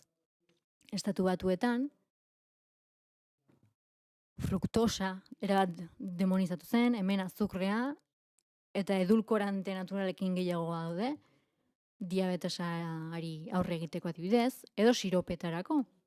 Orain ikusi dugu, Estatu Batuetan zenbait produktu atera direla, hemen azukreak kendu dela, eta fruktosa gehiago duten edulkoranteak hartzen dira. Eta fruktosa askoz kaltegarriagoa da, kolonarentzat, azukrea baino. Beraz, zapore gozo hori bilatzeak, esperientzia berrepikatzea egiten du. 2 produktu bakarri daude, 2 kontu, eritritola eta stevia. Hori dira kalterik egiten ez duten 2 elikagai bakoitzak, 2 elementu bakoitzak. Beraz, azukrerik gabeko produktu nahi behituzue, stevia eta eritritola behar dituzue. Hori dira osasuntsuenak. Hemen ditugu adibidez gertuko produktu batzuk, galleta batzuk, txikleak, oso jasangarriak. Horrelako produktu bat ikusten duzunean, ez da gehiago irakurri beharrik, badakizulako produktu hauek guztiek, gutxienez 3 astez egongo dela supermerkatuan, norbaitek bere gorputzean, bere saskian sartzeko. Produktu horiek asko irauten dutelako apalategietan, supermerkatuetan. Baina bitartean, hau da jendeak apalategi horiek ikusten tardatzen duen denbora. Siropen kasuan, adibidez, eta fruktosen kasuan, kirolarien edarietan adibidez, asetasun sentsazio hori aldatzen da, jendeak esperientzia hori errepikatzeko gogo gehiago du, eta jende gehiagorekin partekatzekoa zein ona den. Beraz, kognitiboan eragin handiagoa du azukreak baino. Beraz, txokolate askok ez dute azukrerik, baina siroperen bat bai. Eta beraz, ezinezkoa da esperientzia hori, txokolate zati hori berriro ez jatea. Horrela behar hori errepikatu egiten delako. Ikusitzagon hiru zati hauek, zer gertatzen den bakoitzan. Estomagoan sortzen dira lehen gasak. Hemen oso garrantzitsua da estomagoak azidotasun asko izatea. Garrantzitsuena da balbulatxo bat egon behar duela hemen, eta estomagoa erabat azido egotea. Horrela, jaten dugunean, digestioa erraza izango da eta arina. Eta proteinak ondo transmitituko ditugu. Estomagoan ez badugu ondo digeritzen, koloneko bakterioek arazoak dituzte, bagian bistek zatiak dituzte, eta bakterio hauek inflamazioa egin dezakete. Beraz, estomagoak ondo egin behar du, eta balbulatxo horrek ez badu ondo izten zer gertatzen da azidoekin. Gora egiten dutela. Eta beraz, balbulatxo hori ondo itxi behar da. Bestela, jendeak korroska egiten duelako. Eta horretarako, pH bat edo bi izan behar du estomagoak oso azidoa. Azido kloridrikoa dago hemen. Hola, tragatzen duzun txistu guztia, batez ere entziek agian odulda alimaituzu, eta bakterio horiek tragatzen dituzunean, 2 minutuz behin, azido hori gabe, hori guztiak esteetan eragina izango luke. Estomagoak oso azido egon behar du. Eta bestela, arazoak egongo dira esteetan hidrogenoa, gas gehiago. Azidoa falta diren beste sintoma batzuk? Bruxismoa. Hau da, jendeak hortzak karraskatzea. Hortza mugitzea. Hori sintoma bada. Ai, baina niri esan didate, bai, zuri esan dizute ferula bilatzeko. Horrela, ferula jarri eta ez dituzu zure hortzak izorratuko. Baina ferula horrekin berdin jarritzen duzu. Hortzak ez dira izorratuko, baina bruxismo horrek jarraitu egingo du. Eta kasu hortan, parasitoak dituzu, bruxismo izan ezkero parasitoak dituzu, edo reflujoa deritzona. Goizetan mukiak lepoan ere izatea. Hola, hasten zara? Denbora guztian zara hori eginez? Denbora guztian, da, bueno, atera mukiak ulertzen dut, ez, baina gelditu. Gauetan ere zurrunka egiten dute pertsona horiek. Beraz, sintoma hauek baldin badituzu, errefluxu hori izan ez gero, esofagoa bete egingo da, inflamatu egingo da, egian mina izan dezakezu bularrean, pneumonia ere izan dezakezu, asko pneumologoek hau asko ikusi dute. Pneumologoek omniplazola ematen dute asko, azido hauen irritasuna murrizteko. Afonia ere izan daiteke. Beraz, lepoko patologia asko estomagoan egon daitezke. Hau da, lehen momentu gatxondoa. Beraz, 3 voluntario beharko nituzke ikusteko estomagoko azidoa ea ondo duten. Altxa besoa, mesedez, norbait probarik egin nahi badu. Bai, etorri. Beste norbait, hemen ondoan, mila esker. Norbait behar du, norbait gehiago, bai. Ez du inork ilusiorik, ez du jakin nahi nola dagoen zuen estomagoa. Bai, mesedez, nahastu hauek, favorez. Bai, honek bikarbonatua eta ura du, bai. Hitzen baten dizuet. Bai, nik kronometratuko dut, Xabi. Bai, kronometroa behar dut, ideia zera da. Ea nola funtzionatzen duen mekanismo honek. Azidoa behar baduzu, Norbaitek pH metria egin behar da, endoskopia bat, eta horrela jakingo duzu, ondo dagoen edo ez. Baina, kontsultan ez dut tubo hori egunero pasatzen. odola analizatzen dugu, eta horrela jakiten dugu, baina etxean test badago, eta pazienteari egian lagundu diezaioke azidoa falta duen edo ez jakiten. Bikarbonatua ur pixka batekin hartzean, estomagora iristean, erreakzio bat sortzen du, izan ezkero azido hori, eta 2 minutu baino gutxiagoan korroska bat ingo duzu. Baina azidotasun hori izan ez gero, 4 minutu baino beranduago. Izango zu, beraz orain konpetizio bat egingo dugu, lehiaketa bat. Lehena korroskatzen duen pertsona, ondoen dago. Eta normalean, 2 minutu baino gutxiago egiten da. Bai, presta bete? Dena hartu behar duzue, ados? Dena batera, bai, aldi berean, 3, 2, 1. Se esperan aquí al lado. El primero que haga el erupto... Lehenengo egiten duen korroska, eser daiteke, bitartean, hemen geratuko gara, ados? 4 minutu baino gehiago gertatzen badira, estomagoa ez dago ondo, eta aitzeingo dugu ondoren. Bitartean jarraituko dugu. ¿Sí? Eta azidoa falta bali bada, urdailean, orduan ez da proteinen iseriketa egongo. Eta orduan, gas hidrogena hemen asko handitzen da, STM-ean, urdailean behar baldin bada. Eta orduan mantxatu egiten da garbiketa digestiboa. Eta orduan ze gertatzen da, gasak daudela eta elikadura intolerantziak ze inflamatu egiten baldin bada, estea orduan ez du funtzionatzen. Hartzen du kafea eta bere lagun behar du komunera. Hori da laktosa ez dela xurkatu.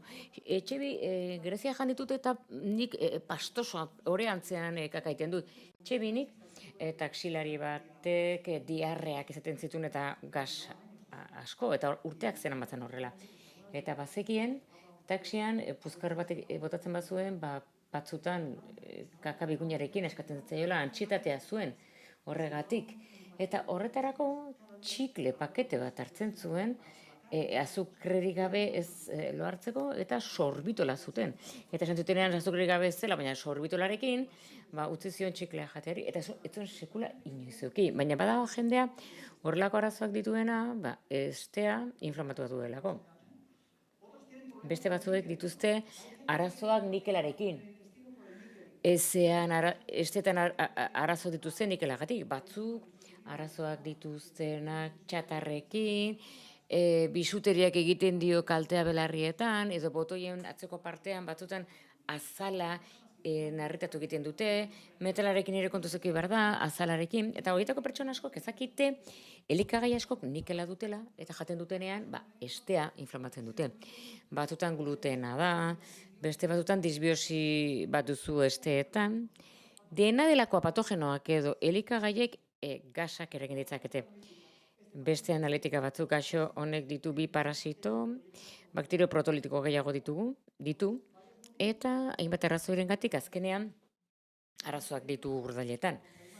Askotan bakterio normala, baina gehiago daudenean, SIBO izeneko kopurua egoten da.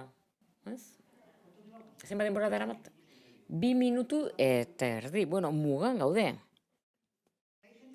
Bada jendea, bakterio gehiagi izatea izan baino ontxo gehiagia duena hori jakiteko, lehen esan dudan bezala, aztertu egiten ditut mikroorganismoak gorozkietan, kandida ere bai, edo gernuan begiratzen dugu, eta metabolito horiek kandidetakoak, nisimetol, atibalato, kolanoz, normala baina altuago daudela, batekigu kandidek eragiten dutela, orduan tratamendu antifugiko bat eman behar da, edo kimikoa biek dute arazori. Garrantzitsuena da, tratamendua bukatzean, errebisatzea, ze bestela ez balin badago arazoa konponduta, arazo emozionalak, nekearenak iraun egingo dute. Badago test bat etxean probatu dezakeguna. Beste test bat da. Hori ere urarekin egiten da. Eta, zindik irabazi du? Super, bikain! Joan zaitezke zure lekura. 340, 3 ondo dago. Bai, eixer zaitezke, nahi baduzu, mila esker. Zorionak. Muy bien. En casa yo tengo 2 hijas y mi mujer. Nik 2 alaba ditut, eta emaztea, eta batzutan egin nahi dut proba, ze estresak azidoan eragiten du, edo azidoak estresean. Nik proba egiten dut familian, eta beti galdu egiten dut. Beti. Jakiteko ea kandida duzun, test bat egin dezakezu etxean hartzen duzu edalontzi bat ur, eta goizean ezer jan edo edan aurretik, mingaina txuri esan dezakezu. Edan, nola esaten da, oskopina da, botatzen duzu listua edalontzian, eta 20 minutura, gozaldu horretik, ikusten duzu ze gertatu den listuarekin. Kandidiasis izan dezakezu ontsoa, partikulak bat daude horresekiduran, eta okerrago listua ondoan baldin badago. Beraz, bai? Listo? Zuez? Bueno, nahi baduzu, eser daitezke, ez? Bai. Bueno, zorionak. Zenbat daramagu? Orain, ia 5.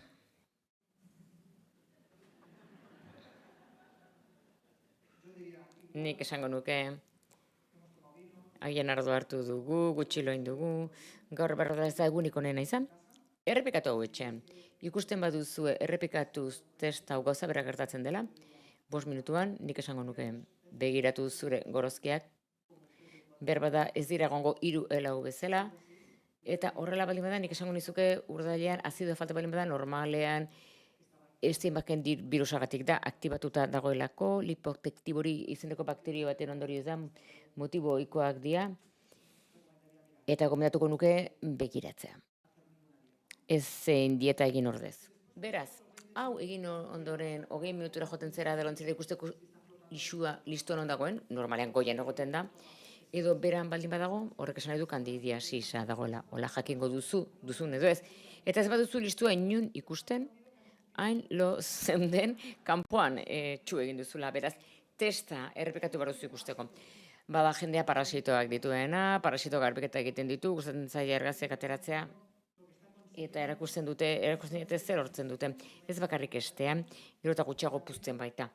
Gero gainera ez dagoain harritatuta betolo egiten du, ez du gauetan hitz egiten, ez du buruksatzen, ez du begian ezer nabaritzen, ez du hemen inolako igurtzirik sentitzen parasitoieko egiten dutena. Beraz, jendeak parasitoak tratatzean nabaritzen du obera egiten duela.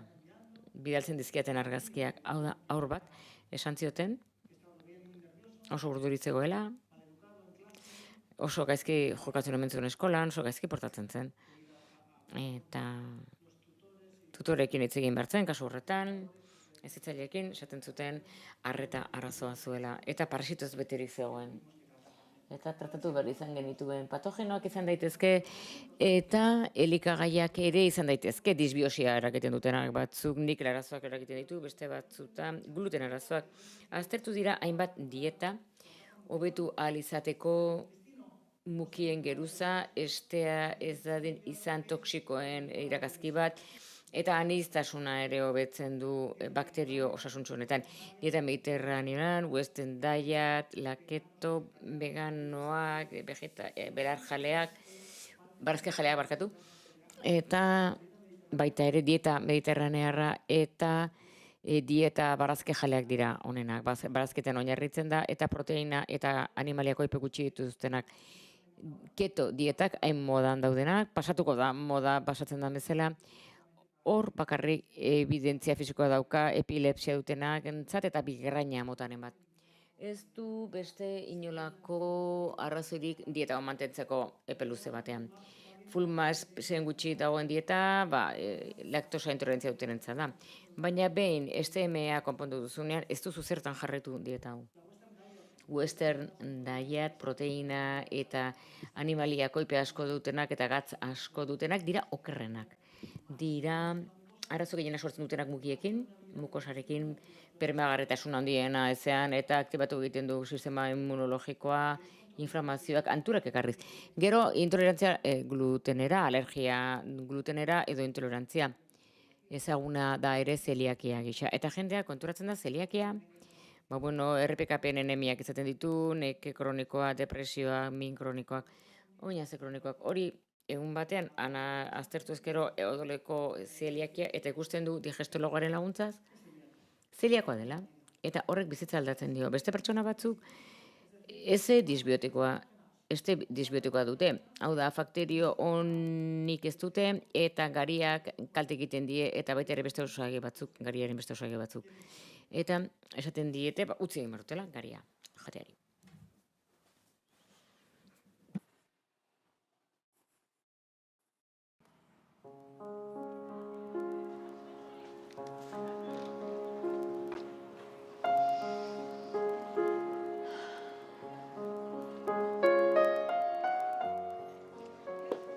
Silvia? ¿Eres tú? Silvia, zuzera? Orduan, zu gluten, zea baini naiz, glutena naiz.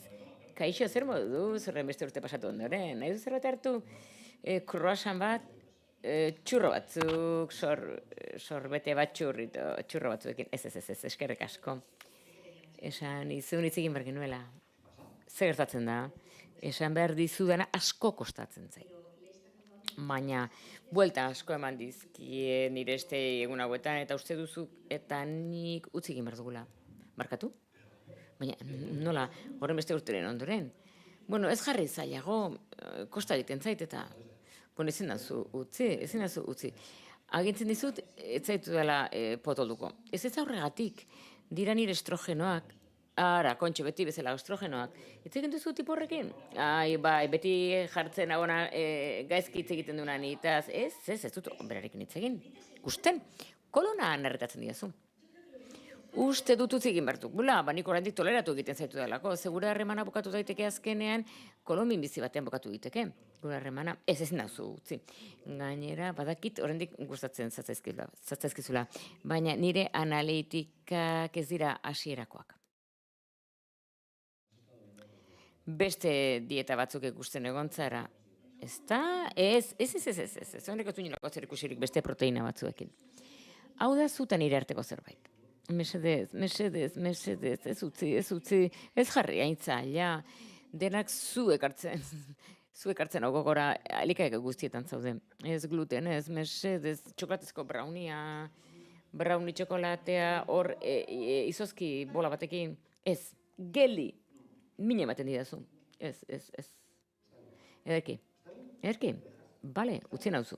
Utzi egingo nauzu. Baina gauza bat esango dizut. Egunen batean. Sentitzen baduzu, utxune bat hemen urdailean, beti ni egongo naiz zure ondoan ordu artean. Sentitzen dut gluten. Ez zara zu. Nire estrogenoak dira.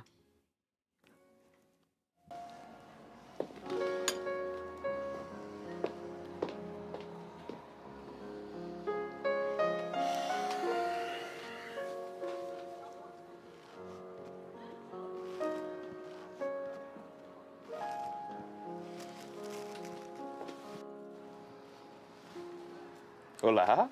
Kaixo? Muy bien. Oso ondo. Ze erraza da gizakia konkistatzen gariarekin, ez? Glutenarekin. Momentu txopetan azalduko dizuet glutenarena. Ze glutena, bereziki gariak baditu errezeptore opiazoak aktibatzen ditu gailu batzuk, errepikatzeko gogoa ematen dizuna, eta garunaren plazer zentroan daude, beraz, gari gehiago jaten duena gehiago jan nahi du. Gauza bera gertatzen da A bat kaseinekin, behiarenak oso zailak dira digeritzen, baita gluten proteina hauek ere. Orain badaude ekoizle batzuk egiten dutena hauxe da. Erabiltzen dituzte kaseina abi proteina duten behiak erraxago dira digeritzen eta ez dut antura sortzen disbiosi intestinala duzunean badakizu neuroimmunendokrinoa eragiten duela. Eta Silbiak esan duen bezala, kolonan atirratuta, edo tiroides arazoak, edo hilekoaren arazoak, estrogeno arazoak, hori dena lotuta dago disbiosi intestinalarekin. Horregatik estrogeno gehiagik duten emakumeak izan dezakete ezin dute komunera jun, baina errazago jaten dira hilekoa eukitzen dutenean.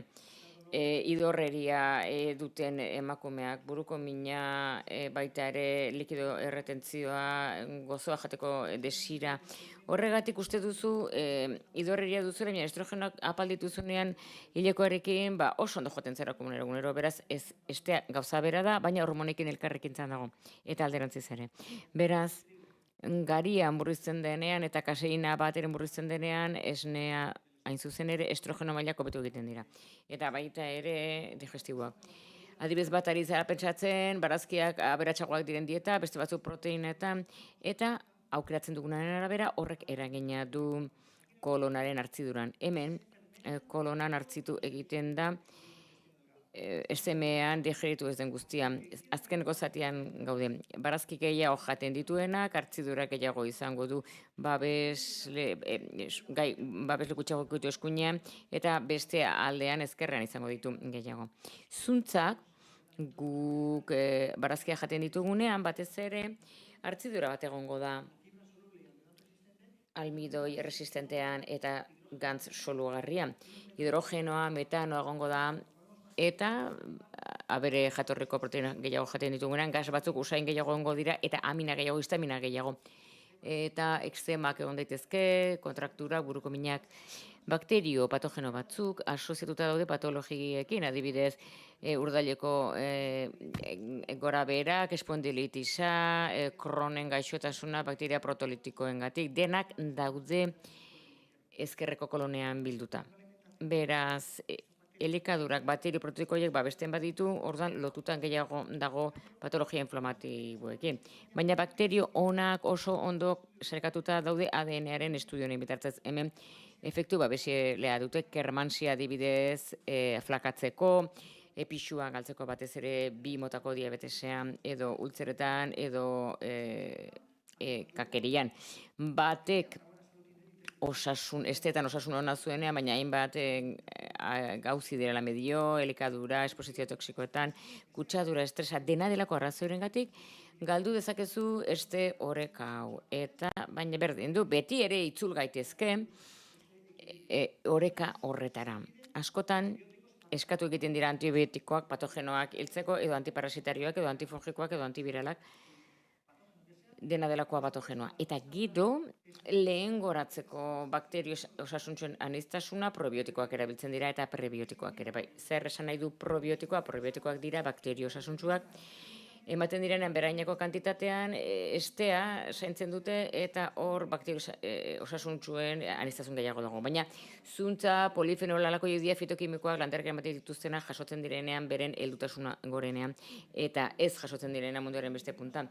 Orduan polifenol gutxiago izaten dute eta hartzen dituzunean hurbilago heldu daudenean polifenol horiek fabrikatu egiten dituzte landareak beren burua babesteko heltzen ari direnean. Berazuk hurbileko jaten duzunean polifenol gehiago dituzu eta horrek laguntze du efektu prebiotikoa izaten. Hau da, hobetu egiten dute bakterioen kantitatea eta baita ere beren jarduera.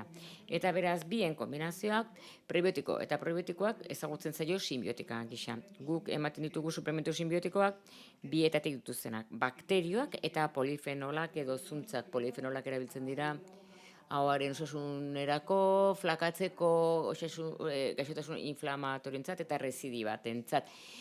Antsietatea, depresioa, badakigu ze probiotikoak hobetzen duten kortisola, gaixotasun neuroinflamatoriak eta bar. Baina hau profesionalek ematen dugu bakterioetan. Aztertu direnak eta gizakieken azterlanak dituztenak. Guk zer egin dezakegu egunetik egunera bakterio osasuntsuen aniztasuna betzeko hartu behar ditugu elikagai hartzitu ugariak, batzutan har dezakezu txukurruta edo kintxia, beste batzutan barazki hartzituak, pikelak, jogurta, gazta. Beti behi keferra hartzen baduzu edo behi gazta izango duzu hoien derivatuak diren bakterioak. Hartzen baduzu hauntzarenak edo ardiarenak izango dituzu beste bakterio batzuk. Nahi balin baduzu aniztasun bakterioa izan atsegina zure estearekin eta batzutan hartu hauntzarena edo behiarena den gazta eta beste batzuk hartu anakardoen gazta veganoa. Haiek hartzen dituzte anakardo eta almendra gaztak la hostia daudienak. Eta zuk jaten baituzu barazkiak, gaztak, fruitu horretatik eratorriak, bakterio osasuntxoiek hazi egiten dira. Eta horrela kombinatuz jaten gara. Eta kefirra hartu dezakezu ere kokotik, uratik eta horrela jaten ematen diozu kolonen dituzen bakterioetik eta antiinflamatorioak dianak. Eta ez hartu beti hartzituak. Pilurak ere, edo misoa, tempea, soja, saltsa, soja, jogurtarekin ere hartzitua. Herrialde batzuetan hartzidura desberdinak erabiltzen dituzte. Gero ditugu prebiotikoak. Zer jan dezakegu guk, bakterioak, kolonen dauden bakterioak aktiboago egon daitezen eta gehiago itzen daitezen. Hori ezagutzen da prebiotiko gisa.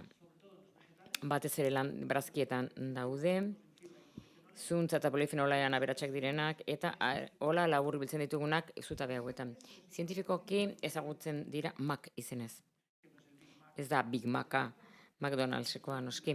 Baizik eta karbonohidratoak mikrobiotan irisgarriak, hau da, karbonohidratikoak ezin dira digeritu esteetan, kolonera iristen dira, eta onditu egiten dute sistema nerviosoren babesa bakterioak handitzen direnean. Eta hauek dira 4 talde garrantzitsuenak. Inulina, fosak eta bosak, esparragoak, barazkia, porrua, tupinamboa, patata, tuberkulo baten antzekoa, tipula txalota, porrua, gero daude fosak, inulina ematen dutenak, barazkia, porroak, esparragoak, alkatxofak endibiak, eta gozak. Daude eltzekari guztietan, eta brokolia eta erremolatxa. Beraz, ni beti galdetzen du, zenbat egunetan hartzen dugu humusa edo eltzekariak, hoiek dira goz iturri nagusiak. Eta bi fidusak, hemen kolonak daudenak gure artean, diskutatuta izugarri gustatzen zaie gozak. Daude amaren esnean dosi altuan, eta baita ere elikagai hauetan ere. Eta gero dago almidoi erresistentea. Almidoi erresistentea da trikimailu bat, jendere ematen dioguna, laguntzeko azukrea odolean ez igotzeko eta bakterioen aktibitatea areagotzeko. Eta benetako makina bat izan daitezen immunitatea hobetzeko. Eta ez din makina bat izan pixua irabazteko. Eta nola egiten da hori? Almidoia zerealetan dago, tuberkulotan eta eltzekarietan. Eta modu naturalean almido resistentea daramatenak, resistenteak dira digestioa eta absortziori resistenteak direlako, kolonera iristen da, eta horra handitu egiten dira bakterio osasuntsuak eta immunitatea. Horixe da jan behar duguna, gero guk izan ditzagun, nahi ditugun onurak gure bidaide egokianak izateko. Ustu laguntzen dizu eta berak laguntzen dizu. Platano harra eta baita ere platano matxoa eta pena integrala. Horiz, aldiamen hartu egin behar da, modu regularrean gure dietan, eta gainerakoan trampa egin behar da. Egin behar da resistenteak bihurtzea. Hau da, almidoiak, zerealetan, pasta, arrozak, sukaldatzen ditugunean, erraz zerrugatzen dira, mean eta azukre egotzen da, azukre egotzen denean, aktibatu egiten ditu errekonpontsa sari mekanismoak garunean, beraz, arroza jaten duzunean, edo pasta jaten duzunean, berehala, oso zaila da jendeari hori ez gustatzea, zergatik egin berri dagoenean almidoia oso ondo litxeritzen da. Glukosa igorazten du, desaktibatzen ditu sari mekanismoak sistema limbikoan, ohikoa da arroza jan ondoren jendeak esatea, ze goxoa zegoen arroza gau. Eta ja, bete danean, esaten zeionea, nahi duzu gehiago, ez oso betean nago. Baina gero, azkena. Hau atseginagatik, ez? Plazerragatik. Baina ez dugu glukosa igoera hau nahi, hau da plazerra ematen dizu, baina 2 ordura bajoia izaten duzu, glukosa bajoia. Aipatzen dizutena, eta zaude begirada finko duzula, eta ezakizu ze arraio esaten dizuten, eta lo hartu dezakezu, gidatu behar baduzu, glukosa bajoia horiek datuzte, asteko igoera bat egon delako. Zer egin behar da? Trampa. Glukosa igo beharrean, insulina bitartez deposita betetzen dira, adibidez gibeleko depositoak kirola egiteko, kirola ez bazu egiten hementxe metatuko da, beraz trampa egin behar da, eta horrela almidoia eta almidoaren glukosa ez da zurgatzen. Zer egiten da? Uzten da ozten 48 orduz ozkailuan. Eta gero, almidoi hori ezin da zurgatu urrengo egunean kolonera da zuzenean immunitatea betuz, ez dago igoera bat eta gero glukosa jaitsiera bat. Beraz, jaten baduzu arroza oztuta xuxia bezala, egosi dena eta oztu egin dena, ziurrenez ez duzu energia igoera bat izango, baina urrengo gunean, behar bada ez duzu sabela inpustua izango, energetikoa gango zera, buru argiago, neuroinflamazio gutxiago izango duzu. Zu jaten duzunean pasta oztua, ozkailuan 24 ordu edukita, eta gero hotza jaten baduzu pasta horrek ez du loditzen, laguntzen dizu bakterioak hobetzen eta etzara loditzen. Hau da, ez duzu glukosa areagotzen, baina pasta egin berri jaten baduzu, oso ondo zurgatzen da esteetan, glukosa egotzen da, sari sistemak zoriona minututxo batuz, baina gero hilda zaude ordu erdi pasata, ondoren. Ogiarekin gauzat bera gertatzen da. Oso azkari gotzen da, eta nibalin batzu almidoi resistentea eta ogia jan eta ez loditzea, utzi ogia izozkailua moztu zatitan, izozkailuan eta gero urrengo gunean txigorgailuan. Hau da, ogia almidoi resistentean aberatsa dena. Almidoi honek ez du glukosa igoarazten, ez da zurgatzen estean, kolen egotzen da eta bakterio osasuntxoak handitzen dira. Hori da, ogia jateari izuzteko modu bat, pasta jan daiteke, arroza jan daiteke, eta ordaileko esteetako osasuna hobetuko da. Gauza bera gertatzen da heltzekarietan. Gauza bera gertatzen da, egosi egiten dira eta ondoren oztu egiten dira. Jateko pres daude. Horiek almidoian erresistentea dira. Eta oso elikagai baliagarria dira despentsan izateko. Ideia horixe da. Adibidez, patata tortilla egin berria edo hotza, nola jango zenukete? Immunitatea hobetu nahi izan ez gero, hotza hobe. Ozkailua eta horrengo gunean.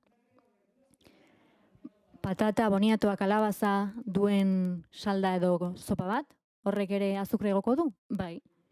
Horregatik mundu guztua dio, ai ama, zona dagoen krema hau. Noski, glukosa igo zaizulako, normala da hori esatea. Baina, krema hori horrengo egunerako utziz gero, eta horrengo egunean janez gero, ez zaizu glukosa igoko eta immunitatea hobetuko zaizu. Beraz, tuberkulo guzti horiak, zerealak, heltzekariak, ozkailuan sartu ondoren jaten bai duzu, azukrea ez da igoko eta immunitatea hobetuko da. Berotu daiteke etxebi. Zeneri, gustatuko litzeake dilistak berotuta jatea, amidoi erresistentea izan eren, eta gauza bera kremarekin, urrengo gunean berotu dezaket? Bai. Eta pasta ere bai, eta arroza bai. Berotu zen daiteken gauza bakoitza, 130 edo 140 gradu baino gehiagotara. Kontua da hori ez igotzea. Sukaldari bati hori azaldu nion, hau deskurtu genuenean, esan zian, ez da beharrezkoa, termometro bat erostea. Nik uste nuen, zerbait oso garrantzitsua deskurtu genuela, jendeak pixua galdu nahi zuen, immunitatea hobetu, ez ditu elikagai hauek utzi behar, eta ditatik kendu behar, trampa pixkat eginez gero, esteak hobetuko ditugu, eta esan zian, 70 gradurekin erre egiten gara. Krema jarriz gero, arroza jarriz gero, berotuta, behatza sartu, eta gian jatetxean gaizi betuko zaituzte, baina etxean ez, eta beraz ez termometroa behar. Eta apur bat berotu dezakezu, baina ez onda 30 gradutik gora. 75ean erretzen badu, argi dago hau zainduz gero, lagunduko dizula. Nola da jakin daiteke, nik egiten dudana, ea egokia den, ea nahikoa den, erreza da. Profesional batek ez baizu analitikak eskatzen, gorozkiak eta gatzak erreparatu ditzakezu, eta gorozkiak gutxikora bera 3 eta 4 moduan agertzen badira, primeran. Ikusten baduzu, mota honetakoak agertzen direla, 1 eta 2, edo apur bat pastosoago edo, diarrea puntu hori baldin badu, horrek esan du arazoren badagoela. Batzuek diote beti egiten dutela kaka horrela, apur bat diarrea moduan, baina ez duenez minik sufritzen, uste du esteetan ez zaila ez gertatzen. Eta beste batzuek uste dute arazoa komunera joan ezin garen sortzen dela. Beraz, gure helburua da, jaten dugula ere, gure esteak ondo baldin badaude, mastikatu egin behar dira. Pasara ikardiaz. Urdaila hutsik baldin badago, ondo digerituko da estomagoan, urdailean. Azido egon behar du, gogoratu. Bestela korreskadak egongo dira. Hemen ondo zurgatu behar dira elikagaiak, hemen tomateat izan zen. Beraz, non zeldetan fermentatuko du gehiago. Eskubian, gasak sortuko ditu, usaina bai edo usainez, usainik ez, hori da, eta txurro bat hartuko da, eta txurra zen behar du, hori da, ondoratu. Bai? Hau izango litzateke kaka perfektua. Norbaitek animali jatorriko proteina gehiagi jaten baitu, usain txarragoa izango du, eta gorozkiak gehiago izango dira diarrea antzekoak, eta gas gehiago. Sendagaiak hartu aurretik, puzkarra, gaizki usentzen duten puzkarrak murrizteko, egunero, kafesne bat hartzen badut, edo gazta, edo fueta olako zerbait, jende asko beti berdina gosaltzen du, beti proteina, animali proteina jaten baduzu, nik esan nuke hori murrizteko. Gaur jaten duzuna bihar botako duzu komunean. Beraz, bihar beste zerbait gosaltzen baduzu, aguakatea, edo vegetal zerbait, barazkiak, hidrogeno gehiago eta metano gehiago ekoitzeko duzu. Horrek esan nahi du, kakak ez direla hain pastosoago izango eta txurroak hobeto aterako direla. Ikusiko duzu, adibidez, zeltzekaria janez gero, hurrengo egunean kaka hobeto aterako dela. Metano gehiago izanez gero, divertikuloa ditugu. Fibromialgia, migrainak, min kronikoa sortu daiteke. Hau behiek egiten dute. Mariok esaltzen zen bezala. Gas horiek guk ere sortzen ditugu. Metanoa, azido sulfurikoa, hidrogenoa, CO2. Hori urdailean, esteetan ere bai. Guk ere motxila jarri beharko nuke, behintzat batzuok, metano hori jasotzeko eta biltzeko. Batez ere kaka flotean geratzen bada. Gasotransmisorea deitzen zaie hauei, eta gas horiei garrantzi handia ematen zaie gaur egun. Beste kontu polit bat, beste batera gutzeko dugu. Eskerrik asko, zuen arretagatik, eta espero dut lagungarri izan ezara. Muchas gracias. Hurrengora arte.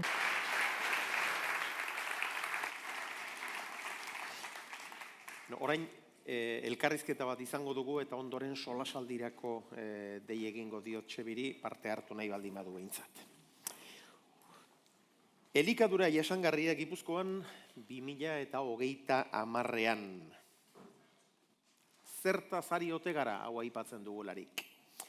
Olatz Errazkin, diputatu nagusiaren alorreko etorkizuna eraikiz zerbitzuko burua da, eta gaur gurekin dugu. Datorrela mesedez, Olatz Errazkin.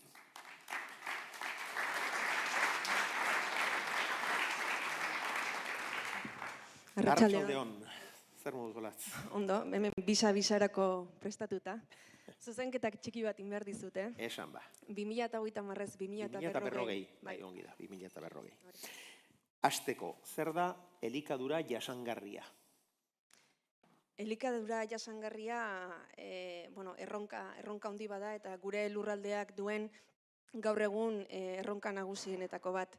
Alderdi asko dituen erronka da, erpin asko dituena, sektore eta eragile asko eragiten dituena, eta elikadura jasangarriari buruz hitz egiten ari garenean, hor azaleratzen zaizkigu, hainbat eztabaida eta izpide eta erronka, bai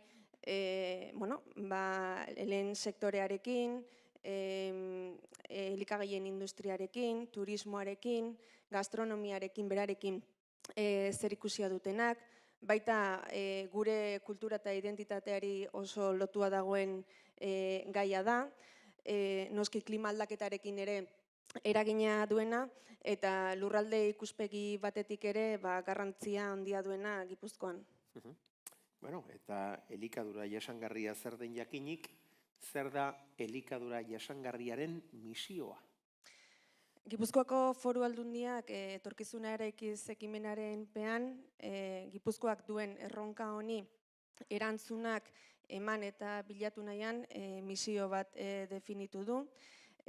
Misio esan dezakegu ambiziosoa dela, aldi berean egingarria eta neurgarria, baina misio honek eraldaketa garrantzitsu bat proposatzen digu.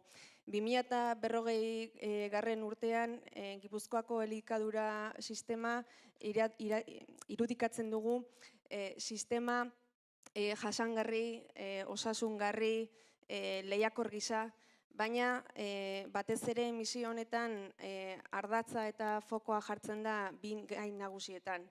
Eta horietako bada kontsumo arduratsua sustatzearena, eta bestea tokiko produkzioaren gaitasunak maximizatzea. Eta honek benetan eraldaketa garrantzitsua dakar, izan ere egungo tendentziak iraultzea dakarrelako. Misioaren kontzeptuari heldu diozue. Ez da asko erabiltzen den kontzeptua gaur egun, ala?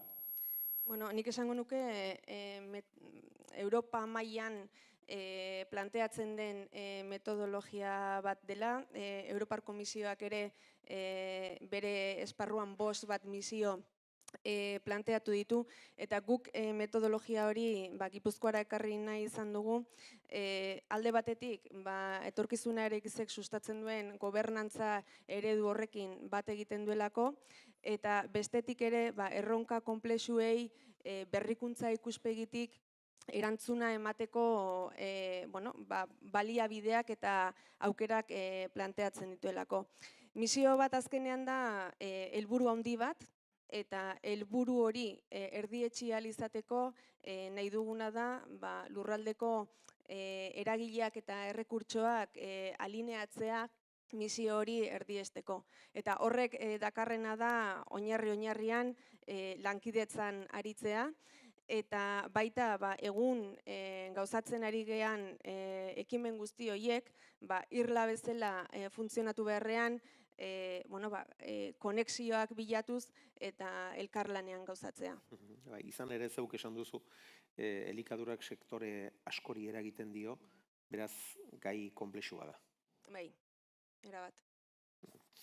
Helburuen artean dago kontsumo arduratsua bultzatzea. Kontsumitzeko garaian ez algara gizarte arduratsua? Hor, kontsumitzaileek izugarrizko ahalmena dute, ze bere erabakimenaren baitan eragina daukatelako ondoren elikagaien kate guztian. Hor, nolabait sustatu nahi dena da kontsumo arduratsuago bat, beti ere kontutan hartuz misio honen baitan sustatu nahi diren balioak. Besteak beste, asmoa baldin bada bertako eta gertuko produktuak eta bere produkzio gaitasunak handitzea, derrigor bat egin behar du kontsumoarekin, eta kontsumitzaileek ulertu behar dute horren balioa. Behin eta berriz azpimarratzen duzue bertako produkzioa. Hain garrantzitsua da. Datu bat eskaintzearren eta prozesu honetan hainbatetan mahai gainean jarri den galdera da. Gipuzkoan kontsumitzen denetik zenbat ekoizten da bertan. Eta esan dezazuket INE eta Eustat estatistika erakunden datuen arabera, Gipuzkoan, sektore primarioan kokatuta, Gipuzkoan kontsumitzen denetik bertan 1/3 bakarrik produzitzen dela. 1/3? Bai, horrek dakar... iruditzen zait. Horrek dakar izugarrizko mendekotasuna kanpoko elikagaien beharrari dagokionez. Elikagaien kate eraginkorra eta zirkularra hori ere maiz aipatzen duzue. Garrantzitsua da elkar elikatzea. Bai, eta batez ere kate horretan dauden deseginak errekuperatu alizatea, berrerabili alizatea. Azkenean hemen ere ekonomia zirkularraren paradigma aplikatzea planteatuko litzateke. Gure solaskidei ditu aurretik beste galdera bat ere bai. Begira da 2040an jarria duzue. Nolako Euskal Herria irudikatzen duzu gai honi dagokionez 18-20 urtera? Ez da erraza erantzutea galdera horri, baina nik esperantza jarrita misio honetan eta denok elkarlanean arituz, imaginatuko nukena da Gipuzkoako elikadura sistema bat, non jasangarritasuna ardatz duena, eta nolabait bertako eta tokiko produkzioari garrantzia eman zaiona eta hori handitzeko ahalmena izan duguna.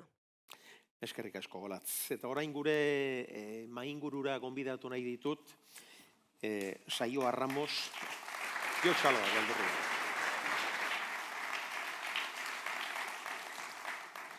Gure mainguru honetara gonbidatu nahi ditut, solasaldira Saioa Ramos, Azti enpresako kidea, Olatz Unamuntzaga, Neikerrekoa, eta Imanol Zubeltzu Elikerrekoa. Eta Txebi Berdagerrek ere gurekin parte hartu nahi baliu, gustura hartuko dugu. Zatozte mesedez.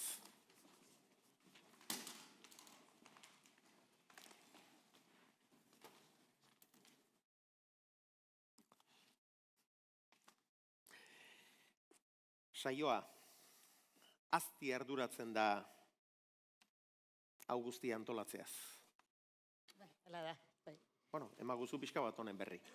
Bai, azkenean Aztik Foru Aldundiarekin bat, entzuten da, orain, bale. Azken finean egiten duguna da Azti Foru Aldundiarekin batera lan hau kudeatzen laguntzen. Egingo duguna da misio hau desplegatu. Pizkat aterrizatzen esaten duguna demoruan saiatzen, ez? Ze Olatzek esan duen bezala azken finean da misioa da, danon artean helburu bakar bat izatea eta helburu horri aurre egitea era koordinatu batean. Guk egiten dugun azken finean da, Gipuzkoan dauden eragine desberdinen artean identifikatu, danen artean identifikatu zeintzuk diren erronkak eta zela aurre egin erronka horiei. Gero horrela, Aldundiak ere izango ditu bere tresnak, erronka horiek zelan aurre egin ere, tresna horrek bidean jartzen, ez? Erki. Olatz Unamuntzaga, Neikerren zeregina zein da honetan guztian?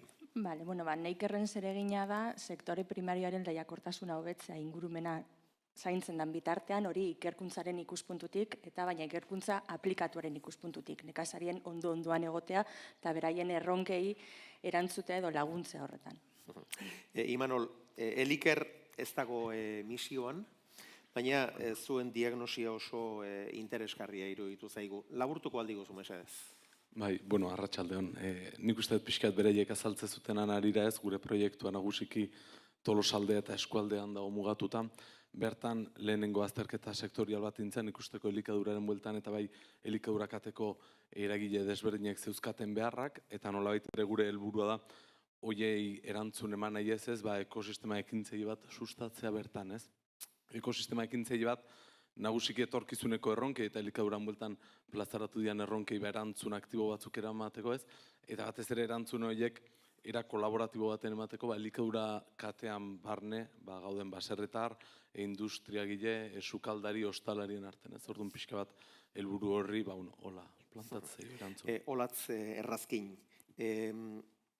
zuek estrategia garatzen dituzue, sektorea prestatuta ikusten alduzu behar bezala garatzeko, behar bezala erantzuteko?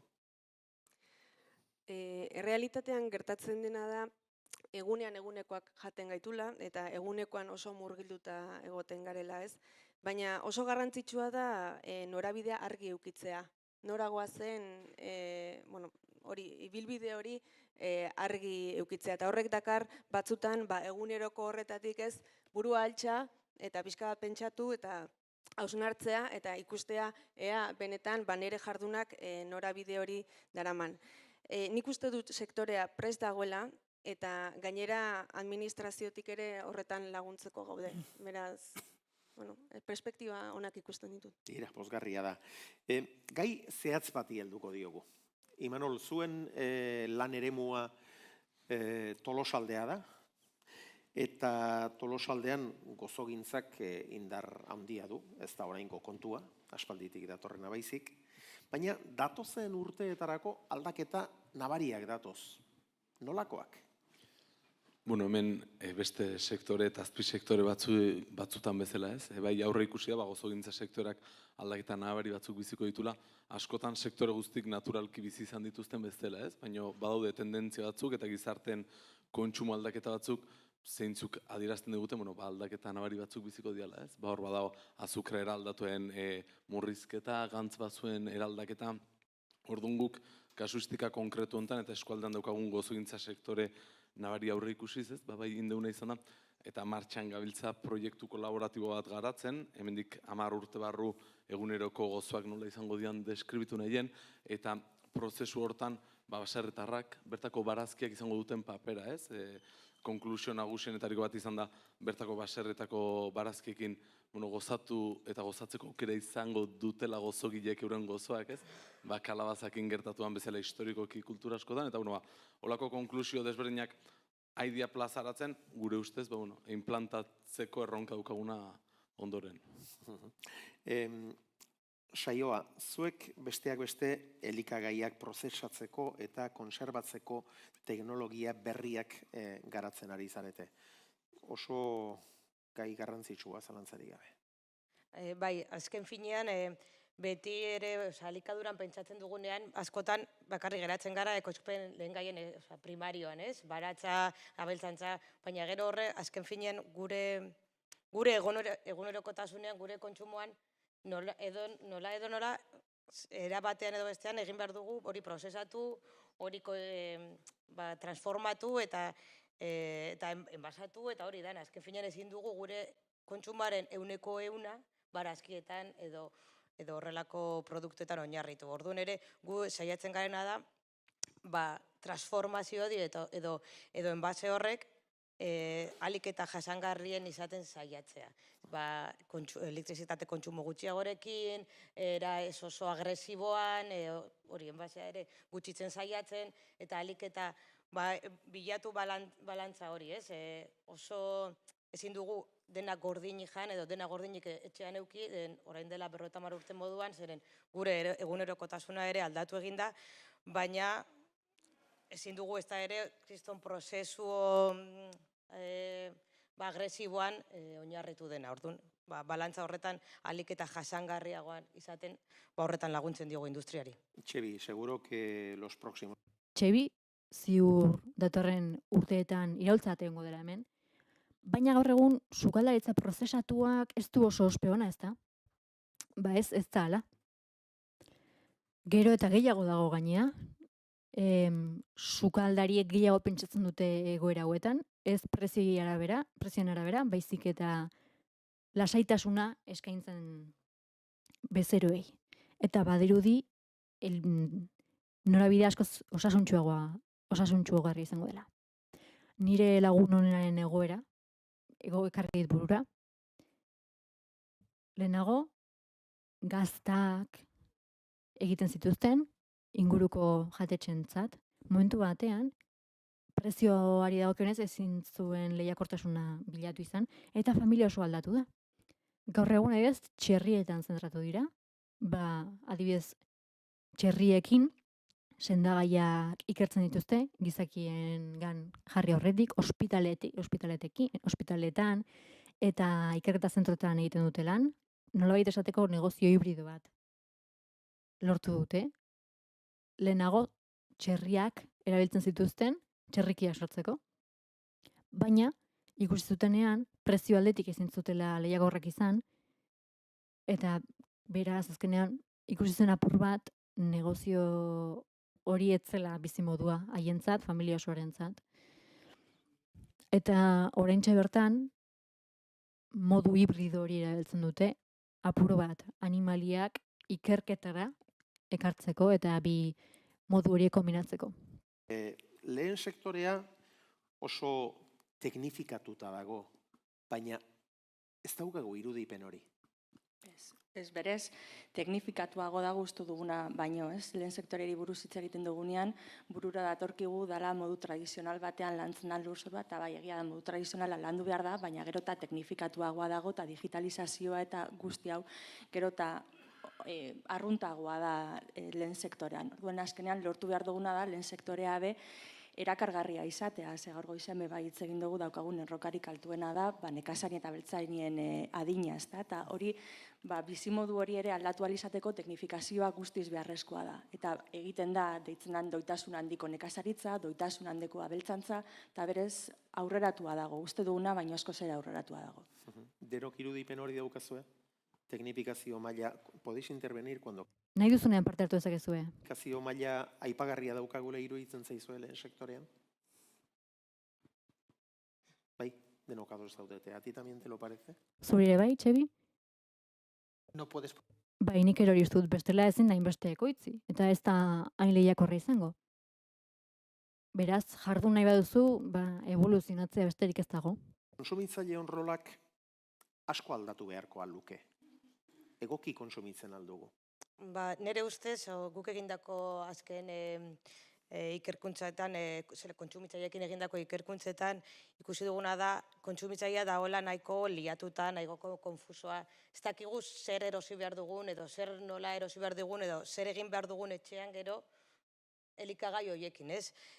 Aztik ere asko lan egiten du kontsumitzaileekin, eta gure rola nabarmenekoa da, kontsumitzaileok azkenean daukagu azken hitza honetan, eta lan handia dago egiteko informazio gehiago emateko eta ardura gehiago eukitzeko. Zeren askotan ez dugu arduratxo erosten.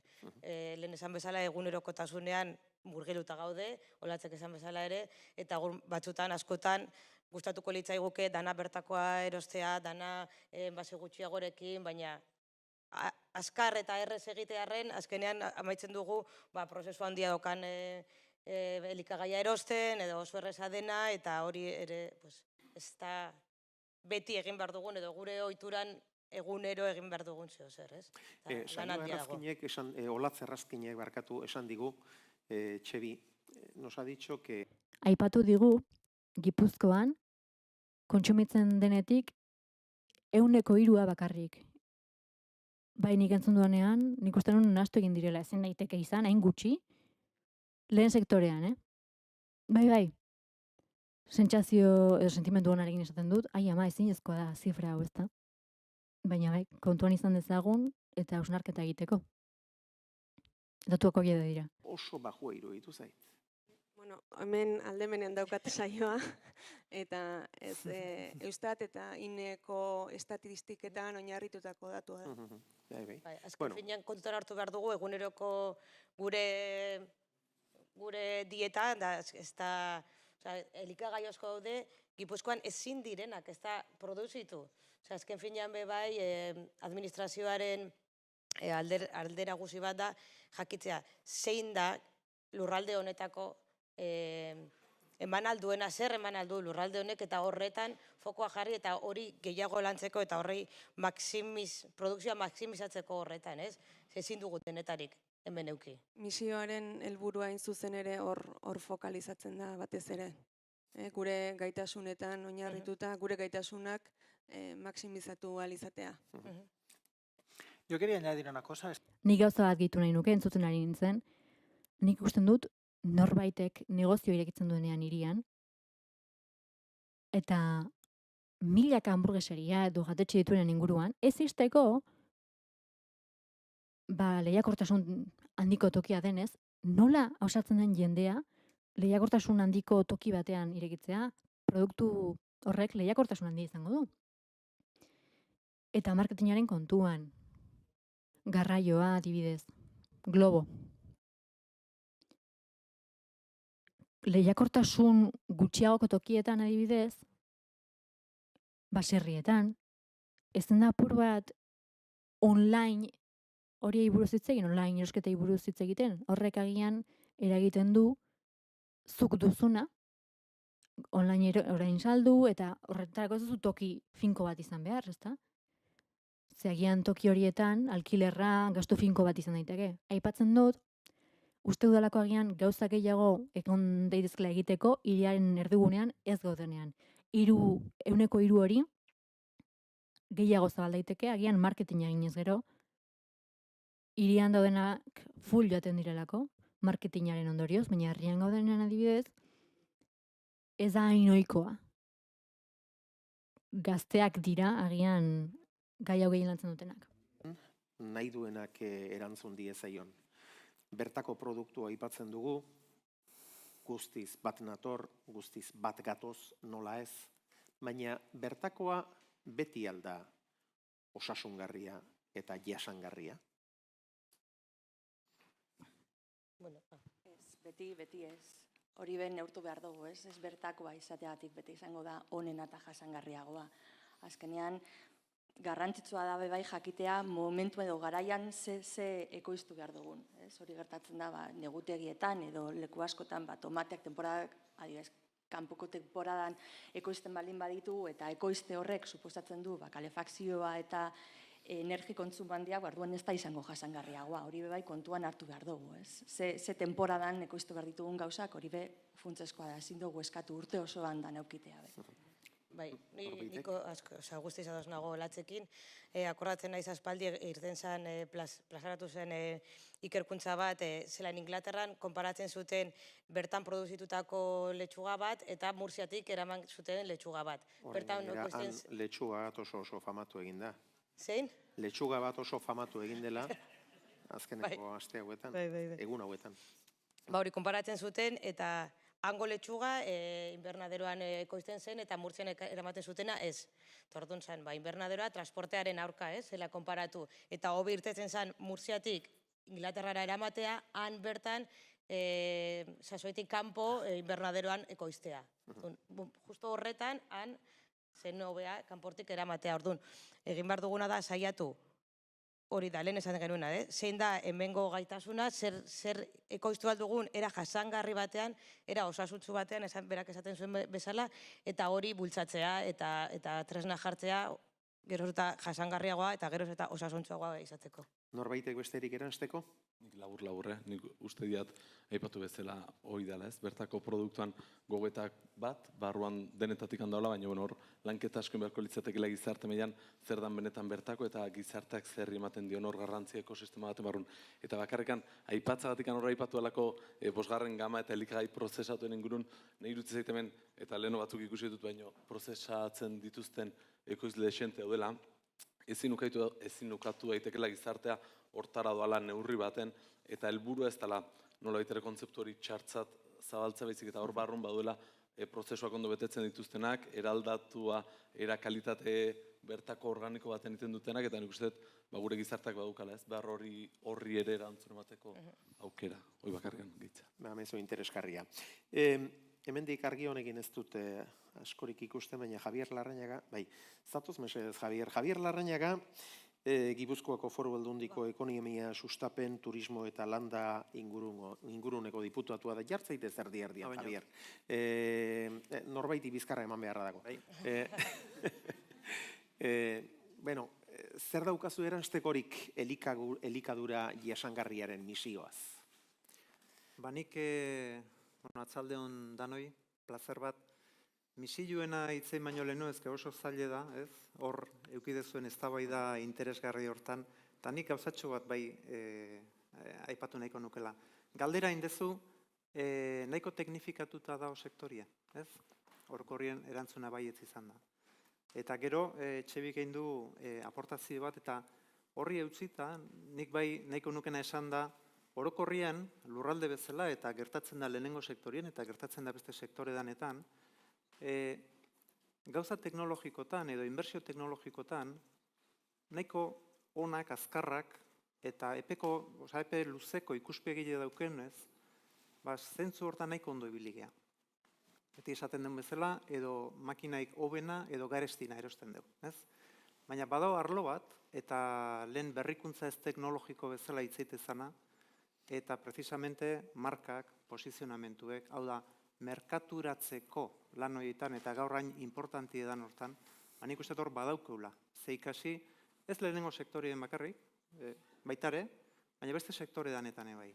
Seguru aski gure izaerakine badauke ze ikusin bat, beraz hor nik uste dut bereziki proaktibo izan beharko deula, ze gaur egunean kalidadezko produktuek ezinbesteko edia, baina kalidadezko produktu ez eukitzez gain, merkaturatze hon bat ezinbesteko da, aukera hori edanan artien, baloriek, gure kultura eta benetan balore antziko produktu hori saltzeko.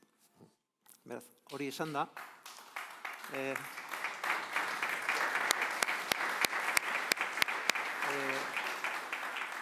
Misioen inguruen galdetzen zenun, nik uste dut transformazioa handiek bizitzen nahi gehala, gizarte bezala eta beraz ekonomi bezala, eta bi aukera daudez, bat da pixka testigu izan, ikusi, ulertzen saiatu, eta beste bada, eta proaktibo izan, ez?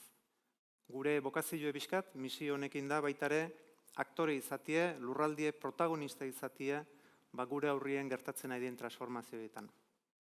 Eta nolabait, matzukatu misiotako, mezu horri eutxilez, eta Europak hartu duen, bere bezala hartu duen metodologia horri eutxilez, benetan nahi deuna da, etorkizuneko erronkatan, etorkizuneko transformazioetan, Gipuzkoko lurraldie aktore izatie, protagonista izatie, eta behintzat gu, danon artien elkarlanien, eta nik uste dut, benetan hemen daukeuna, elkarlan horren, benetan lekuko dala, bide hortatik jarraitzie protagonista izateko. Bueno, Javierrek orain amaiera eman aurretik, baditu zenbait kontutxo labur-labur esateko. Alde batetik, Pepe Mujikaren elkarrizketa orain ikusi ahal izango duzuela nahi izatera, eta bestela berriz Gipuzkoaren Foru Aldundiko webgunean esteka bat jarriko dutela orduta laurdeneko elkarrizketa hori osorik ikusi eta entzuna ahal izateko. Eskerrik asko Gipuzkoako Foru Aldundiari urteroko kongresu honi eusteagatik eta hain beharrezko den topaketa hau sustatzen jarraitzeagatik eta noski horrela jarraitzea espero dugu.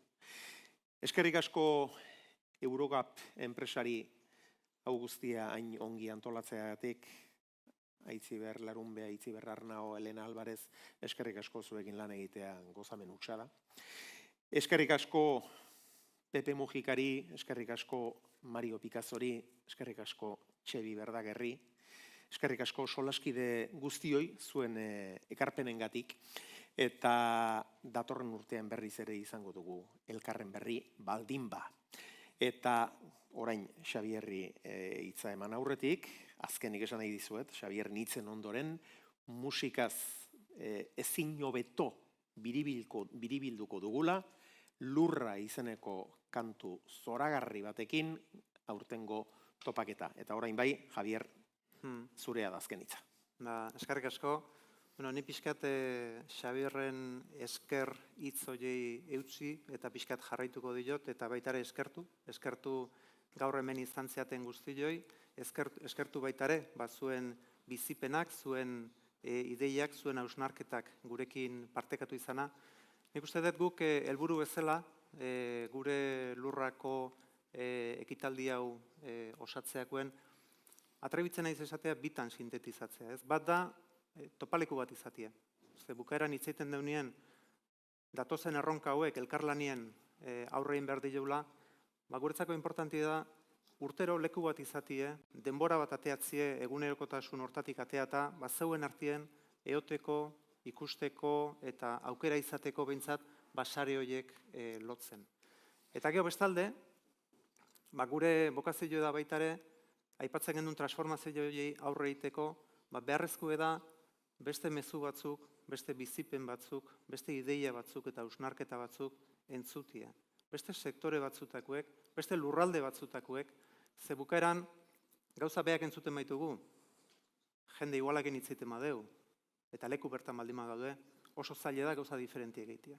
Beraz, gure bokazioa da, gaurko saio hontatik, zeuen artien ikustez gain, baitare bakoitzak idea bat, hausnarketa bat, edo gauza berri bat ematie eta hori lantzie. Hori lortu baldin badeu, guretzat merezi izan du. Eskerrik asko danoi. Eskerrik asko zuri, eskerrik asko solaskide.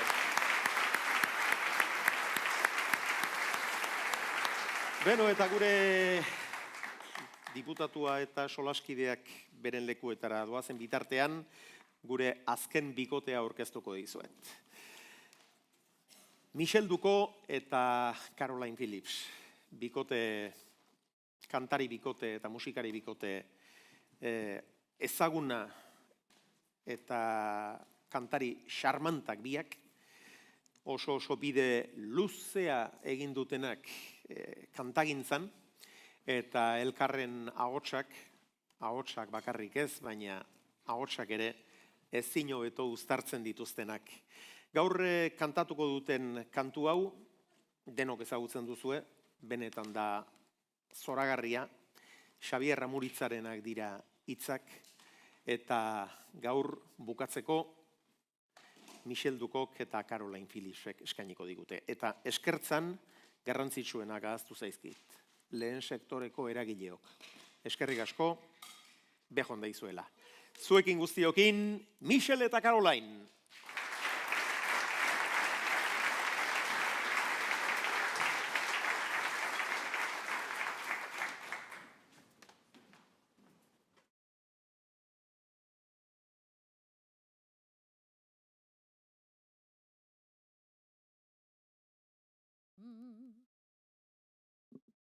Test, 1, 2, 3. Arratsaldean, entzuten nauzu?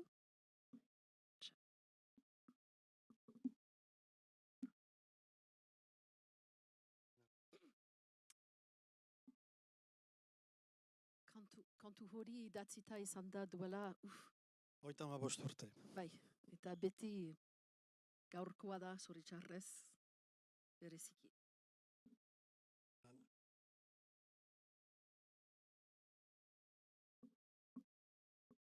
Gitarra ekologikoa da, baina argindarra behar dut eta iduriz ez da iristen un.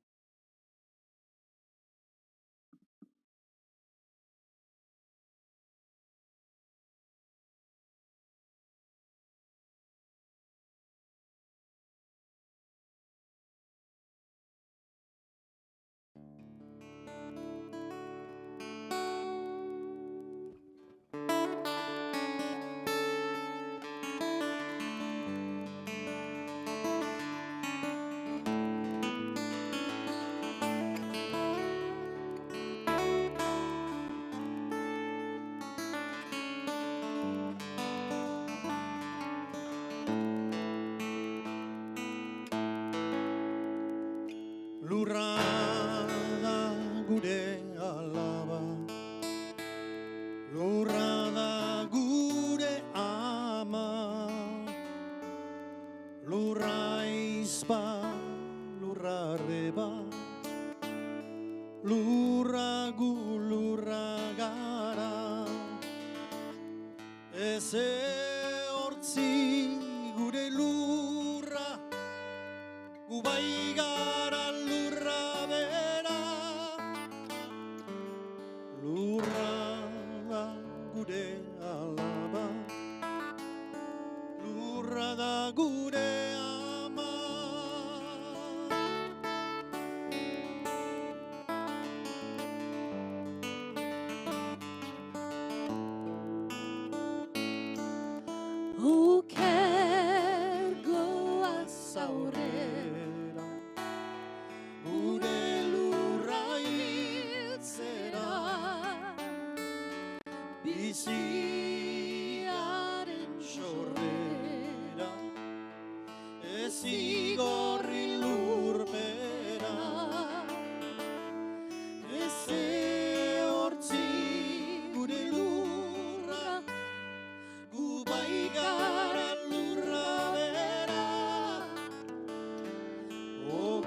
Sentimen eta buru, adimen eta inguru, aldazazu egena,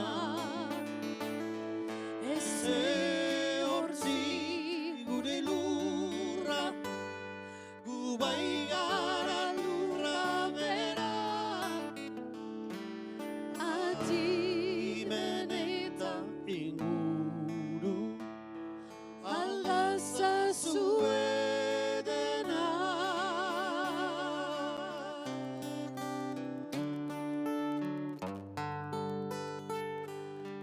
This earth is ours to discover, ours to defend or kill.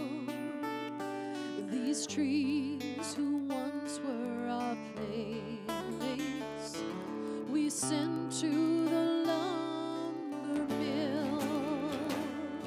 The skies are bleeding from wars, and jungles are dying by scores. Our source of life is in danger. Don't turn your back and ignore.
Eskerrik asko, Michel, eskerrik asko, Caroline.